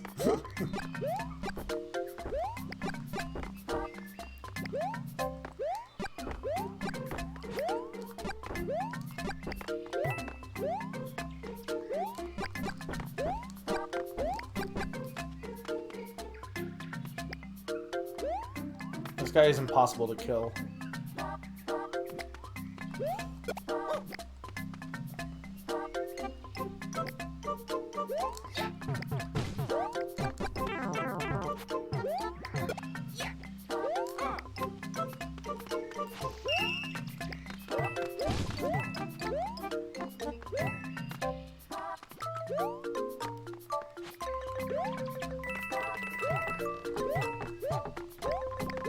Oh no, he's moving. These guys are funny, honestly. I forgot how funny these guys were. I guess they were invented in this game, right? Like, they weren't in the first game. Oh. I guess, you know what? Actually, okay. Here's my actual argument, Sneaky. I don't think they should not have propeller blocks. I think they should not. They shouldn't have both. Is what I would think. Because actually, I would be in favor of that. More power-ups that are only based on certain areas. The problem is when you also, on top of that, have the propeller mushroom. It just feels redundant. You know what I mean? Like, I think the idea of having a power-up that is limited to one section is a good idea, but then when you also just have power-ups that are not, it just makes them feel pointless. Especially when your power-up is the same thing. Like, at least with 3D World, the block power-ups and stuff like in those games are at least different.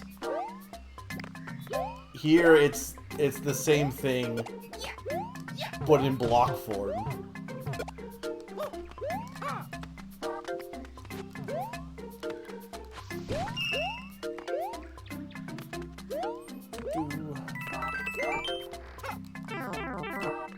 How did I not hit the blocks there?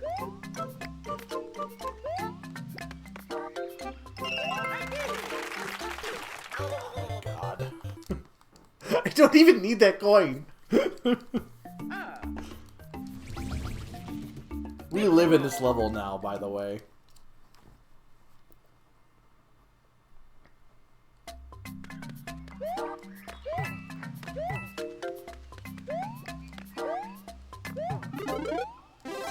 Here's a question.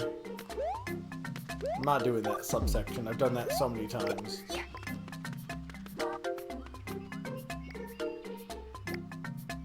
Because they're shaped like donuts.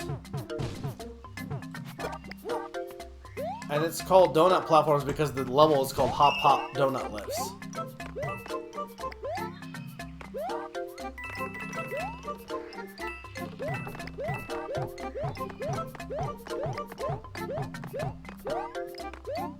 They're rounded little, like, yeah, they have rounded with a hole in the middle. What are donuts shaped like then?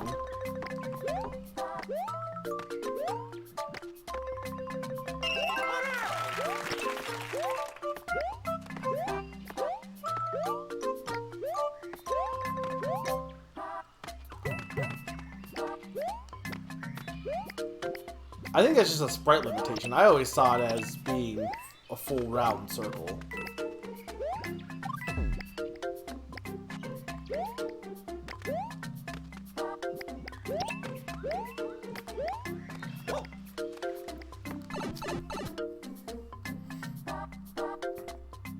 But, like, that would make more sense if donuts were shaped like a D, because then it would make sense as to why they're called donuts.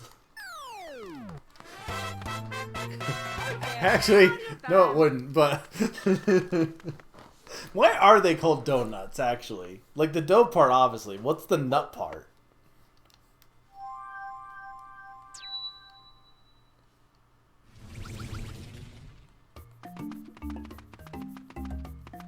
Let's go. Should we call them own nuts? That's a Super Mario Paper Mario character.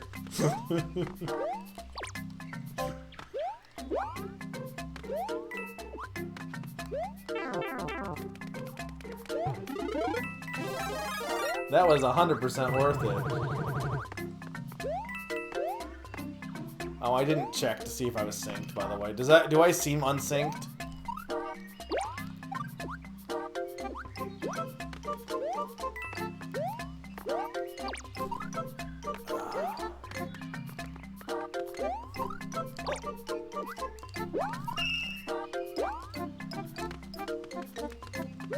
Hey, Lucas.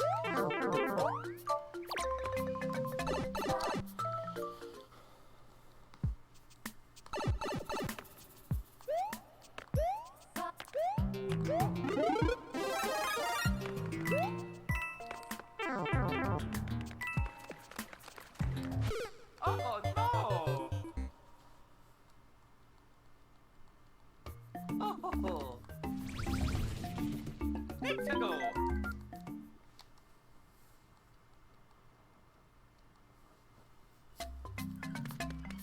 We've talked about this before. But, like, can we agree? The answer is we can't. But can we agree that the jelly donuts are the worst donuts? Because I don't like them.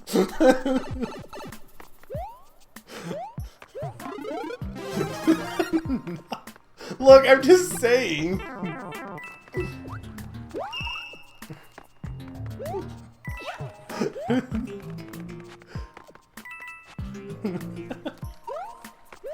Look, the best donuts are the ones with the cream filling in the middle. Also, arguably the most unhealthy donuts.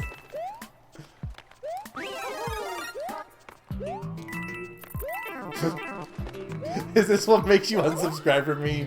Is my donut takes?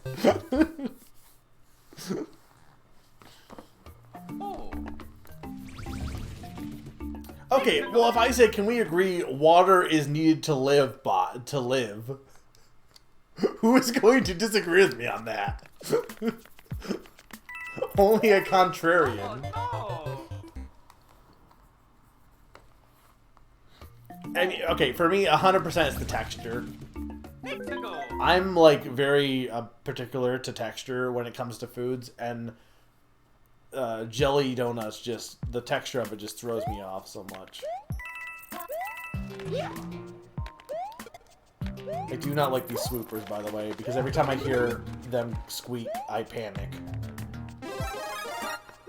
Have you met the internet? No.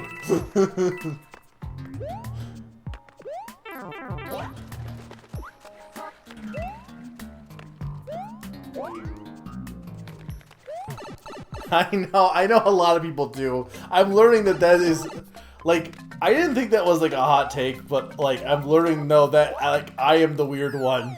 A lot of people love jelly donuts, especially Brock. So, like, I said that because I was thinking of, like, with the donut whole conversation, or donut conversation, I'm like, I could talk about actual donuts. What could I say? And I'm like, literally, I can't say what's your favorite donut because I know it's the lead, so I'll just jump right into that rabbit hole. Just peel the band-aid right off.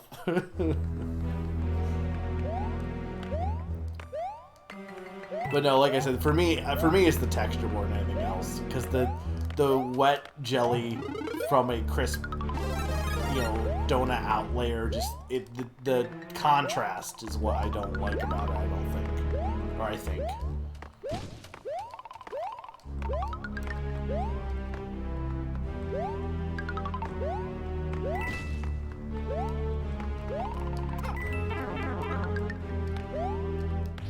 I was gonna be like, how do you get up here? And the answer is just don't go that way.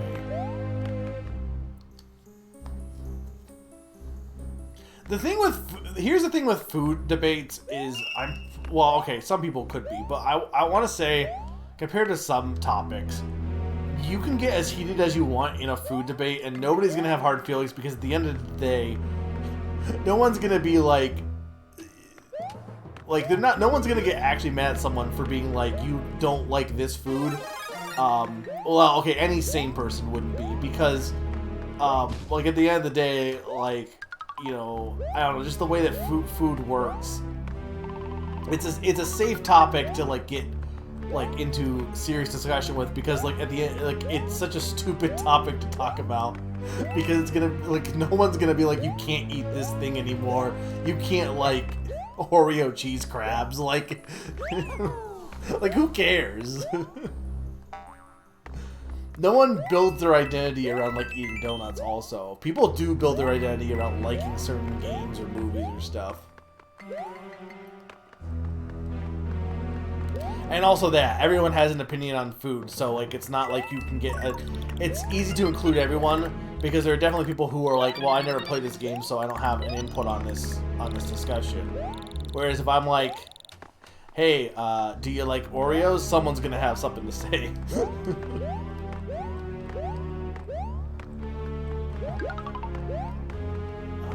I think it might be this way actually.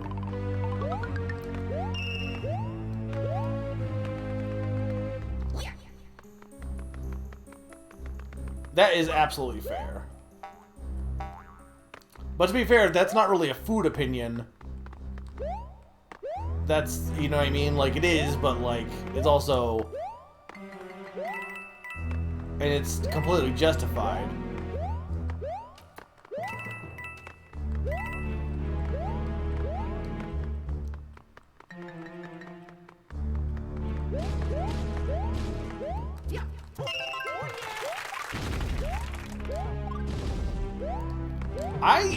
I am definitely in the camp of milk and cookies is, like, weird. Because you're taking a perfectly good, chewy or crispy cookie and sogging it up with milk. But I'm also in the camp of thinking that cereal and milk is one of the weirdest things, and I don't know why it is so common. Because, to me, it's like, what if I took this nice, crunchy cereal and made soup out of it? But I also know that is another one of those insane takes. But to my credit, I am not a breakfast person. As somebody who does not like eggs, my breakfast options are limited. And as someone who's not, like, super big on cereal, and for the aforementioned reasons, what do I have left? Pancakes and bacon.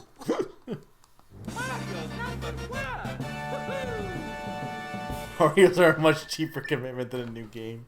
Not if you're buying the rare Mew Oreo. Oatmeal's good. I just don't, like, I'm not always in the mood for it, but oatmeal's fine. But again, you could be like, oh, you can eat oatmeal, but like then it's like, I don't want to just eat oatmeal.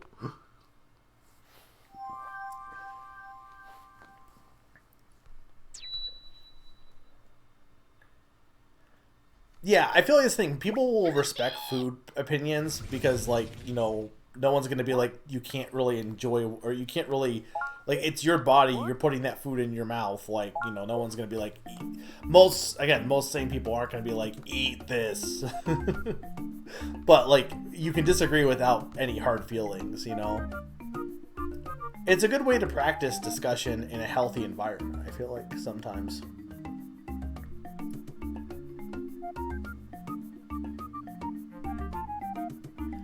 Basic glazed donut is really good, yeah. Speedrunning the donut debate.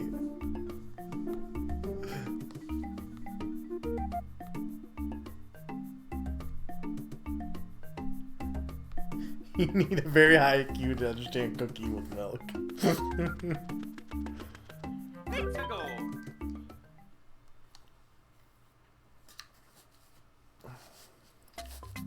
Okay, here's an actual discussion that I'm curious about.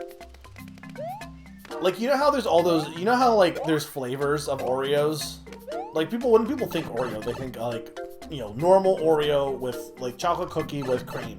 But there's, like, a lot of different flavors of Oreos that I don't think get discussed about.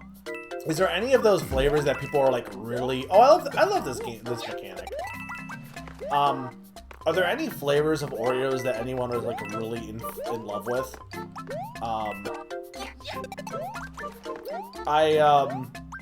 And like I'm not talking like the mega stuffed Oreo or the most stuffed Oreo or something like that. I'm talking about like actual different flavors.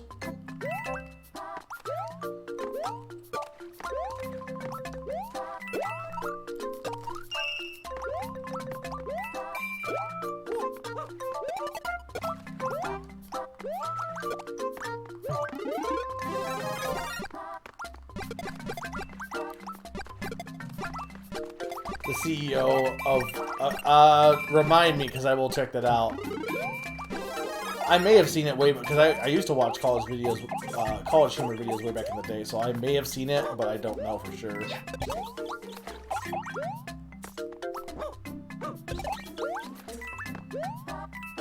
Unless it's recent, then. Do they still make videos? I think, did someone say the peanut butter ones? Yeah. I was thinking like the peanut butter like pie ones or whatever they were really good. I think it's funny when like they're like, oh, here's the Mario Oreos, and it's like they're not different flavored unless, which absolutely insane by the way, unless you pre-order the exclusive Peach Amiibo or Peach Oreos, which were like a specific like covered cookie that was you could only get by like pre-ordering. We live in a dystopia.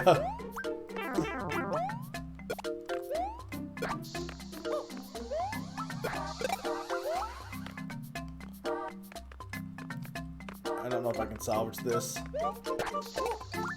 Nope. The answer is nope. Society. The question you asked is literally that video of people forgetting about the flavors of Oreos.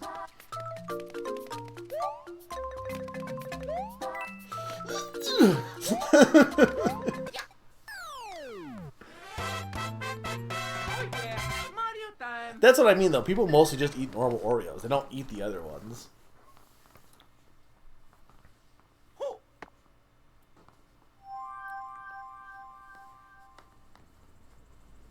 I feel like the cannons in this game aren't really needed that much, right? Like, that's what I'm talking about. Like they have alternate levels in this game, but I feel like they're not really, like, there's no real reward to them as much. Okay, star, add, quick, title, quick, add, star, add. Okay, cool. I just kept forgetting to do that.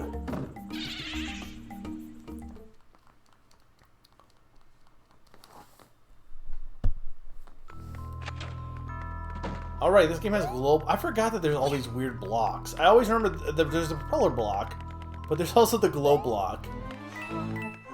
Arguably not all that interesting. Well, like, the Mario ones aren't different flavors, right? They're just Oreos, but with Mario pictures, correct? Those are the Pokemon ones were. Mario. Why didn't they not call them that?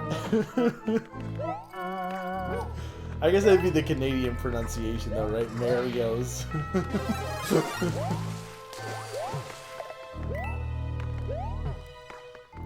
I say Canadian pronunciation. I'm pretty sure it's not exclusive to Canada.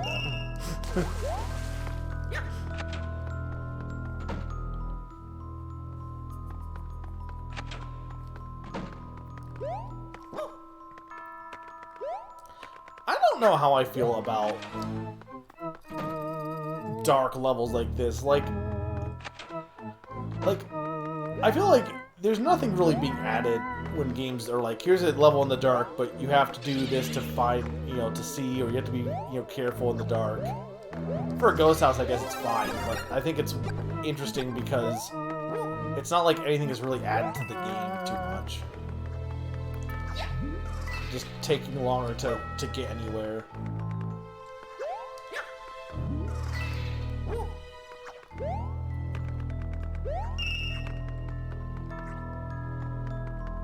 Orios. Do you actually? Because you should if you don't.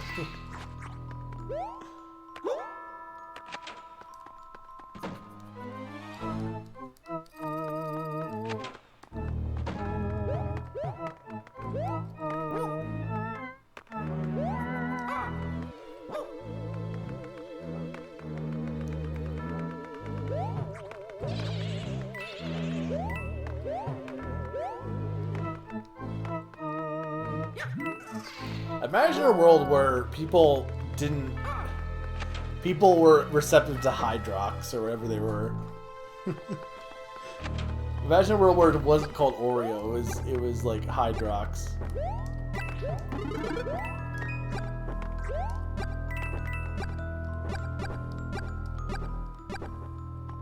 This is a weird level because it's pretty much all these side paths are just for the coins. I wish we lived in the Hydrox world.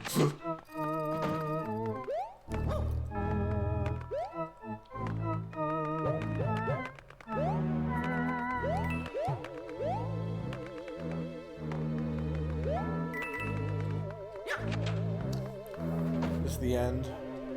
There's probably a secret exit in this level, I assume.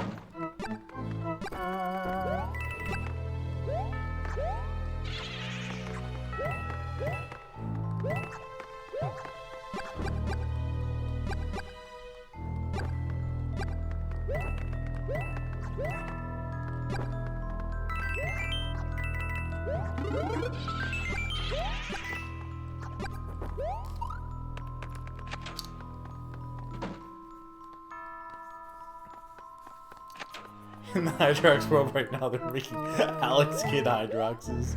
Didn't he come back, I think? Or he's coming back? Oh yeah, Mario I time. want to go to a world where Hydrox is pronounced Hydroches. We're the most popular cookie. Just think of like the most insane alternate universe. Like you have a whole pick of a whole bunch of different alternate universes. And like, I want to go to the alternate universes where they call bagels boggles.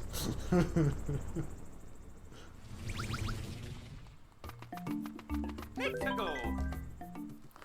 There's less levels per world than I thought there was.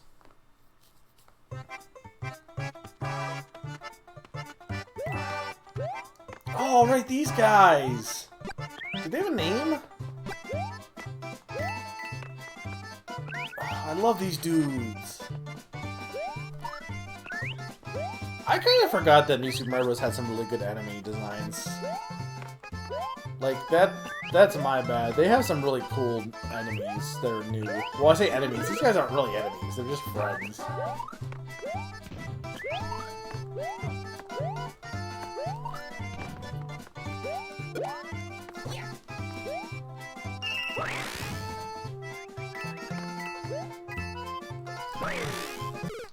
Oh! No! Ah.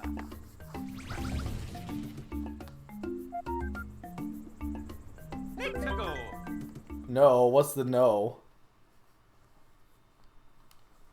That they don't have names? Name these manta rays.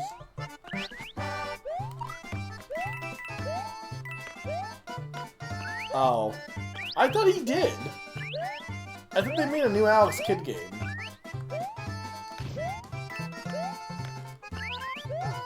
It was called Alex Adult.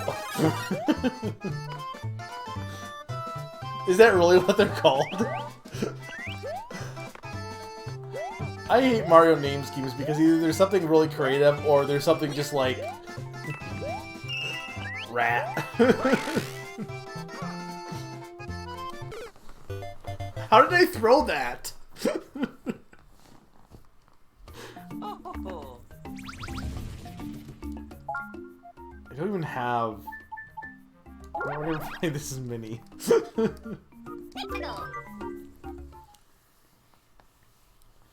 I don't know what that means, Sneaky.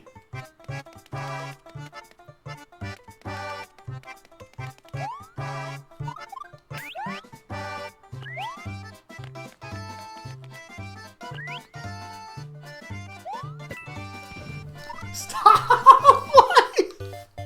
Like, I should know it's there, but like, I just keep bonking. Oh.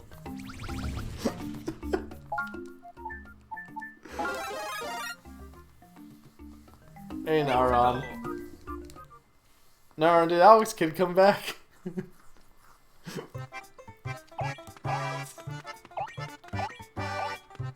Hey, J-Ro. IG-Ro. Ejiro.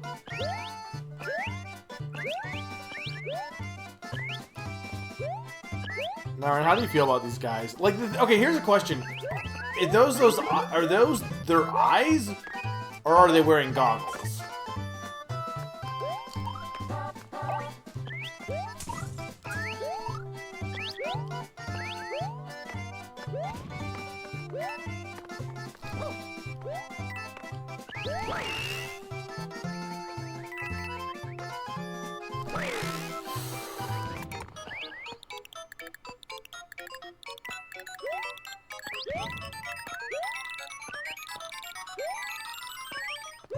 Oh, it was a remake? Okay.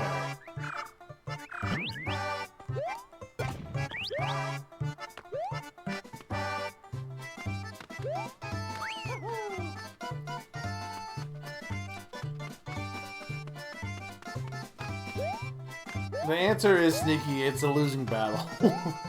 I'm a lost cause. Go on without me. I don't know how you get down there. I'm sure there's like a secret.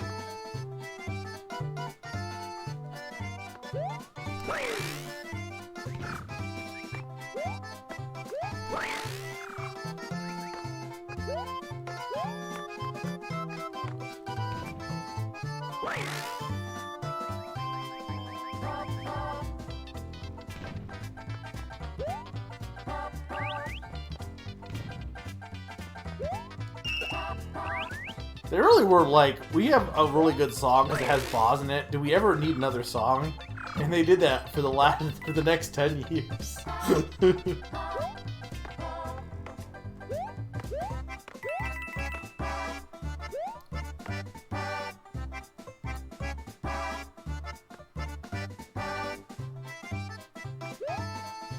Raiden. So he's from Metal Gear.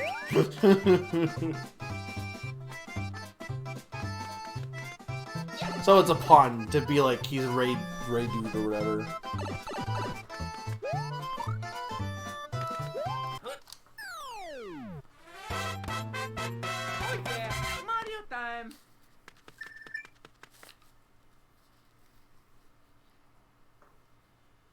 Ho. Oh, okay, I see.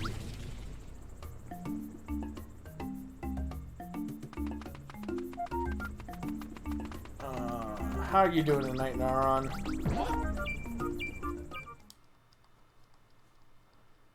Maybe eventually.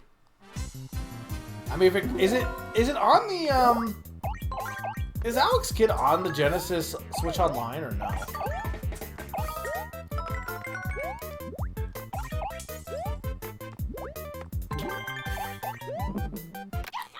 What are these total orbs, by the way? Like, are we, because they like move, are they like toad pieces, or is there not a Genesis version? I guess, yeah, I guess it would be the Master System, huh? Yeah, but they're moving. Why are the faces moving? Toad pieces.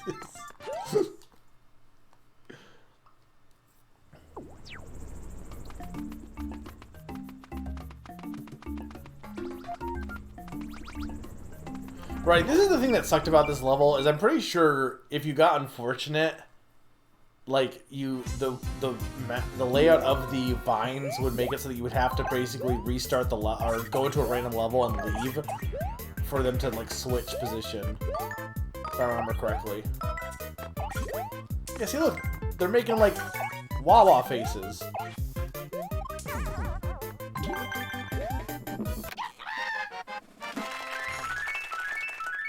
I know the boss fights, yeah.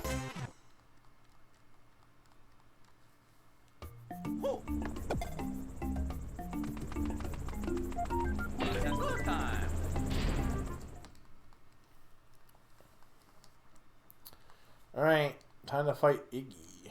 Who's left at this? Ludwig? Morton? Oh wait, we're on World 5, 6, 7. I guess just those two, Ludwig and Morton. Because 8 would be Bowser and Bowser Jr.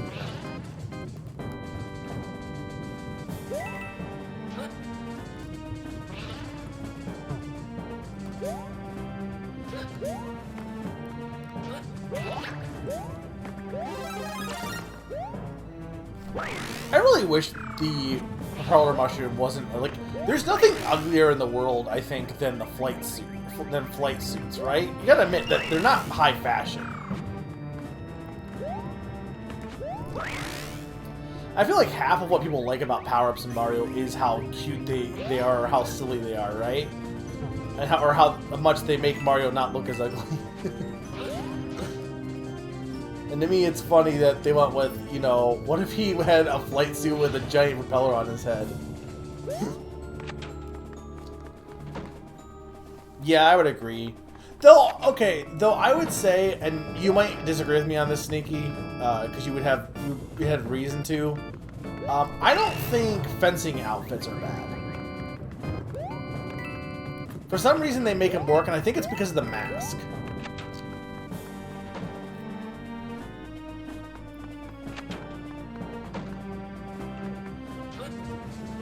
Yeah, I know, but like, I don't know. There's a kind of, I think the mask sells it, right? If you took the mask off, I think I would agree. But I think the mask is cool.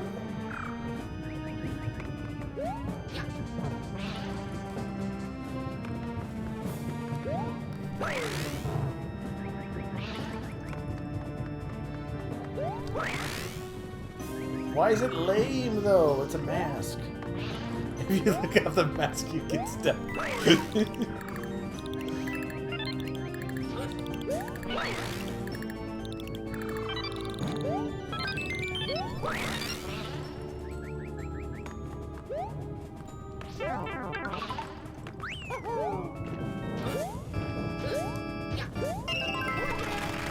Look at that.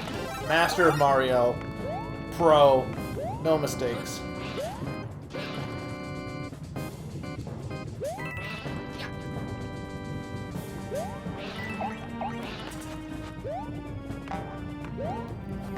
What are these blocks? And why are they just here at the end? This is the first time we've seen these blocks. Why are they here?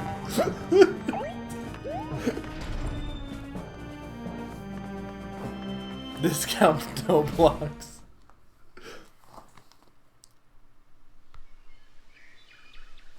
You're just mad you don't get to wear a top hat while fencing, Sneak.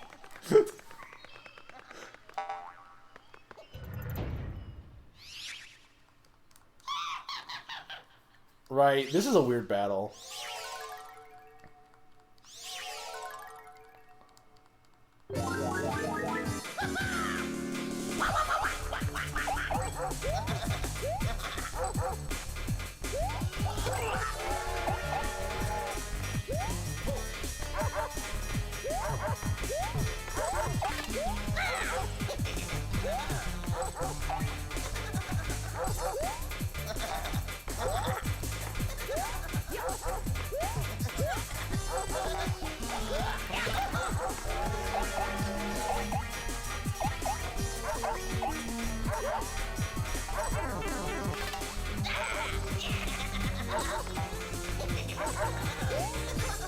Right, I guess they're only here for this battle, so that's why they introduced them.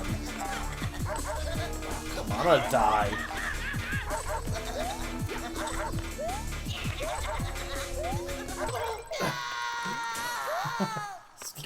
Why is he so much louder than the other Koopalings? I feel like the other ones were not as, like, noticeable voice-wise, whereas he's, like, screaming his head off the entire time.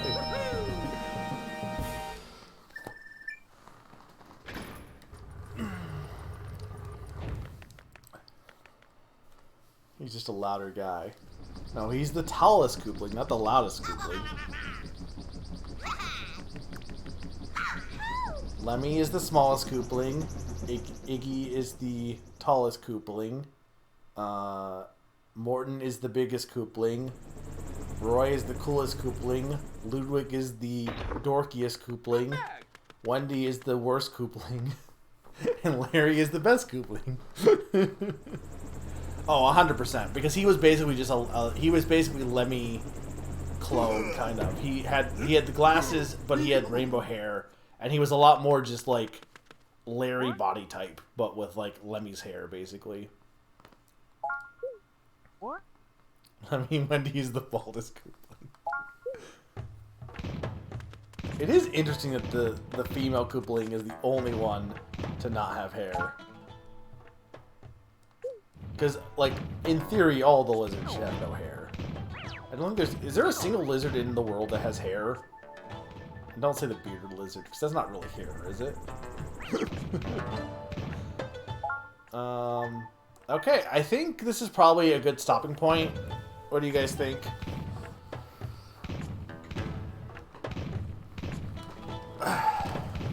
We'll pick it back up on...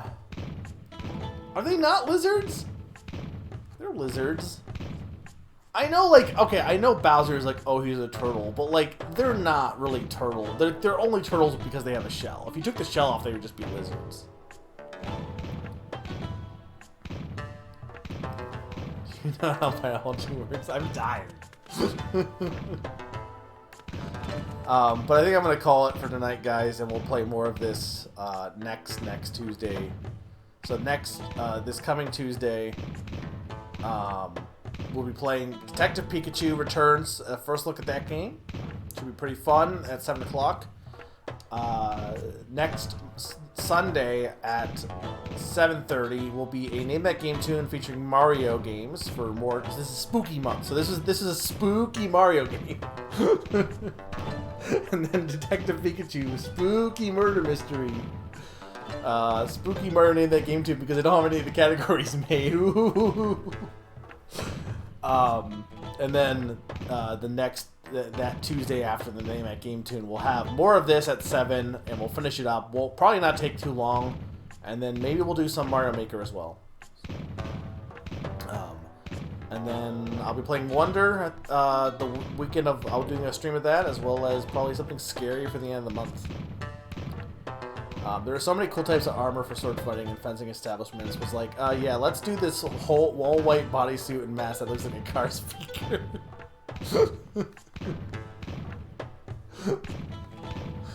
I don't know, like, I agree, but like, I don't mind it.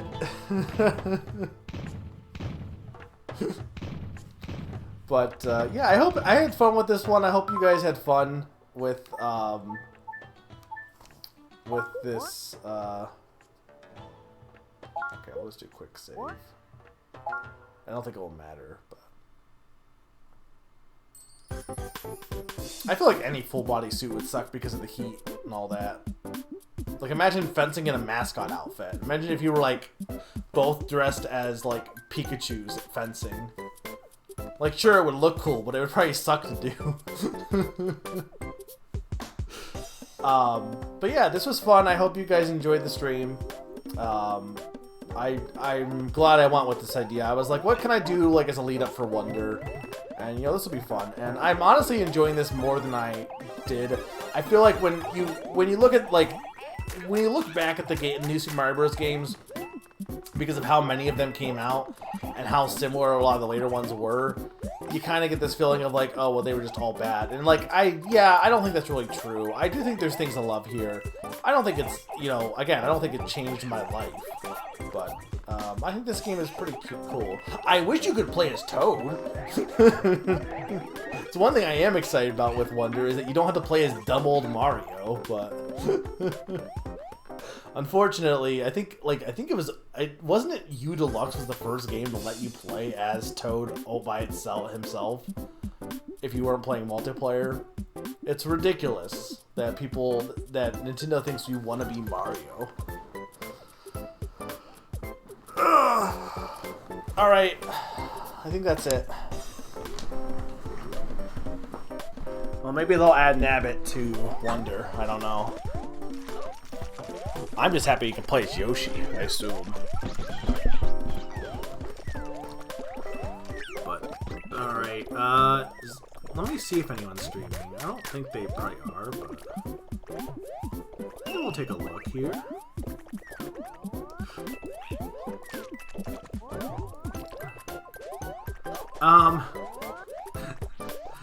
The only channel I'm following that is live is Speed Gaming with Wario Woods, so I think we're just gonna say goodnight. Alright, have a good night, guys. Later.